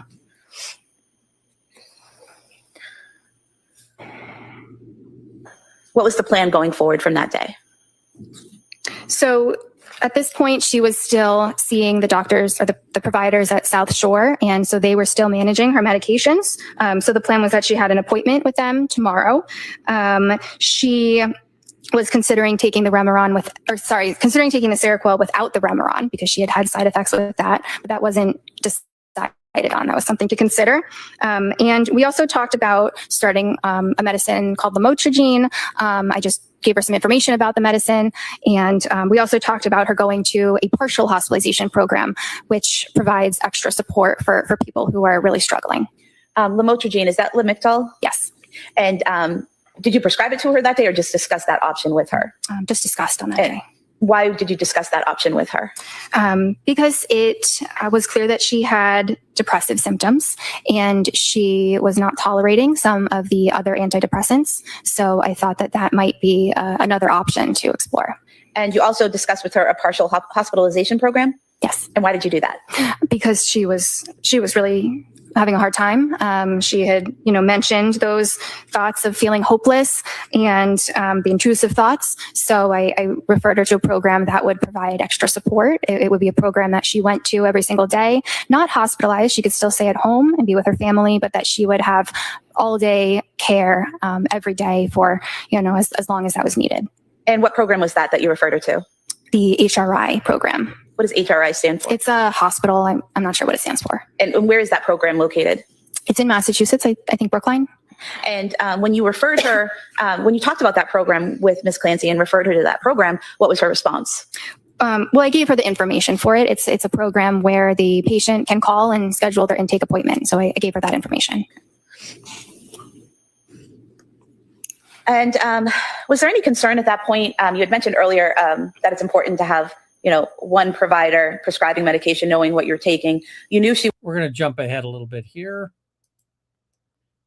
January 6th, 2023. Yes. And how did that appointment come about? So again, I don't often do the scheduling. I'm not sure exactly whether I had scheduled that or she had. Did you learn during that appointment that Ms. Clancy had just been discharged from McLean Hospital? Yes. And what, if anything, did Ms. Clancy tell you about her current mental state and what had happened between your last appointment on December 16th and now this appointment on January 6th? So she was continuing to feel depressed and attributing it to the Seroquel that she had been taking. So the idea was going to McLean so that she could be safely taken off of the Seroquel. And was it at McLean, according to Ms. Clancy, that she had tapered off the Seroquel? Yes. And so on January 6th, did she tell you what she was prescribed at that time? Yes. And what was that? Trazodone, 100 milligrams, Ativan, 1 milligram, and melatonin, 5 milligrams. Okay. And are these all low doses of these medications? Yes. Did you ask her if she had current suicidal ideation? Yes. And what did she say? No. Did you ask her if she had homicidal ideation? Yes. And what was her response? No. Did you observe any signs or symptoms of psychosis in her presentation, answers, or behavior? No, I did not. Did you ask all low doses of these medications? Yes. Did you ask her if she had current suicidal ideation? Yes. And what did she say? No. Did you ask her if she had homicidal ideation? Yes. And what was her response? No. Did you observe any signs or symptoms of psychosis in her presentation, answers, or behavior? No, I did not.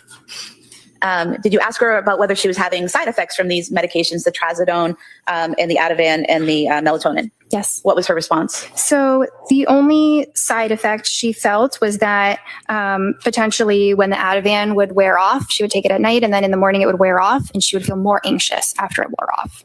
And in terms of the trazodone, did she say she had any side effects from the trazodone? No. And melatonin, what is melatonin? Melatonin is a chemical that the brain makes that tells us it's time to go to sleep. It's associated with the circadian rhythm. It's not a prescription, actually. It's a medicine that you can pick up in over the counter at the pharmacy. And is it just to help regulate sleep? Yes. What was her mood, according to Ms. Clancy, on that date? She was feeling numb. Numb? Numb. Did that cause you any concern? Yes. And why is that? Well, she still appeared quite depressed. And It's a pretty classic depression symptom as well. So, yeah. what way? Was that her affect? It was, yes. Her affect was congruent, meaning it was the same as her mood. Okay. So, just so we can understand, so if I tell you I'm happy and I appear happy, is that congruent? Yes. And if I tell you I'm happy but I appear sad, is that incongruent? Yes. And is that important when evaluating a patient? Yes. And why is that? Sometimes it's not congruent, and there could be all sorts of reasons why, but it's just something to pay attention to. And so on this day, though, her mood and her affect were congruent. Yes. Okay. And was there a plan formulated for that day? On that day?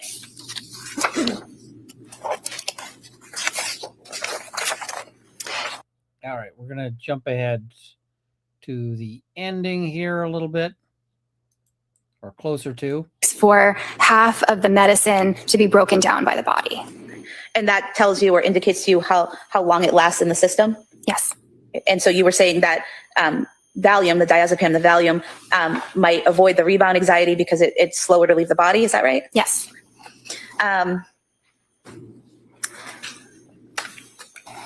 Did Ms. Clancy send you, after this appointment on the 9th, January 9th, did she send you emails on January 11th, 2023, asking you about your knowledge and thoughts on ketamine therapy and whether that would be a good option for her? Yes, she did. And what was your response to that?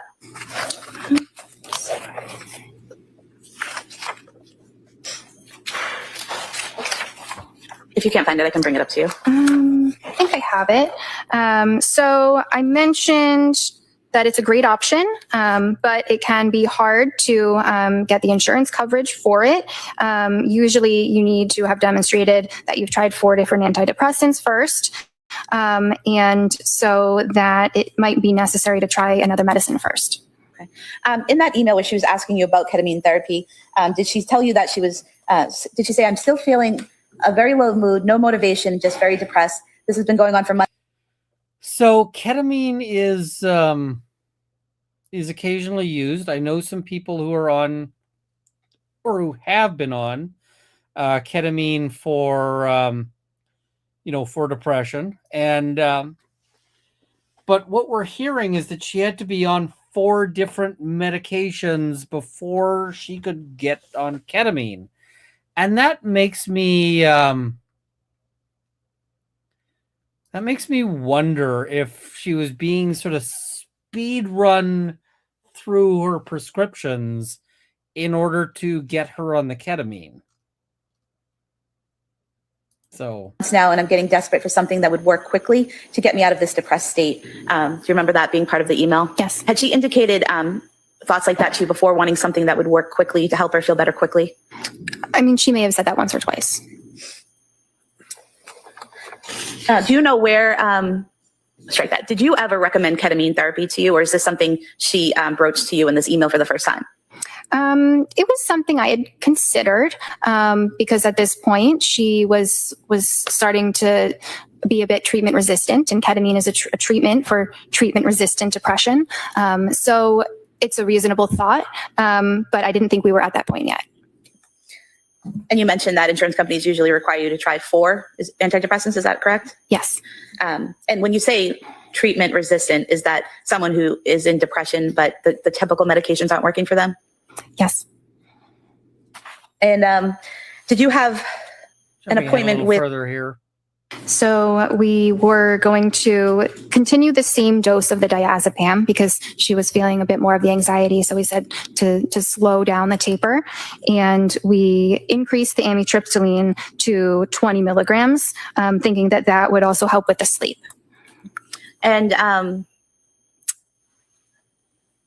at any point in time, did she tell you she was planning to kill herself? No, At any point in time on the 23rd, did she say she was planning to kill her children? no, absolutely not. At any point in time during your interaction with her in that session, was there anything about her affect or demeanor, her behavior that indicated to you that she was a danger to herself or others? No. Was there any reason, based on your evaluation of her in that that session, that would give you grounds to file a Section 12 on her that day? No. Throughout your time treating Ms. Clancy, did you continue to recommend that she attend individual therapy? Yes. And why is that? It's very important. And is there a reason it's important, or like what are the benefits? Yeah, it has. Many studies have been done to show the efficacy of therapy as a component of treatment for depression and anxiety. So, some people may only do medicine, some people may only do therapy, but the best response is a combination. Medicine and therapy, from my understanding, have about the same effectiveness, but in fact, the effectiveness is best when you combine the two. So, which makes sense. Thank you, doctor. I have nothing further. All right, Council Clancy, maybe sidebar. All right, so they are, cross-examination of her is going to wait until tomorrow. So, going to be exciting. And yeah, this is the other thing. Therapy is not going to cut it for psychosis, 100%. I don't think they noticed the psychosis, but yeah. All right, let's go through super chats. And did we hit our goal? I don't think we hit our goal. We did not hit our goal for the Runkle story time. I might give you the story time anyway, but let's go through the super chats. Oh, right, not tomorrow. Tomorrow is Saturday. Yeah. Also, can I let you in on a little? So I have a joke I'm working on, and oh wow, Rob, thank you for the 50 gifted memberships. That is tremendous. There's a lot of green that's happening in the chat there, so thank you so much. There's a case I've been wanting to cover, and so I'm going to cover it, but I want to cover it in a funny way. And so the case is that YouTube is getting sued. And YouTube is getting sued over basically that if you put in for YouTube Premium, they say no ads, but you can still get ads because creators can just do ad reads.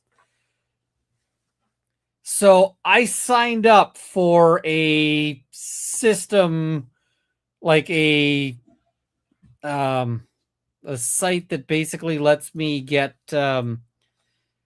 commission codes for a bunch of different things.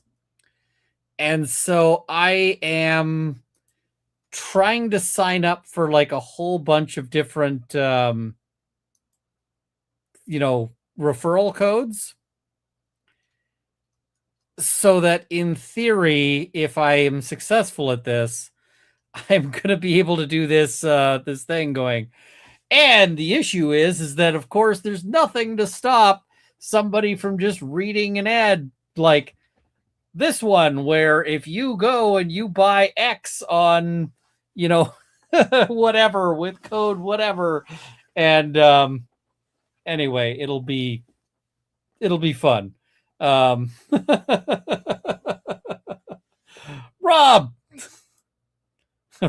coming in with another 20 gifted memberships. Wow. Thank you, Rob. So yeah, that's kind of my, I'm spoiling the joke, but it should be fun. We'll see if that goes. All right, let's dig our way through the super chat queue here and then go to sleep. It's a me, Tony P. Thank you for the 10 gifted memberships. Much appreciated. Jenny Liz, thank you so much for being a YouTube member. ASG, 2 years today. Thank you. Meme Empress, prosecution should pay for the jury's therapy herself, to be honest. Jurors often need therapy, and there's very little resources for it. ASG says, given the low objection strategy they seem to be employing, how strong of an appeals case do you think the defense will have if the jury convicts? There's a few places where I thought that they have gotten themselves some potential arguments, but I don't know. They might be leaving a lot on the table. Marie Martins, today I was pissed they made that lady from the gym come in just so they can put in a picture Cora Drewer. This judge who just got overturned on a similar case is letting the Commonwealth have everything they want.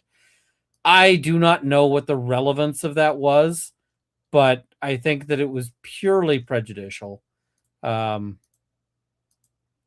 Tixie versus Baxi, love it. Help me understand the Commonwealth theory. Clancy was a great mom, clearly mentally ill on countless meds, repeatedly asked for help and tried to end her life, but I meant to believe she was just tired of motherhood and calculated all this. I don't know what the prosecution's doing. Honestly, the prosecution seems to be fucking around, and I don't get it. Law and Disorder. How is Rob? I miss him. Hope he's well. You got to see him. Vez from Quebec. These DAs are horrible for mental health awareness. They don't get it at all. Also today, they flew someone from Texas for 5 minutes. That is, yeah, that's insane. Corgi Grandma for pro bono. Thank you so much. I am probably going to work on setting up either a not-for-profit or a charity to assist with the pro bono stuff. But yeah, that'll be purely for stuff like, calling experts, travel, that kind of shit.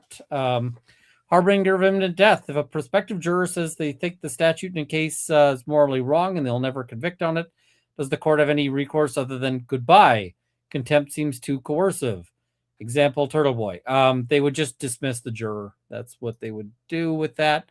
Harbinger of imminent death. Having been engaged with the criminal justice system for so long, what, if anything, do you believe about the nature and existence of evil? I think that most people who are charged with things, including, people like Clancy, including people, I think most people are not evil in that sense. They make stupid decisions. They have difficult upbringings. They have all of these things. And that said, I've encountered some people who are just straight up fucking evil. And, I had one guy tell me that he just, that he really liked being in prison because he got to murder as many people as he wanted in prison. And I'm like, what? Some people who generally would be considered evil, I don't know that I'd put into the same category, in the sense that I don't actually think they'd do it again, believe it or not. So, I'm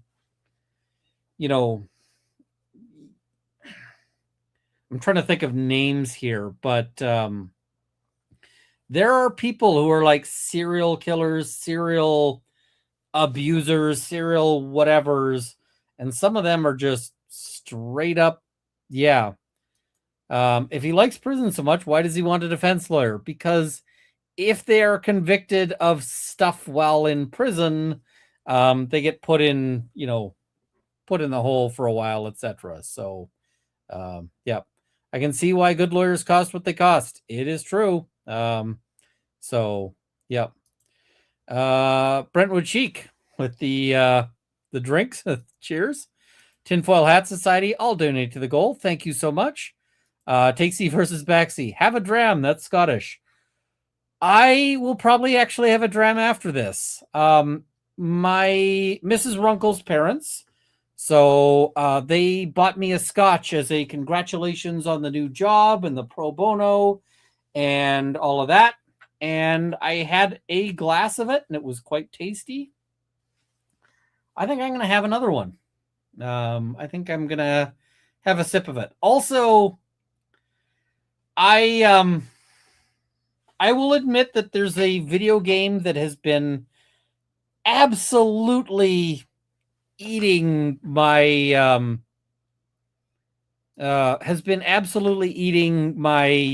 attention, and that is it's a game called Dead as Disco, and I've been playing the heck out of it, and some of it is some of it is really catchy. I may stream some of it at some point, just like maybe I'll run a stream on like Roll of Law of the game, but it's a lot of fun. I suck at it, but it's a lot of fun. Yeah. Harbinger of imminent death. So where do you expect prosecutors to draw the line on prosecuting cases because the boss says so? How easily could an average prosecutor find other work at some firm if fired for refusing to run a case? If they're good prosecutors, you can find other work. Yeah. Oh, there's a good question. Do I also play Hardspace Shipbreaker? Hardspace is a great game. I played that for some of the Extra Life stuff, and yeah, it was good. Runkle, do you believe that free will exists? If no, do you think we should still punish people for harmful things they do? I think that either free will exists or it doesn't, but in either event, we should treat it as if it does, if that makes sense. Because if we're all just meat puppets and we don't have free will, well, then none of what we do matters and it's all predetermined. So, yeah. Jaded for Justice. So happy to be in Albertan so I can call you if I ever need a lawyer. So proud of you going pro bono too. Just wow. Love this for you so much. Thank you. LCTC. Runkle, if she was hanging out the window to minimize damage, how did her feet end up facing away from the house? Wall, her hanging there, and then she spirals off and does a backflip. I don't think it makes a whole lot of sense. Suzanne D says, missed your big celebration live stream. Congrats, Runkle. Thank you. Tough Cookie says, goal. Thank you.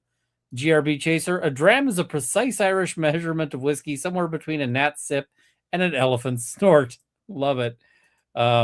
Nina Hart's ER nurse here. The ball kick is for sure a firefighter EMT move. Love that. Honk Banana, no, thank you for the 10 gifted memberships. DSN, thanks. Thank you. GRB Chaser, Gildea hemming and hawing, judge trying to find reason not to let experts in. I think he's a little concerned about the fact that he's been overturned. So, yeah. Irish girl from Boston, thank you so much. Glamasues, I'm fangirling over K-Red. He's really good. CC Mills, thank you for being a member. Much appreciated. GRB Chaser, trial pigeon business running together. I meant Sullivan. They do kind of run together. Meme Empress, Uncle Rob, he finally escaped Google Maps. I will try to send Rob or, some of the things there. So, yeah. Rob says, Rob, good to see you from Cat Lady Ballerina Official. In Laura Owens, her parents had a Chapter 11 bankruptcy. The 341 was 2.5 hours long and amazing. You should watch. I am trying to catch up on that.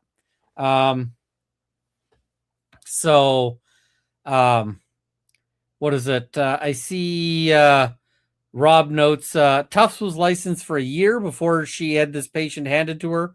She should have been supervised. This case presented concerns, especially with a difficult patient who didn't want to take the meds and started mixing them. A supervising psych should have seen these flags, just like I do with my associates that I supervise. I feel like Chad is yeeting her in front of a bus.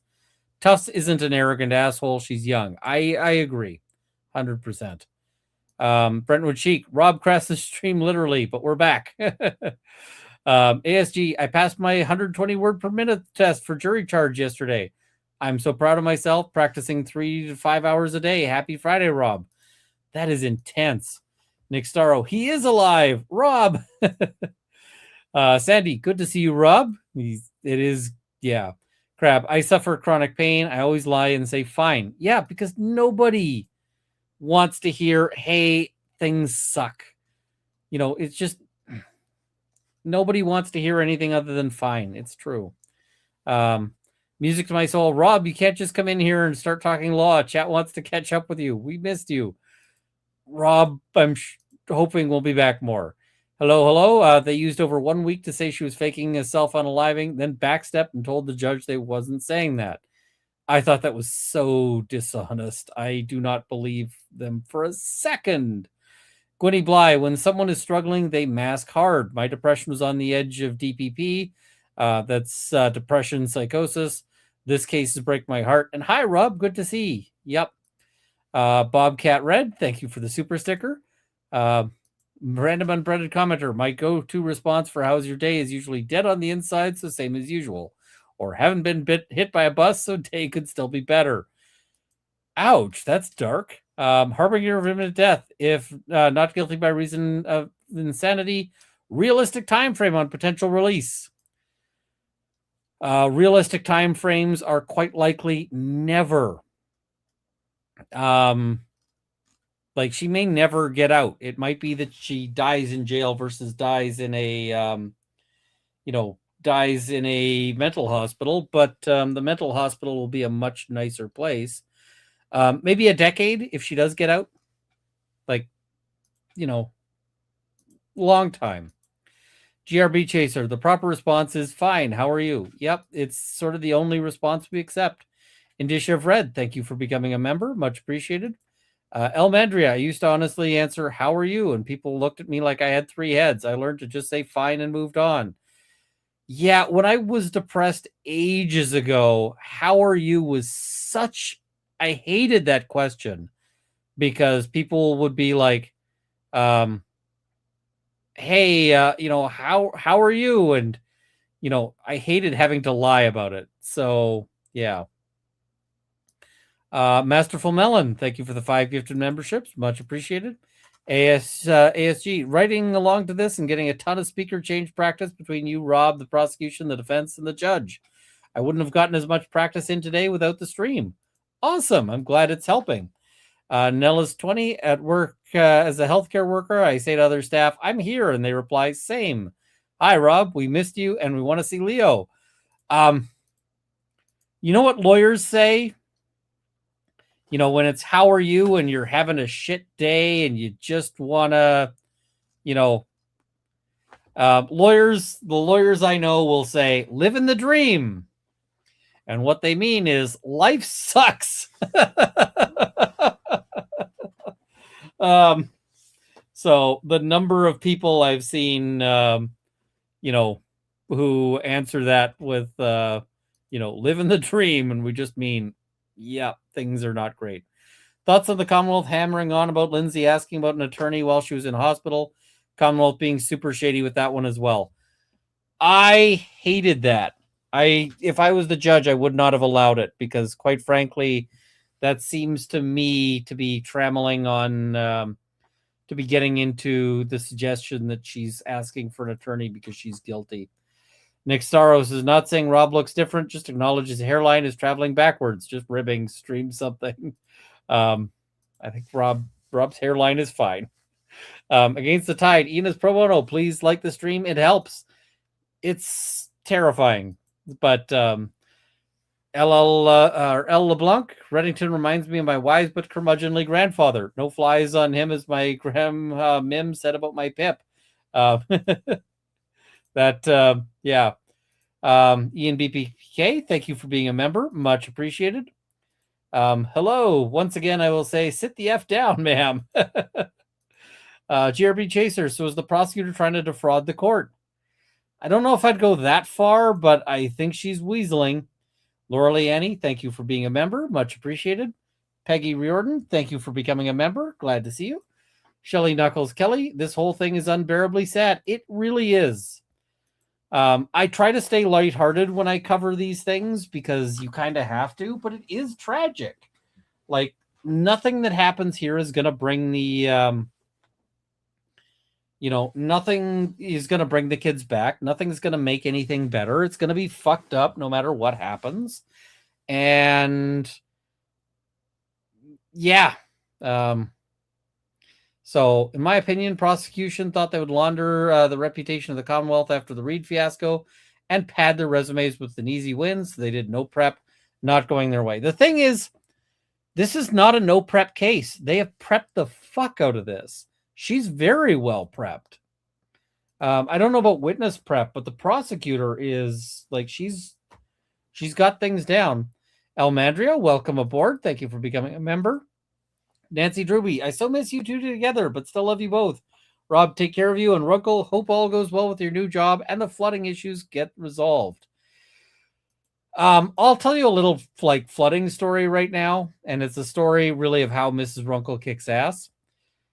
So, as some of you know, with the insurance is not covering everything. They paid us out, and they, and it's not enough to sort of fix things, and we don't want to fix a whole lot because our goal at some point is to, what do you call it? Our goal at some point is to try to knock this house down and build another house. So, so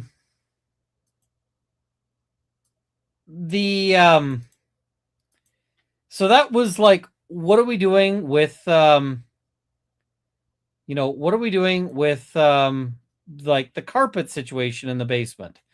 Now, my proposal was we just have concrete and that's it. And Mrs. Runkle was like, I don't like that. So Mrs. Runkle managed to find a big piece of free carpet and underlay that somebody else was ripping out and was free stuff. And so she got it, she set it down, all of that. And now it's actually pretty nice. So, and then we went to a thrift store, and like I was in this thrift store earlier today and I saw this couch that I was like, that's actually not a bad couch. And it was $300 for a suede couch. And I mean, $300 is not super cheap, but it's also not super expensive. And so I was like, all right. Mrs. Runkle went and rented she rented a vehicle. She picked up this couch, and now it's in the basement. She's really been kicking ass. And yeah, the $300, it's a great, it's in great condition. It's just, I'm sure somebody died.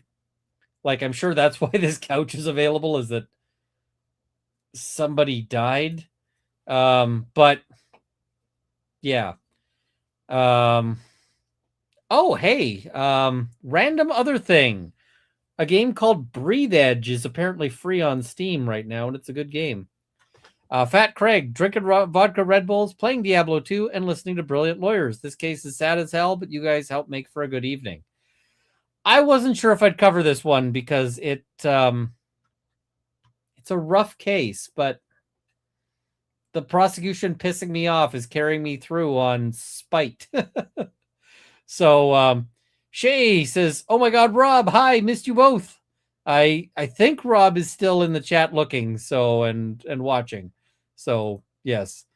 All right. What is it? Gwynny Bly says it's not ref, but it doesn't contain blue or yellow. LCTC, if she had that DNR, she probably wouldn't be here right now. DNRs are often skipped, often ignored, and especially in circumstances where people are, it's an unaliving circumstance, they may not follow a DNR. So yeah. Burn Bright says someone should tell him that she did die and they had to do 2 rounds of CPR to fix that tiny problem. Yeah, and I don't know if she was happy about that. Music to my soul, instead of a 180 turn, she took a 360 turn. Fair. Carrie says the mechanism in the force that caused her spinal cord injury proved she hit the ground hard. I'm paralyzed from similar level and was a CCU RN before it. Ouch. So I just I saw a thing here. Somebody had a thing that I wanted to pull up. They may not check for DNR, especially if the person is young and not obviously ill. I have heard a lot of stories of people who had DNRs who they didn't. I made sure my mother's DNR was not ignored. Yeah, it's sometimes you need somebody to be there and advocate. So it can be tough. Kristen M96, holy cow, it's a Rob. Hello, it's a Rob. Good to see you. You've been missed. Oh, and hi, Runkle. Lol. Shay says it's actually closer to 4 years. Hi. It's been good to have you. So hi. Byron Butterfield. Good to see you, Rob. It's good to have Rob back doing some stuff. Big Apple Hoosier. So happy to see you, Rob. And of course, Ian too. Oh, the other thing people were asking, because I posted on Twitter about how I was at a wedding on Tuesday. No, it was not Rob's. Sarah Lou, Runkle, my hometown lawyer. Thanks for the coverage. I have got to do an Edmonton meetup one of these days. I'm thinking I'll have to set that soon. Harbinger of imminent death or harbinger of imminent death. The argument in this case, including before today, has seemed very light on specific citations to law and rules. Do you agree? Is it normal? Sometimes you don't cite to things because everybody knows them. Next witness. Going back to the point about this judge previously having a decision overturned by the appellate court, do judges care about this sort of thing or shrug it off? What if the same happens again? A lot of judges do care. I can't say all of them do, but a lot of them care. So a lot of them care a lot, in fact.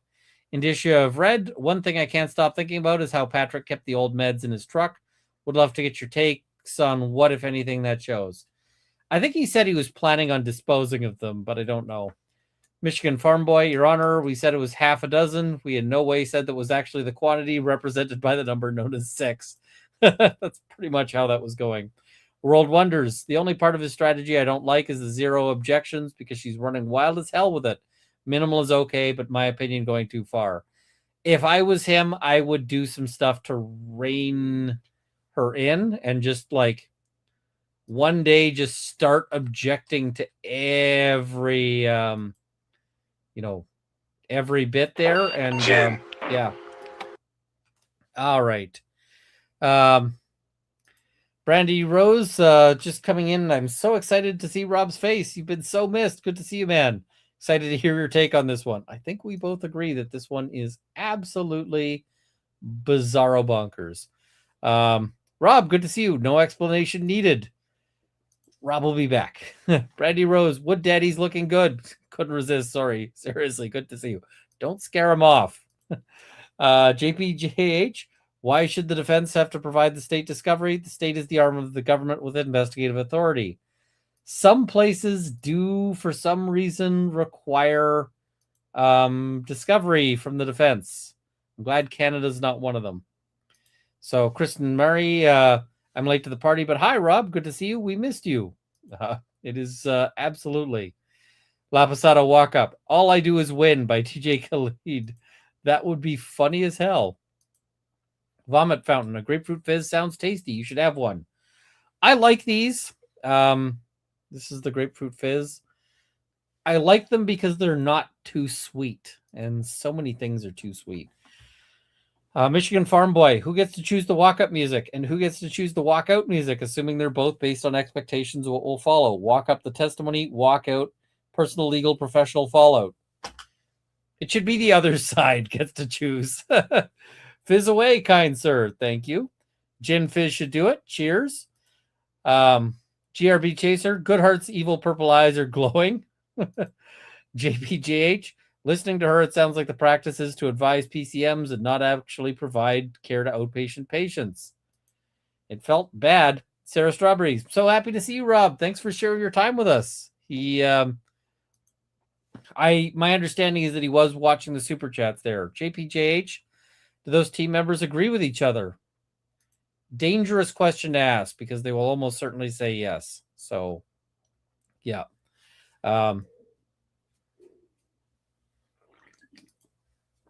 Honk, that was not. If you want to know what accidentally started playing, because you did hear something accidentally start playing, what accidentally started playing is the Steam trailer for the game Duskers 2.0. I like the game Duskers, and so I'm looking forward to Duskers 2.0. But how was Karen Reed sectioned under her definition? I'm not actually sure. Aqua 467884. I think she was section 12. Turned in late. And Rob, best team is back, baby. Yes. Hello. There are a few nurses on the jury from what I've heard. Ooh. I think that's actually pretty good for her overall. So, expert of all, no empathy. Probably won't make sense, but not wanting to live anymore and wanting to die are different things. You're not wrong, 100%. Jenny Kelsey, as someone who's voluntarily admitted myself 20 years ago, does not mean you just get to choose to leave. Shit care, shit system. Yep. Big Apple Hoosier.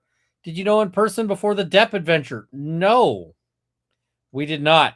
So the way Rob and I sort of met is we were both on Alita's stream talking about it. And I mentioned that I was going to be like coming to Virginia to like cover the case in person a bit. And Rob reached out and he was like, hey, where are you staying? And I was being honest. And I was like, I don't know yet. Because my game plan was basically to go to Virginia and then go to different hotels and like see at the hotel what their Wi-Fi was like, because I knew I needed good internet in order to stream.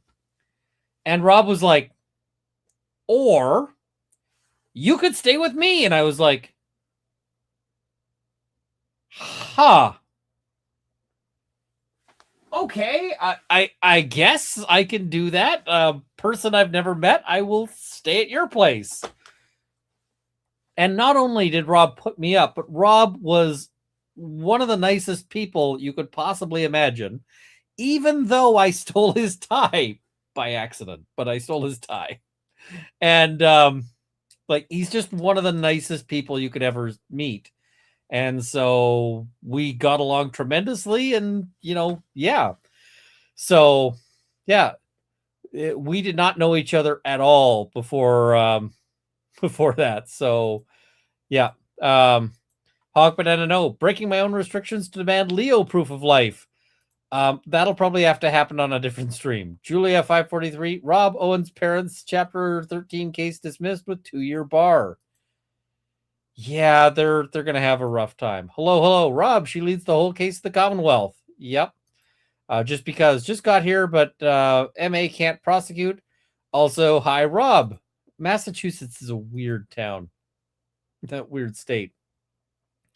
Apparently, Plymouth Brethren women wear hair bows.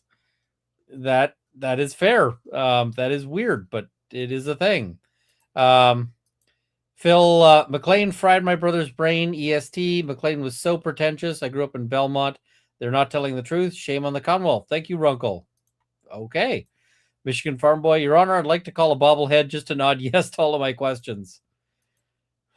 Yeah. Katrina Bunny, Rob, how is Leo? It's so nice to have you back. I didn't see Leo when I visited Rob because Leo was in dog jail. So, Hawk Banana, no. Leo, proof of life, immediate, when he can. Shay says, had a home ec teacher named Hazard. Okay, that's funny. Mackenzie Jabs just logging on, and I'm so happy to see you, Rob and Ian. Glad to have you. A bow for a bow. If the attorney's questions aren't evidence, only the answer. Jury's got a lot of yeses and nos and no context to work with. I'm being a jerk, but yeah. Hello. Can we skip to cross? We did eventually. Aussie J joining late. Good to see you and Rob. A mosquito just drifted past my just drifted through my field of view, and the thing is like the size of a grape. The thing is gonna find me later, and I'm gonna lose 5 pounds. GRB Chaser, the level of confusion she has in spelling her own name is ridiculous. She really doesn't seem to know where she is. The KKF 1015, She reminds me of a case I worked where a nurse that lied about doing bed checks after someone committed self-delete. She was very evasive and reluctant, just like this doctor is. Ooh, that's a rough set of circumstances. Devin says, have to catch this on replay as my nieces are over. Just dropped in to say hi, Rob. Hi to Rob. Good to see you again. Absolutely. JPJH, didn't Proctor transfer from McLean to Florida? Yes. She's being sued in the civil case. Yep. Noodles mom, is there a JOA when a case is not guilty by reason of insanity? JOA. Now I'm thinking. Vez from Quebec, so happy to see the duo together. Yes. James Lynch, with the heart, thank you. Blind Kimberly, gotta run for a few. Don't go anywhere. We're here for a bit. We got 59 more super chats to get through. It's Millie. Can we talk about the ADA's bow? I don't know what the thing is about that. Gwynny Bly, gotta go. I'll be replay crew. Good to see both together, even though Rob is obviously an AI. Hugs, everyone. Stay safe. Fair. JPJH, as someone who has thought about self-harm, morally I could never do it because I believe self-harm is the gravest moral crime one could commit. I'm not going to get into the morality of it. It's a difficult thing. Kelly Brook, thank you for being a YouTube member. Welcome aboard. Michigan Farm Boy, so you don't know whether the client has more game than Higgins. Everybody has more game than Higgins. Like, North Korea has more game than Higgins. So, yeah. And I'm pretty sure games are banned there. Bob Mata started to cry one day from Defense Diaries on this case. Bob Mata's a good guy. I like Bob tremendously. The only thing I can say bad about Bob Mata is this.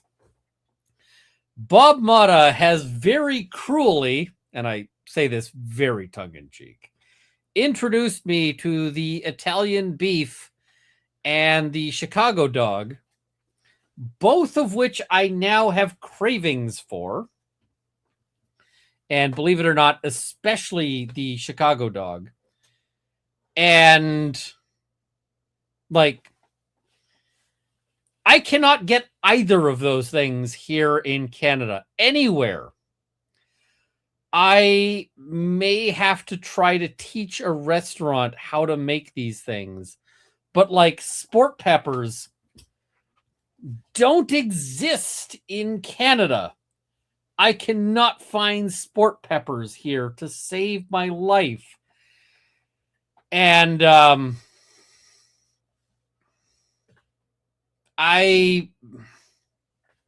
want sport peppers so that I can make the Chicago dog here. I suspect Italian Center Shop does Italian beef. You have to be kidding me.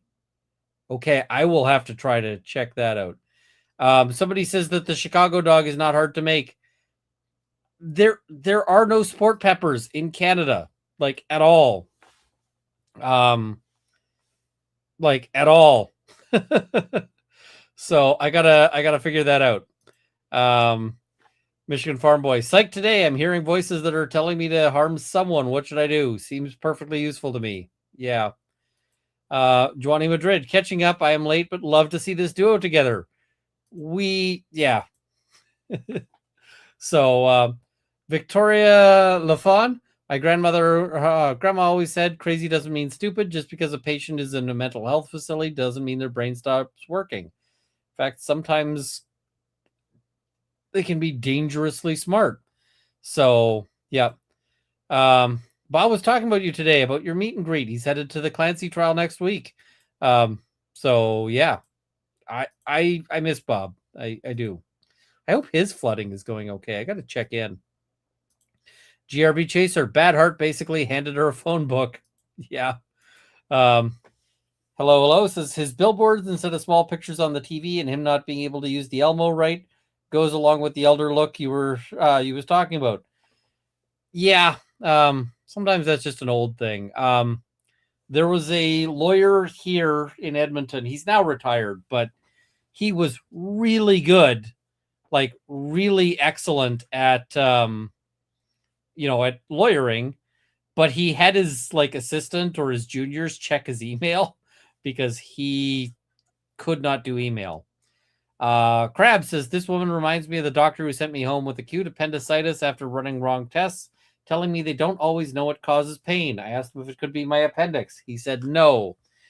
So amusingly, when I had appendicitis, when I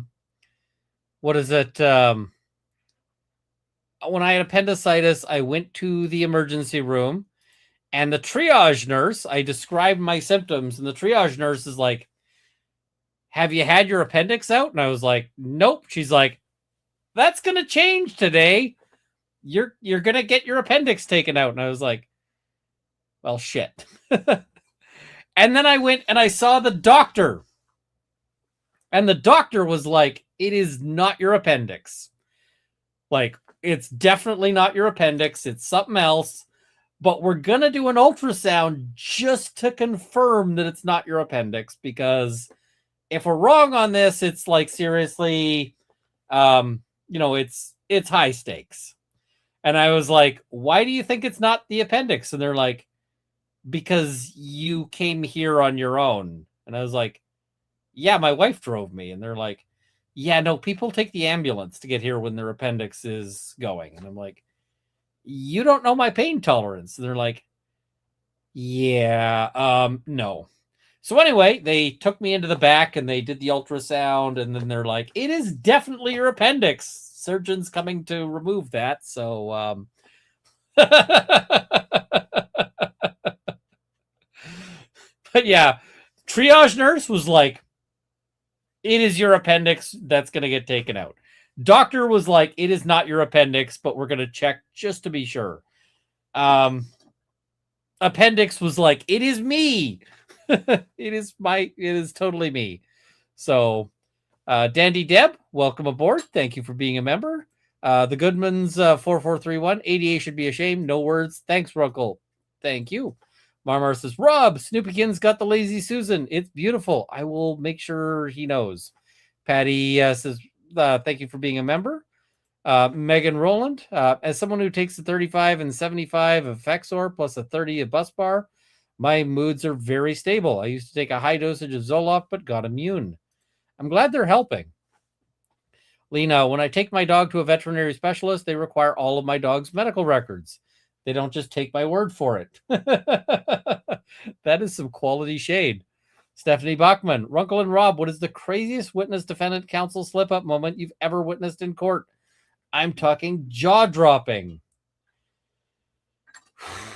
I had a client forget his defense. That sucked.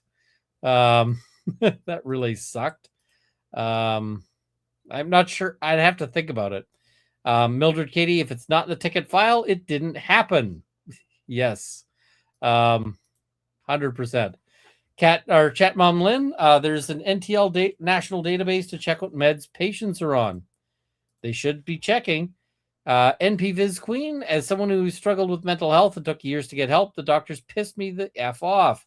I miss Judge on Judge Escarati on this one especially. Judge A, huge, tremendous person. Random unbreaded commenter. I'm not going to read that because I will get shit for it, but you can see it. So M40A5, walk up music for Aperture, yakety sax.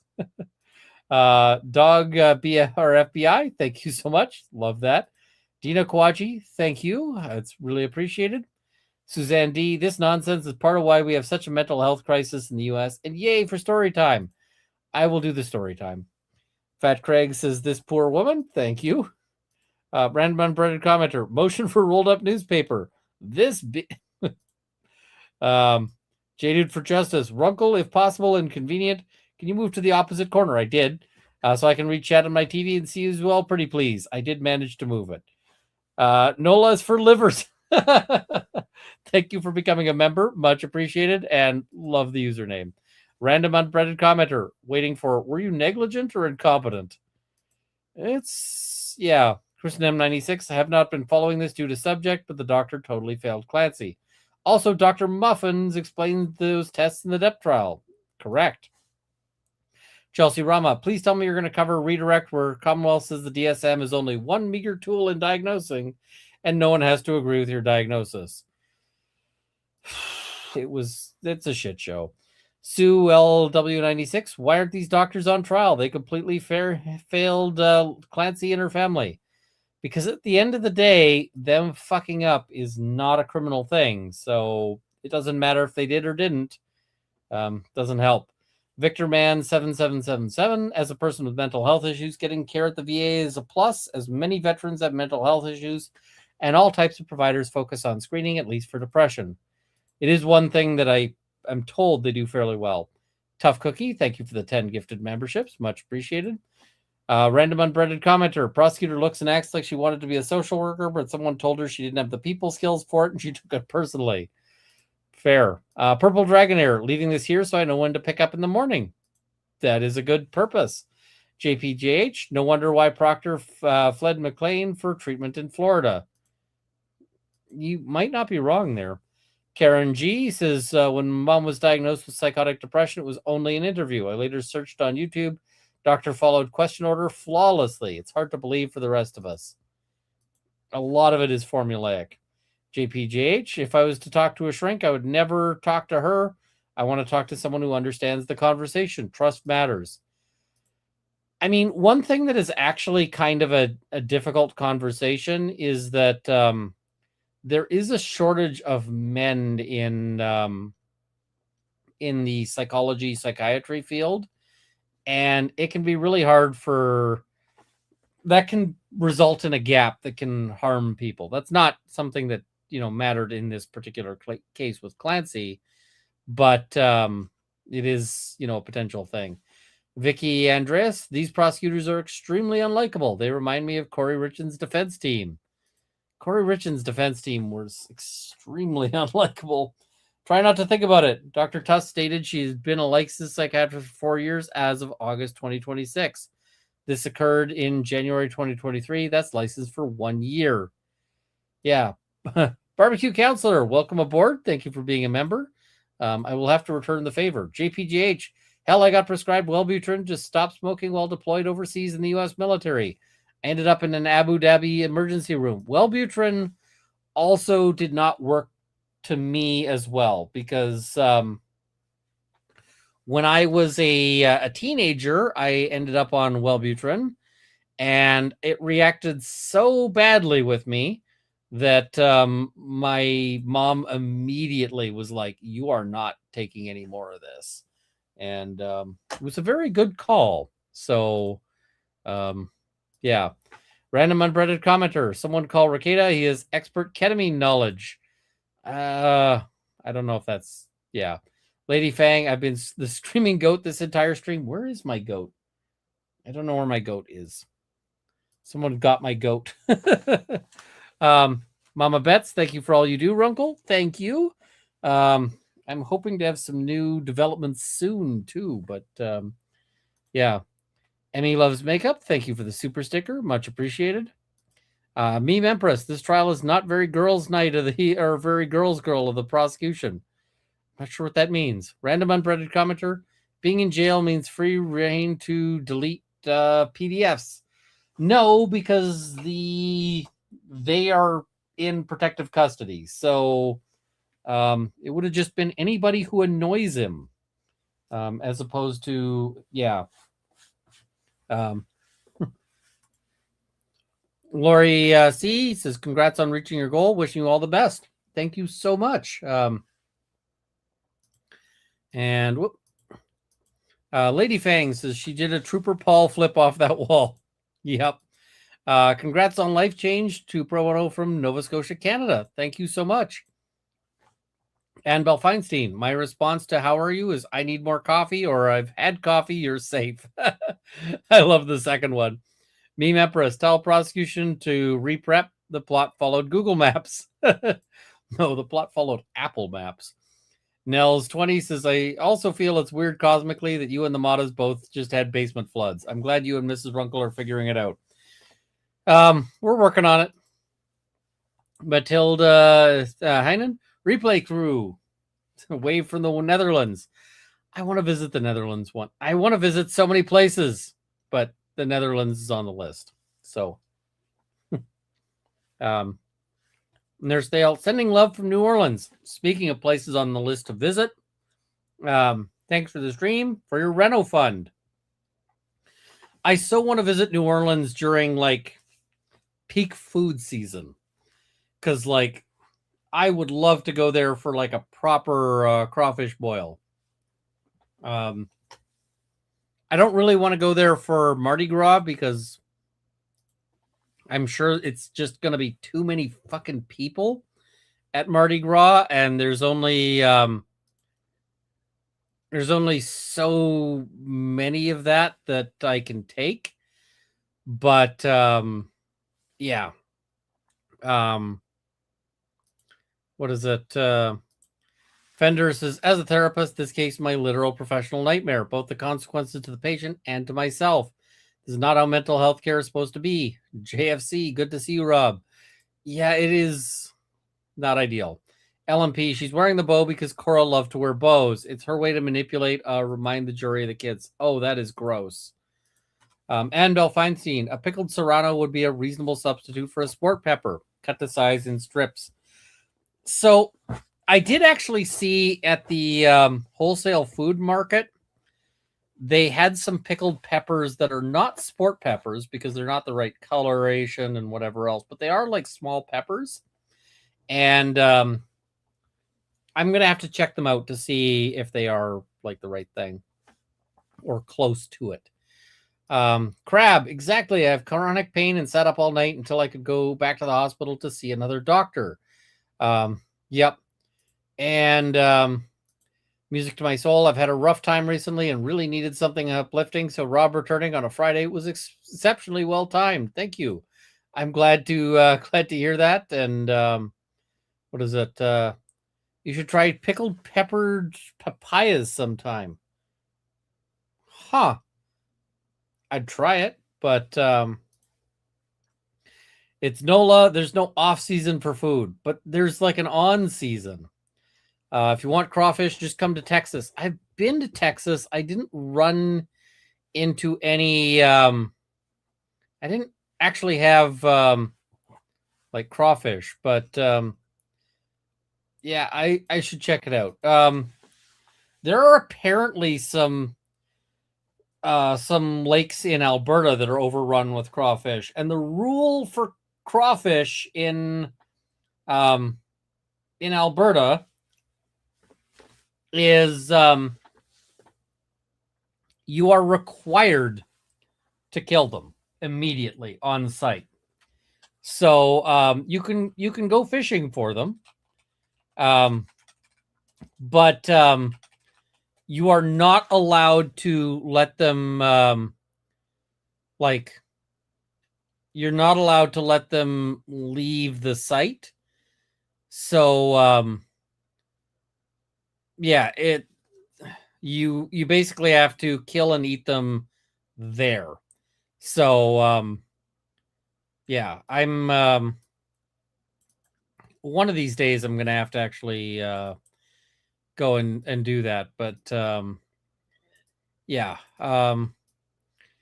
Also, because I'm gonna be in the Lac La Biche area a whole bunch, I'm gonna have to go and what do you call it?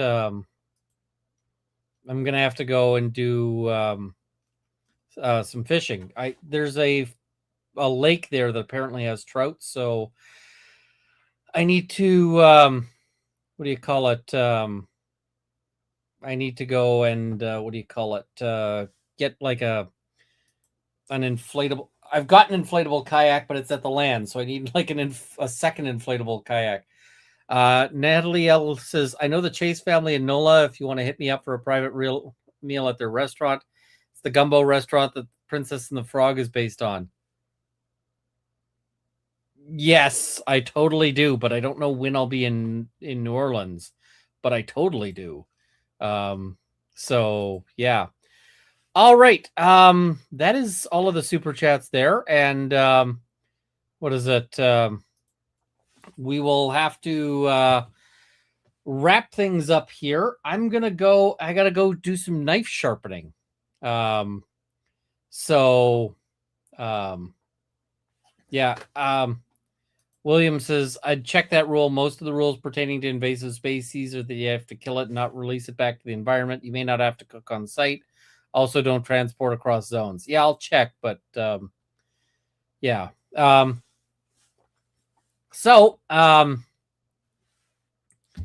Gonna sharpen some knives. Gonna play some Dead as Disco, probably. It is a weird game. The Dead is like the plot line is basically that your character died and then sells his soul to come back for one night only for a big revenge tour and comeback show.